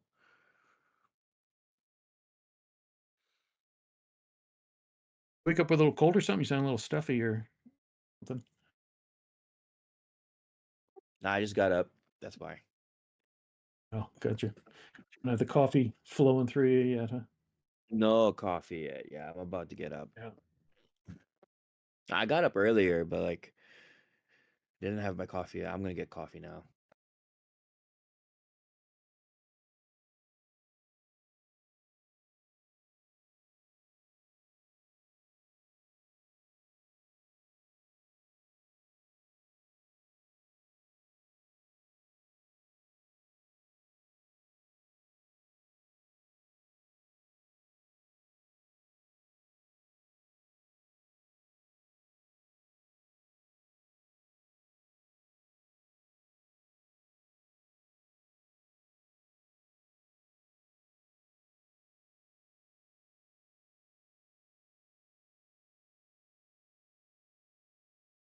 Ethereum broke support. Closed my long from Friday. I closed my long from Sui on Friday. I'm waiting for Solana to break 200, and I'm closing that as well. Nice. Hope you get it. No, it's not nice. I hope it doesn't hit it. That Oh, I was a thought you nice said you were position. waiting for. Oh, I thought you were waiting for it to hit 200, and then you're closing it. I thought you were on a I don't want long to on it. close it. I don't want to close it. Oh, I I'm a got you. really big fan of like having like long swing trade Mhm. longs. I don't want to do scalps anymore. I just want to keep building longs until the end of the cycle. You know what I mean? Right. Taco Bell. But yeah, it looks like we're really gonna break it. So yeah, I'm just waiting. I put my stop loss there already.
Dbloc, can I ask why you're looking at the 3 hour?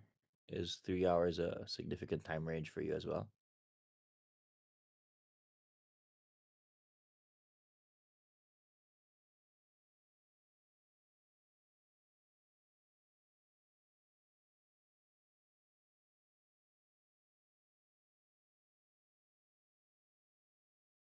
Oh, those tops. Okay.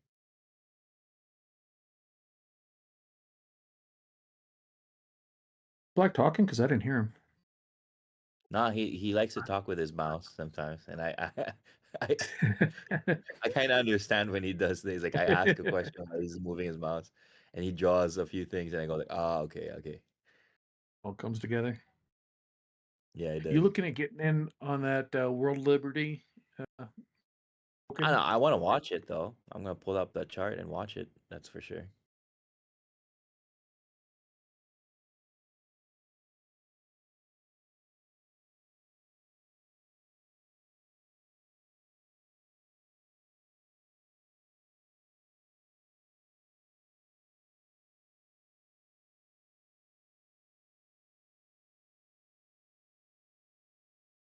What time is it there when the U.S. stock market opens for you, bud? 8 p.m. So what I did Okay. was like, to be honest, it's kind of unhealthy for me since I'm in Asia. I really changed my body clock to kind of follow Sure. the U.S. time more than my own time zone. Mm-hmm. Yeah, I Okay, told myself it's like a small sacrifice. Just this cycle, I'm gonna do this for this cycle, build what I have to kind of build, learn what I have to learn. kind of schedule is your what kind of schedule is your girl working? Oh, she's already a surgeon, so she makes her own schedule. When you're Right. when you're an She usually when goes in you're early. yeah, when she yeah, no, she when you have a specialization, you actually schedule your patients. You're not like you're a general doctor where you're based in your residency. Yeah, they're usually starting at like 6:30, 7 in the morning. Most surgeons, aren't they? Yeah, yeah. When Yeah. you're like her, that was her before when she was in her residency. But when you're a surgeon, you're mostly not really on call, but like you, you do your checkup, you do your rounds with your clients, and then when it's time for surgery, you schedule them. So you kind of take care of your own schedule. That's nice. Yeah, but So are you guys just passing each other in the night? not really, Going not to bed really. and she's To be getting up? honest, she's Oh, okay. always she always comes home in between stuff. If she doesn't have a surgery, she's home early. So I'm just here. Gotcha. I mean, I think it was I told her it was a me and her meeting at the right time in our lives. Because if we met when she was in residency and I was still really busy with Oh, what I was doing jeez. before, then we wouldn't have worked out. You know what I mean? Right. Oh, yeah. And now we're like, we're at an age where we understand and we're adults, and I did ask her properly, like, Look, for the next year and a half to 2 years, it's gonna get wild for me." And her being a doctor, she understands what wild means. You know what I mean? Like Oh, she jeez. understands what it was like for her Crazy. being a president. She was doing like 100 hours straight, 72 hours straight. Hmm. But now she's a surgeon, so like she gets to manage her time, do other stuff. Sure. That's good.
funny. Before you hopped on, Ghost, I was going back and scanning over my old EO Bullex account because I still have like 5 coins sitting in there. I'm just waiting to get resurrected. Just checking to see the status of them, like from the trench days. Yep, yep. To be honest, I'm kind of looking back. I'm opening my Bullex, my Axiom, just like taking a look how things are. Yeah, yeah. I've got about 5 that couple are in profit, but just you know, I'm gonna wait them out during this season because I think they're gonna pump some more, and some other ones I'm just kind of waiting for them to get back up again because they've been down for so long. So hoping they come back to I have a life. filter right. I have a filter right now on what do you call this?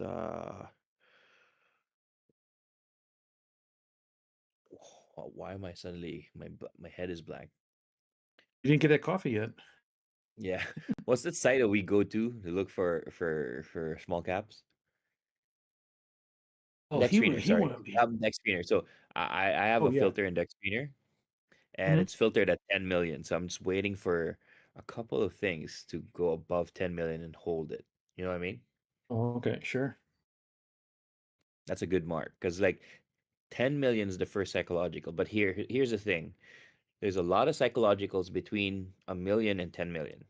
This is how I used to trade. So people always sell off at 2 million, 5 million, 7.5, 10, right? But between 10 and 100 million, it's only 50. Oh wow.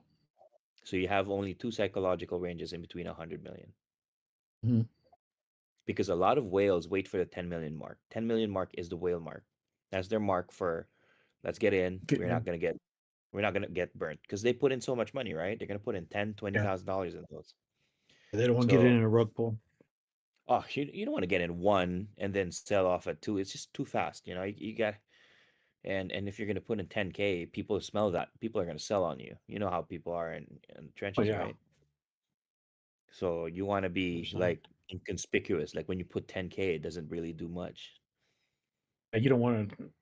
You just want to be a small blip on the radar. You Yeah, don't. it's like putting blood in Just, the water. yeah. If you put it If you in do too that, early. you do that early, and everybody's bailing. Yeah, so I'm waiting. I'm waiting. There's gonna be a few, but like I'm waiting. Sure. And what did me in is when he switched over and went to, was it B&B for a bit there? There was that hot art that was just on fire, and was it 2 Chains or whatever, the Australian guy, everybody, Yeah. it was making tons of money in that first night. Like it was just going ridiculous.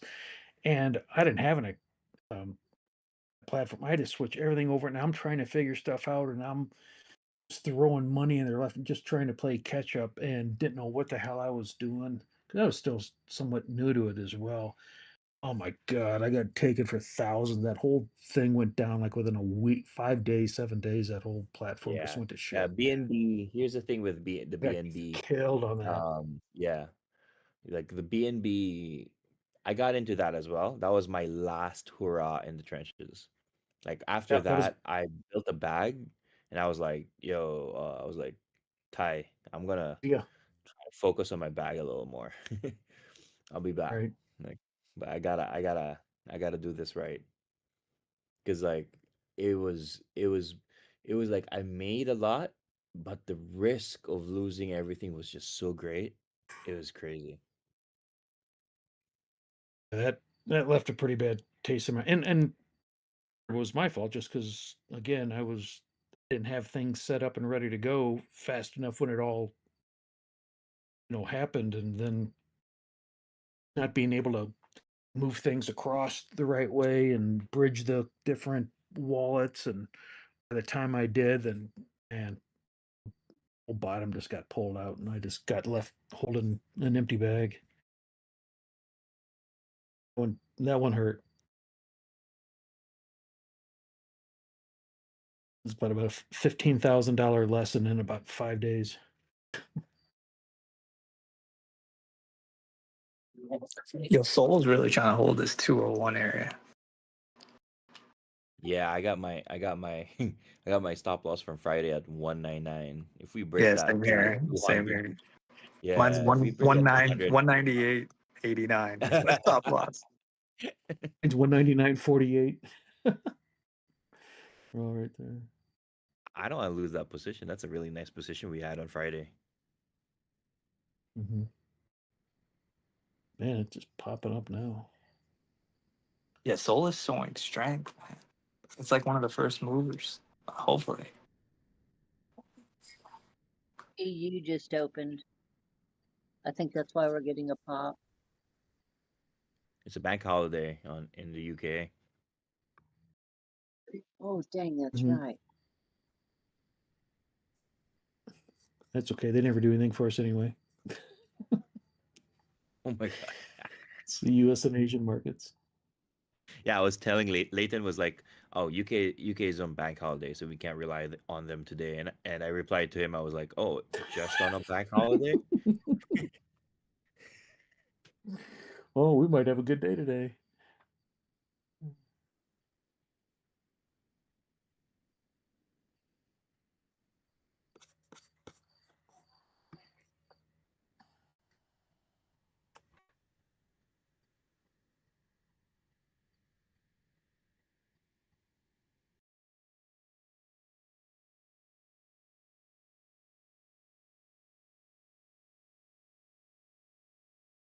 Zeusy, that'll be the third time.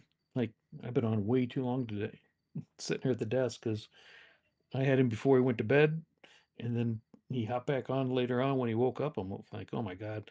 And now all of a sudden I'm waiting for him to jump back on a third time in a day. I'm just like, I gotta walk away. If I hear Zeusy for the third time one day, like, spent too much time here.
Yo, if Bitcoin does a proper bounce here, that's a higher low on the trend.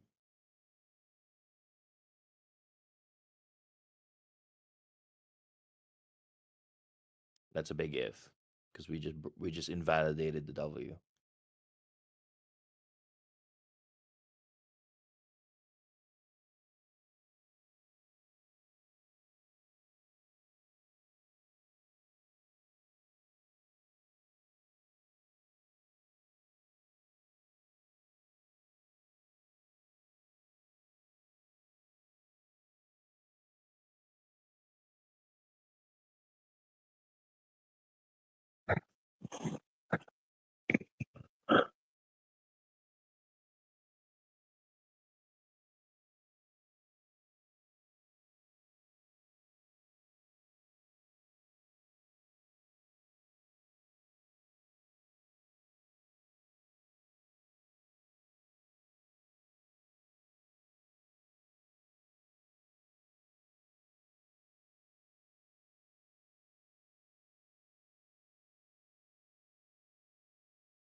So Ghost, you just trade full time?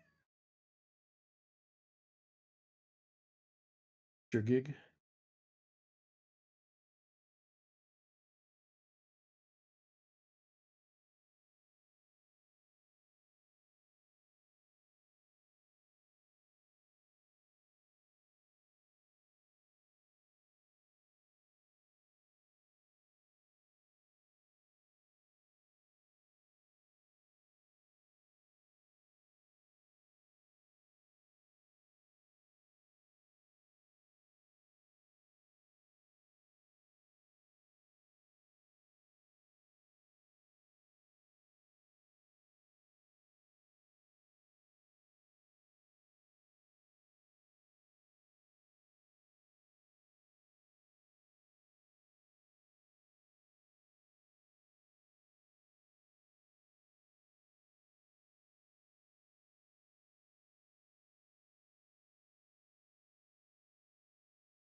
Yo.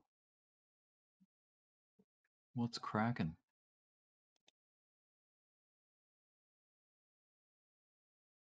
Ricky Ticky Tavi's in the house. Yes. I see that everything's had a bit of a tantrum market-wise. It's Not at all. bit of a pullback. Pullback going on. That's all right. Nothing too bad. Nothing too bad. Just a mere flesh wound. Just natural ebb and flow.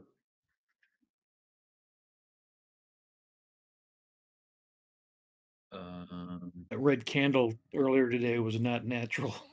Oh no, that one was nasty. Yeah, that one was a bit ridiculous. I was looking off over the side of a building at the street down below, and someone pushed you off. Yeah, it's pretty nasty. But at least if Ethereum got an all-time high before that happened, which is cool. Yeah, it took everybody's jovial mood and kicked them right in the nuts. Yep. I don't know if you were around, Rick. Me and him, we were just like, "Oh, look at that red candle." We were so friendly about the candle when it came out. Oh, it's getting it's getting bigger. It's getting bigger. Yeah. Oh my Wait a god, minute. it's getting savage. Yeah, and then boom. It was 20 seconds and it was over. Mm. It was just like, oh my god. Yep. Well, what's that saying? Free What's that market. quote about the market? Like that, even though it did something illogical, it seems logical at the same time. When it's done, you start looking at everything, and it just suddenly you forgive it because it actually makes sense. Dbloc's really good about putting that kind of stuff in perspective. Yeah, right. Like Yeah, he is. when you see it, you go like, "Oh, these guys are just doing this." We get into that mindset, right? And Dbloc's just like he zooms out and he just looks at it, and you go like, "Oh, okay." So it wanted to clean up Makes sense, liquidity and yep. bounce right on the highs from previous trends. Okay. Yeah. The stock market pre-market opens in 42 minutes. Yeah, not looking so hot right now. Like minus 40, minus 50 points all day. Yeah. Super bad, but after that high on Friday, kind of was hoping for a little more run over. Yeah. Here's to see what happens. NVIDIA releases their fourth quarter earnings Wednesday after the market closes.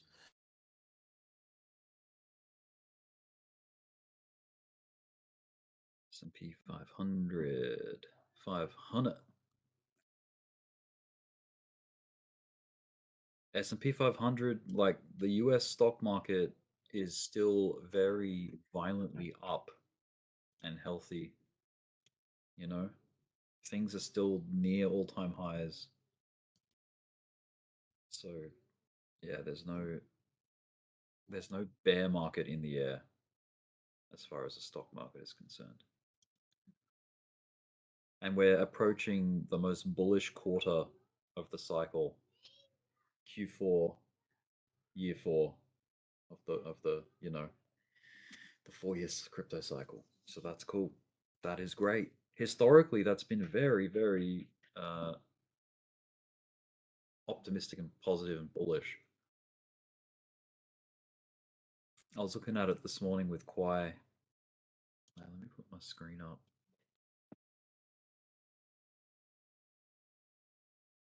Curious of what I was going to show you. That gay porn off there. So What are you doing? He said total ES. So crypto total market cap excluding the stable coins. Oh, good. It's still here. Okay.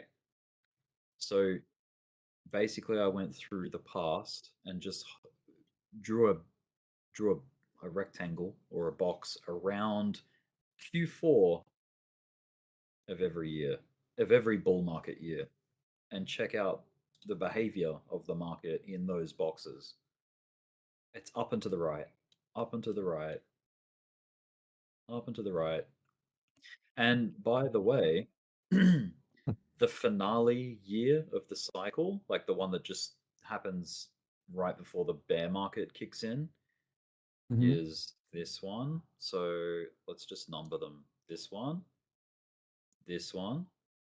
and now this one, which we haven't even started yet. But look at, I mean, look at the way one happened, and then look at the way two happened. Like we got our all-time high in the second one. But to be fair, it spent half of it going up and then half of it coming back. So we got to be careful about Q3, about expecting it to be green the whole way. If we're lucky, we'll get something like the 2017 Q4. Yeah. But October should be a good month. September might be a little rocky.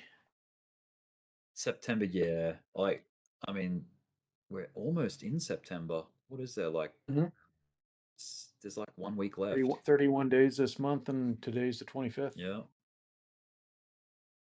So, yeah, I mean, crypto spends more years going up than coming back down. So it only spends 12 months at a time ever, like extendedly coming back, like retracing heavy. So that's kind of cool.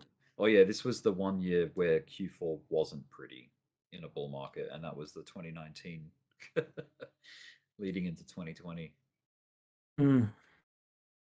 But yeah, dude, this whole run here after the COVID dip, that was so beautiful. Like that whole way up there. It was much the same as what happened in the last bull market, you know? Like the bull market before.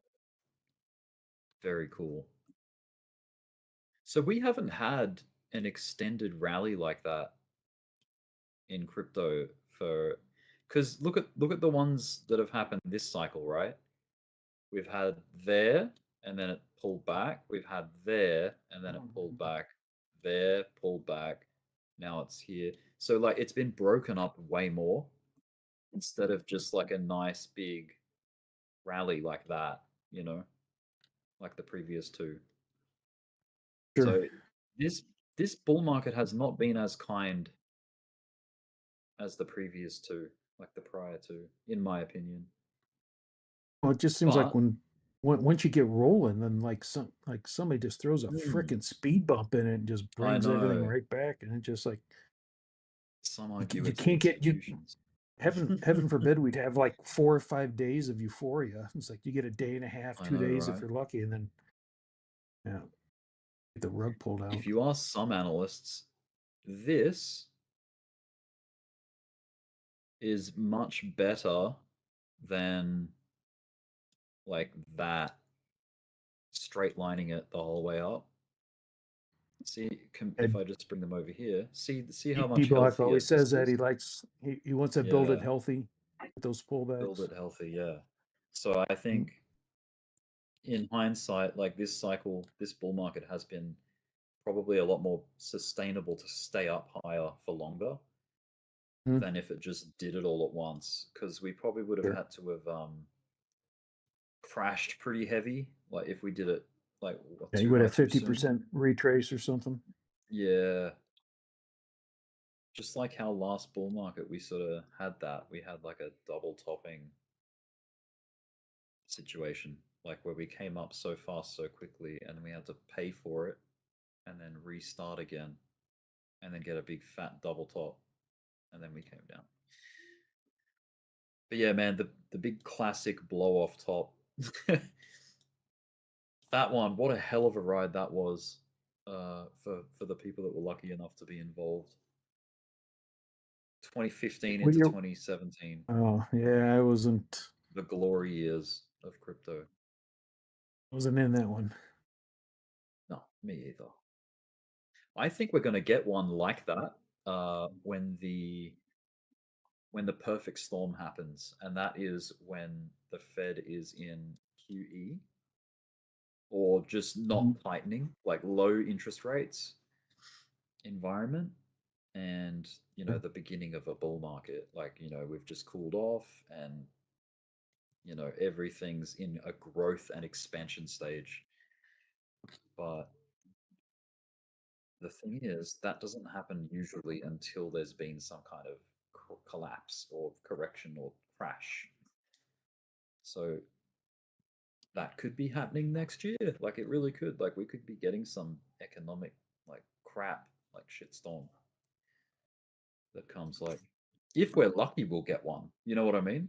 Like it's not nice to think that. Like in like for the practical Well, sense like of I've said it before, like I hate to sound negative or something like that, but I think the U.S. economy, I think, is just gonna the fourth quarter is just gonna be just because all Yeah. this shit's gonna be, all these tariffs are finally catching up. With everybody, all the inventory that all these companies ordered when they heard the tariffs were going to start up, they doubled up as much crap as they could. They're starting to run out. I was looking at today. I think it might have been on MSN. I mean CNBC, the money channel, and they're talking about how these companies now are going to absorb a little bit of it at the beginning, so it's not a big slap in the face. But then they're going to slowly start bleeding it into the. Walmart already said, yeah, our prices are going up. Target, but they're going to have to eat a little bit of it now, but they're going to start threading it in, and then all these companies are going to go right back to shrinkflation, and your bag of chips, the bag is going to look the same, but you're going to have less chips in it.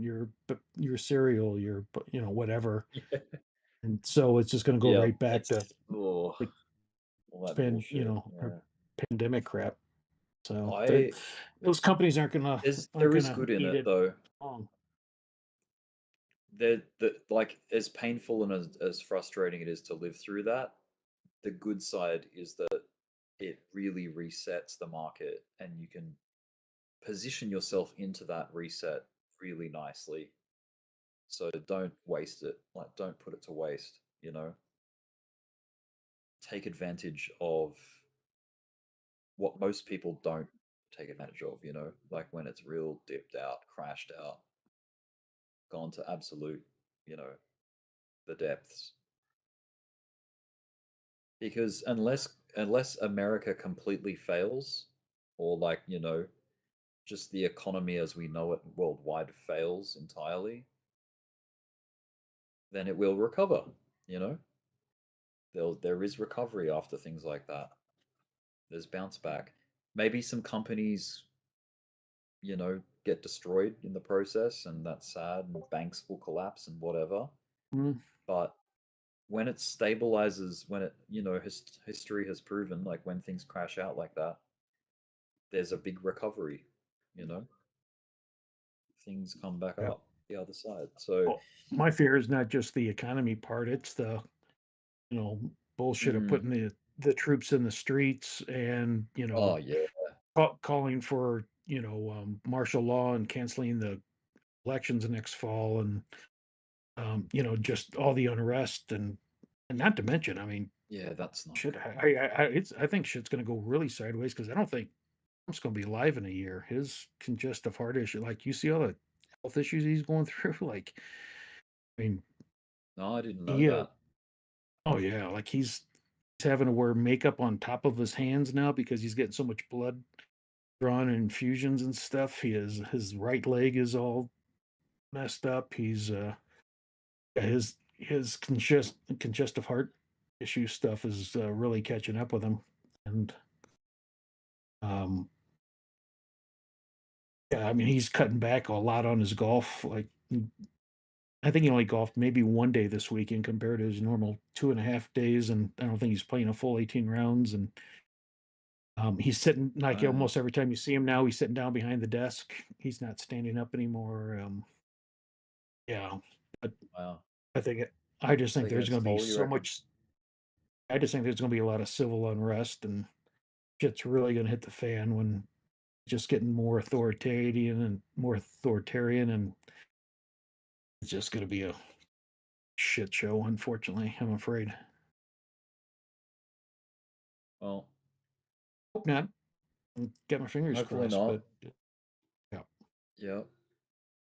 So, if you got an extra bedroom for me, brother, I'm coming over to Australia. Yeah. Yeah, no, I don't know. Well, I guess hopefully not. And if it was to happen, who would step in? JD Vance, right? Vice President. would assume the position, right? Is that the course of action when something happens to the president? Does the vice step in?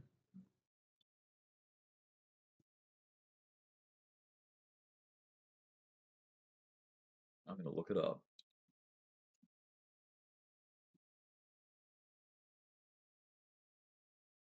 Yeah, sorry, my computer froze up there for a second. Yeah, JD Vance slides into his spot. Right. He assumes the position. Yeah, that's the vice president does. Yep. Okay. Which is more Vice scary because presidency is he's also vacant. The Speaker of the House of Representatives follows, and then the President pro tempore of the Senate.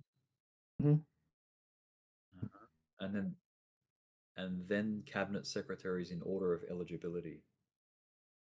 Yeah, This and process is seniority. established Yep. by the U.S. Constitution. Yeah, detail in the I got it. Presidential Succession Act of 1947.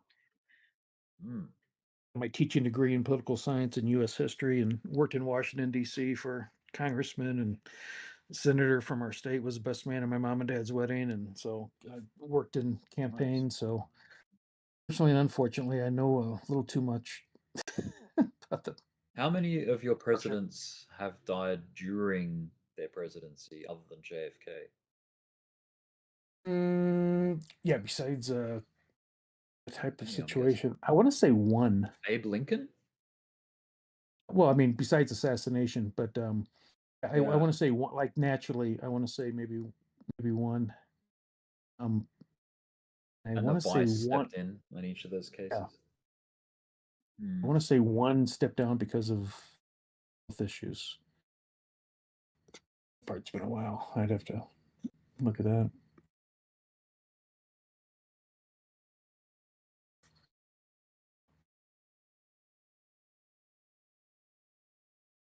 After President John F. Kennedy was shot and killed on November 22nd, 1963, his vice president, Lyndon B. Johnson, immediately stepped in and assumed the presidency. He got sworn in that day. I think. How I think long was he president after that? He won re-election again. Oh, okay. Because I think the election was up in 2 years, and I think he won election, and he's the one that helped push through the civil rights bill and everything. But yeah, then he was done. Yeah. Oh, just hit my TP on my Yeah, the Ethereum market's short. peaking right now. It looks like they want their money back for vectoring it up there. You know. I just got paid on my Ethereum short, and I'm waiting for my Solana short to play out, and then I'm probably going to be in the bed. Sweet. Things got a little too frothy. Well, there's 20 something minutes until the SPY opens. Like the pre-market anyway of the S&P. So all the stocks will start moving, you know. So this final half an hour, it looks like crypto's like sort of preparing for the worst. But we'll see what kind of Monday we get stock market wise.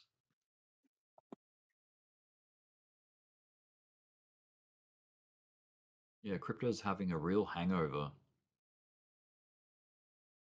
Especially Bitcoin. Bitcoin's Like I said, it was such a buzzkill. Like if you're on here, like when ETH hit its high, like I mean, you could like everybody's spirits are really high, and when everybody was talking, and all of a sudden, like Go said, he and I were talking about something, and all of a sudden, it's like, yeah, look at that! Oh, it just gives us crazy. 20 seconds. It was like bummed out. We're like, did we just see that? Like, is there a nuclear war going on we don't know about? Like, how the hell did that just happen? Everybody's jumping on the news channels. Everybody's scouring Twitter and stuff get like ugly, that. Like,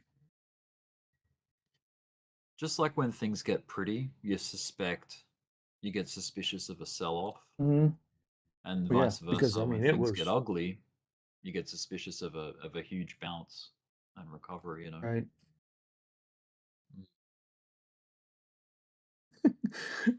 Ghost goes, "Oh my God, please, Trump, don't be saying something stupid." Figured he opened his mouth, said some, just something to make it just because Oh yeah, just to he can absolutely have that bomb kind of out. reaction on the markets. Yeah, Yeah, it's true. but, like I said, I mean, we were coming off a good high on Friday. We came off a good high off the ETH high, and then all of a sudden, just our legs cut out from underneath us. Yeah.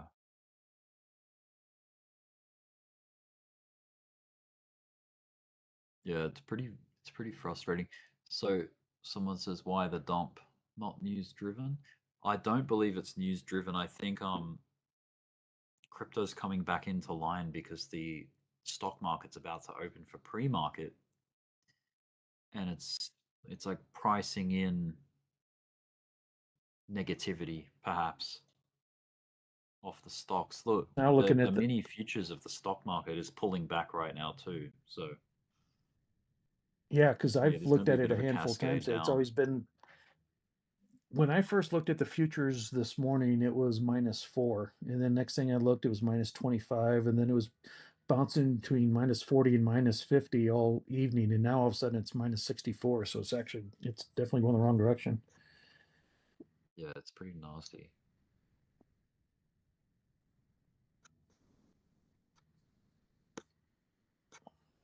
Nasty. You have a good weekend though, buddy? Oh, I just worked. It wasn't too Yeah. bad, thanks. How was yours? Yeah, not bad.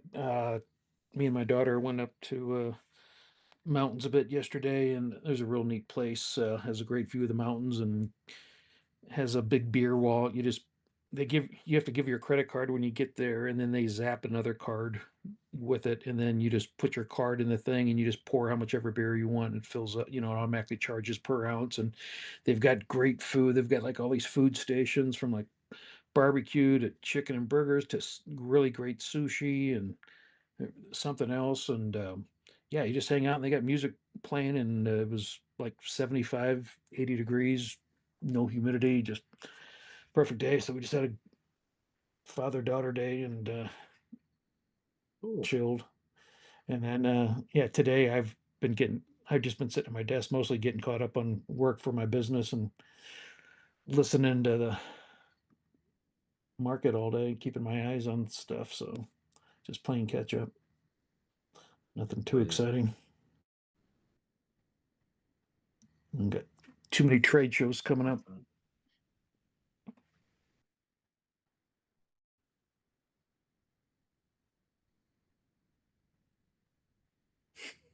Crypto. You see Dbloc put on YouTube. It's an inverse translated Labubu market, and anybody that disagrees just doesn't know TA. Oh man! All right, everybody's getting slap happy. It's past his bedtime too. It's after 3:30 there. Oh, damn it! Wick on Solana just about hit my TP, and it's got right there and pulled back. Drives you bananas when it just gets right there and kisses it.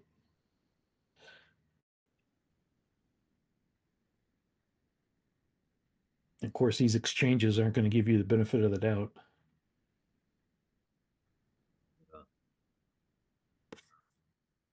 No, sorry. They take all the benefits. Mm-hmm. And they create all the doubt. Oh yeah.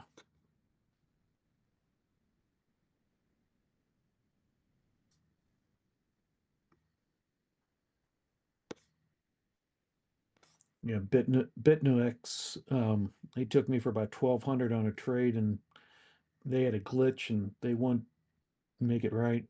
I'm like, okay, I'm not trading with you guys anymore.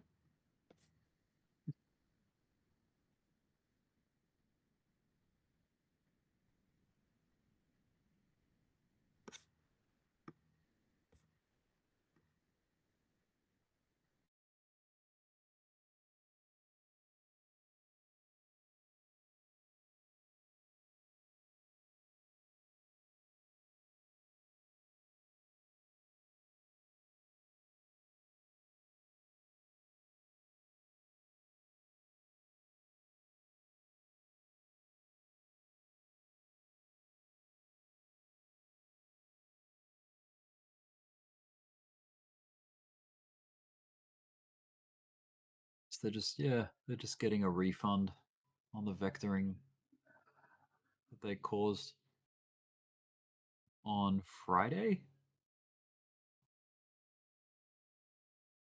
Because Powell gave that speech and things took off, and Yeah. Yeah, that was a wild run. I didn't see that coming. Not like that. Not that no, rapid. no, I So, figured even if he was dovish, it'd be a nice soft little, pump. But yeah, man, like an uptrend thing, even but it just went I had it up straight too. It didn't come live on back. the It wasn't no whipsaw. yeah. It was one direction. Mm-mm. Yeah.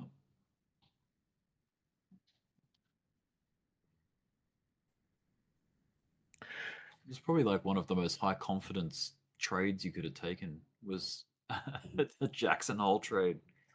Jackson Hole 2025 trade. Okay. Will go down in history. Take it to the bank. Harry Styles caused the dump. The one direction. Yeah. Mhm.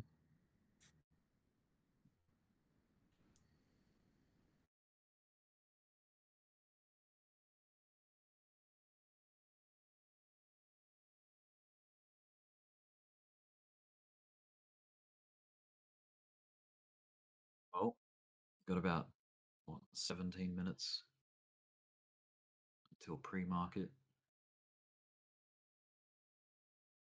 See where the dust settles, or where the dust has settled over the weekend.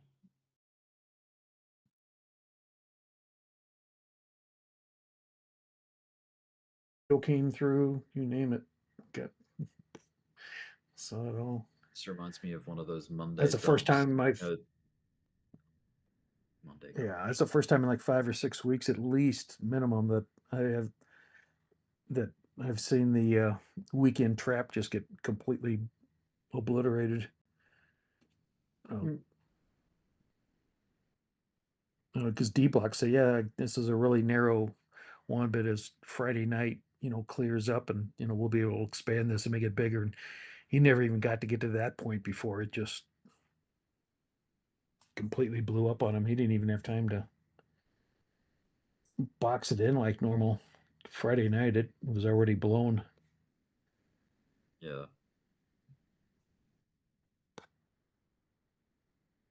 Well, the vector up on Bitcoin on the 4-hour chart has completely been recovered. Like that vector, they took that back. So Like it never even happened.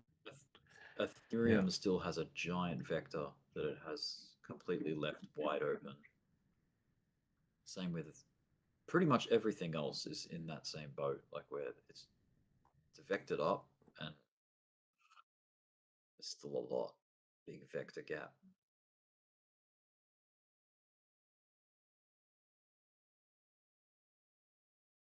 But this is I moved it's my been stop very loss good. on my. It's been very good Go ahead. progress. Yeah, Tanner said what I was just about to say. It's been very good progress on Bitcoin dominance. But currently, there's a little bit of a bounce happening on it. It's a little bit of a bounce.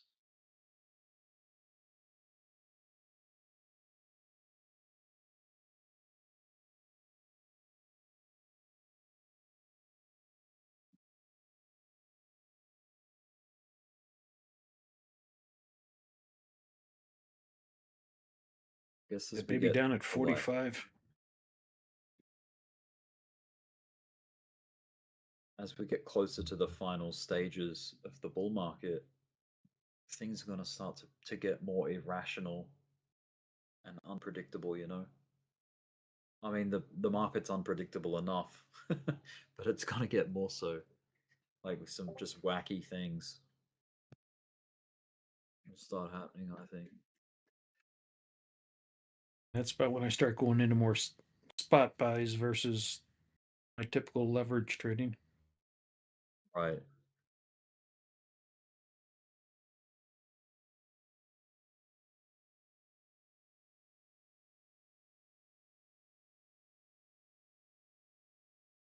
move my stop loss into profit, so I'm good on this trade. So I'm gonna go to bed.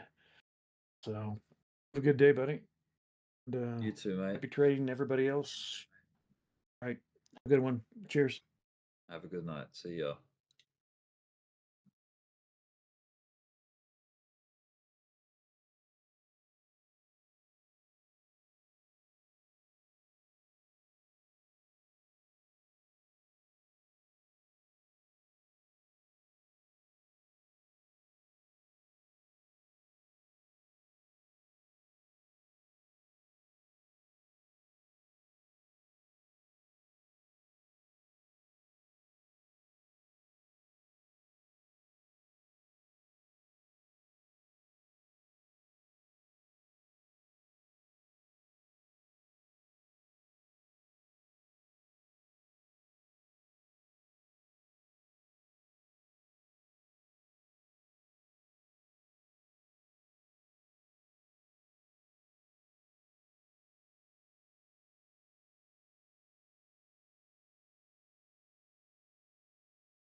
Hey, Dbloc, if this happens, can we still say we're bullish or?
There's the pre-market start.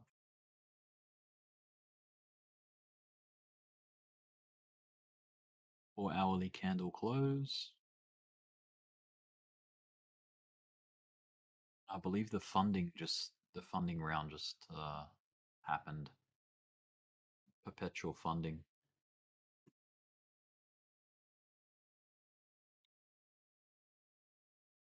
I think we're gonna go lower to get those buy orders though. Perhaps, perhaps. But I mean, I hope we don't get down more than that because it's already for people. I'm thinking now they're like, oh my god, I'm about to be killed. Like it's like it's over. Everybody's thinking that it's over, and right when everybody thinks that, we're shooting back up. Yeah, like one of those like max pain type situations. Maximum Yeah, pain. yeah, yeah. It happened in 2024 also in November, and I was one of the people that lost. Even though I had faith like we're gonna bounce back, I got liquidated. Damn. Yeah, that's the problem with leverage, huh? You I'm have no options. Like you run out of your back is against the wall when you have yeah, leverage. yeah, yeah, yeah, yeah. Yeah. Yeah. I'm You using can't just leverage wait it now out. also, but I'm like more Mm. responsible now. Yeah. Like with this whole move down, I've lost some money, but like not too much to be like, oh my god, I'm dead, I'm good. Yeah. Well, that's good. And right now, like I'm using a hedge strategy, and right now while price is coming down, I'm in profit. I'm closing everything, and Mm. then when if let's say it goes back lower than 108, I could get liquidated at 101 or 100,000 flat, something like that. It wouldn't be bad, And I have time to add margin.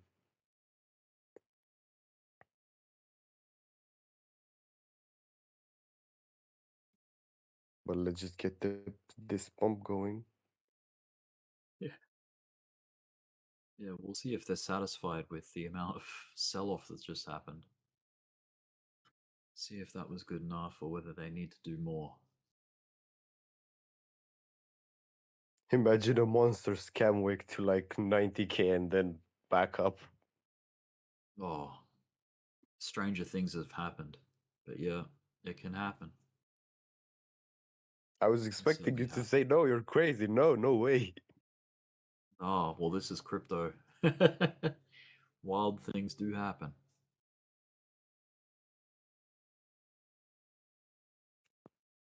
I think if we wick to like 90k, everybody that has leverage is done. I don't care how good you are. If you don't have a stop loss that will trigger, you're dead. Yeah, well, I wouldn't imagine too many responsible traders would be long in Bitcoin right now. Maybe they're looking to get long, like they're waiting for the confirmation to actually open a long, but yeah, you're either stopped out, or you never got in, or you took profit already. Yeah. Any ideas of longs that happened, after that huge pump on Friday should be stopped out. If not, they're just holding it to liquidation, which is crazy. Yeah, Holding exactly. on I mean, until people it would be liquidates. like, yeah, yeah, yeah. A lot of people would be like, oh my God, we just moved so much up. It's impossible to go down more. And it just happened. Yeah. The weird psychology is that when you're on leverage, let's say it gets halfway to your liquidation, just getting halfway is so much damage to the position. Like you've lost 50% of your money at that point. So it's like, I feel like there's some psychology where it's like, I've lost this much. Like you get like this detachment or this kind of behavior where you I abandon the mean, trade anyway. So you it just write it depends. off in frustration. So you let it It go down depends how toward much money liquidation. you have, I think. Because let's think about Sure. it this way. Yeah. If I put my whole life savings in like margin account and I start leverage trading and I'm gonna lose 50%, I'm not gonna think like, I mean, it's just half my life savings. Let's just continue going down. Yeah. But if you have like $100, you don't care. That's what happened to me yesterday. Like I went to get a sandwich and the price was 114, something like that. And when I came back, before I did that, I opened the long on Sui like at 380. But with $100, I didn't even care. I didn't even put a stop loss.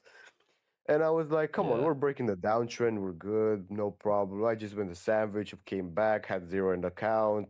Just an average night out, like very chill. And a lot of people, Yeah. I think, that longed it. And I saw on Dbloc's chart how much people just got wrecked, 3 billion, something like that. And it's shocking. Yep. It's very rapid.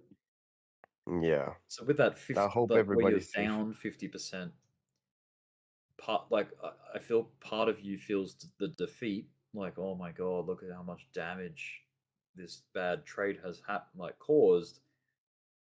And then they feel like, oh, I may as well just stay in it because it might bounce, and they keep giving it the chance to come back because they don't want to realize that much loss. 50%. But Oh, that's if horrible they to if they realize that want that, much why loss. not short again? Like, let's say That's you right. longed it. Yeah. You just I'm just short talking the about the same bad margin account. psychology, like the bad And you're like, how when you don't people. have any money, you short it, you just keep it in short. You're like in minus with just that exact bit. But if it goes down more, you're gonna take a profit. But even if it goes back up, you have time to get more margin to be safe. Yeah. It is wild how people get liquidated for millions of dollars. It just blows my mind. I remember when Dbloc said that all these like red liquidations on his chart are not like dumb money. It's smart money that's doing this. Like, I mean, not Yeah. smart money, but like, people with money, not just like, I have $1,000. Yeah, Oh my like God, it's big money. It really is big money. Yeah. Yeah. Like multi-million dollar accounts that are just swinging around. Yeah. But like, if they are the victims, who has the money to like push the price down like how it happened from 114? That's the thing that I don't understand. How can you do something like that? How much money and power do you need to have? Guess it's the market maker, the liquidity providers will chase liquidity. Like they'll go for it, like with if a side gets too imbalanced with leverage, they'll go chase it out.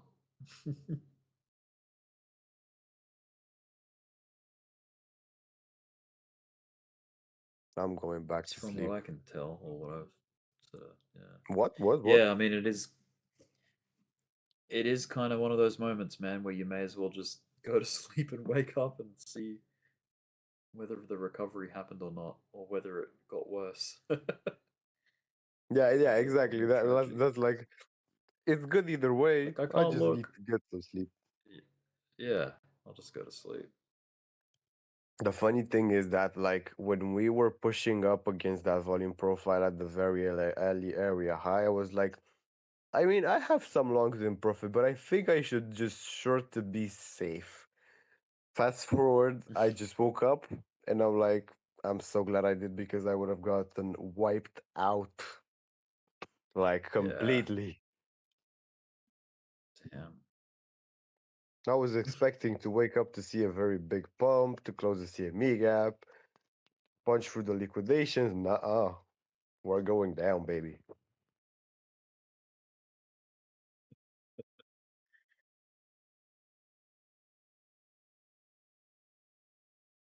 But I'm gonna go to sleep. So good luck, everybody. You too. Have a good one, mate.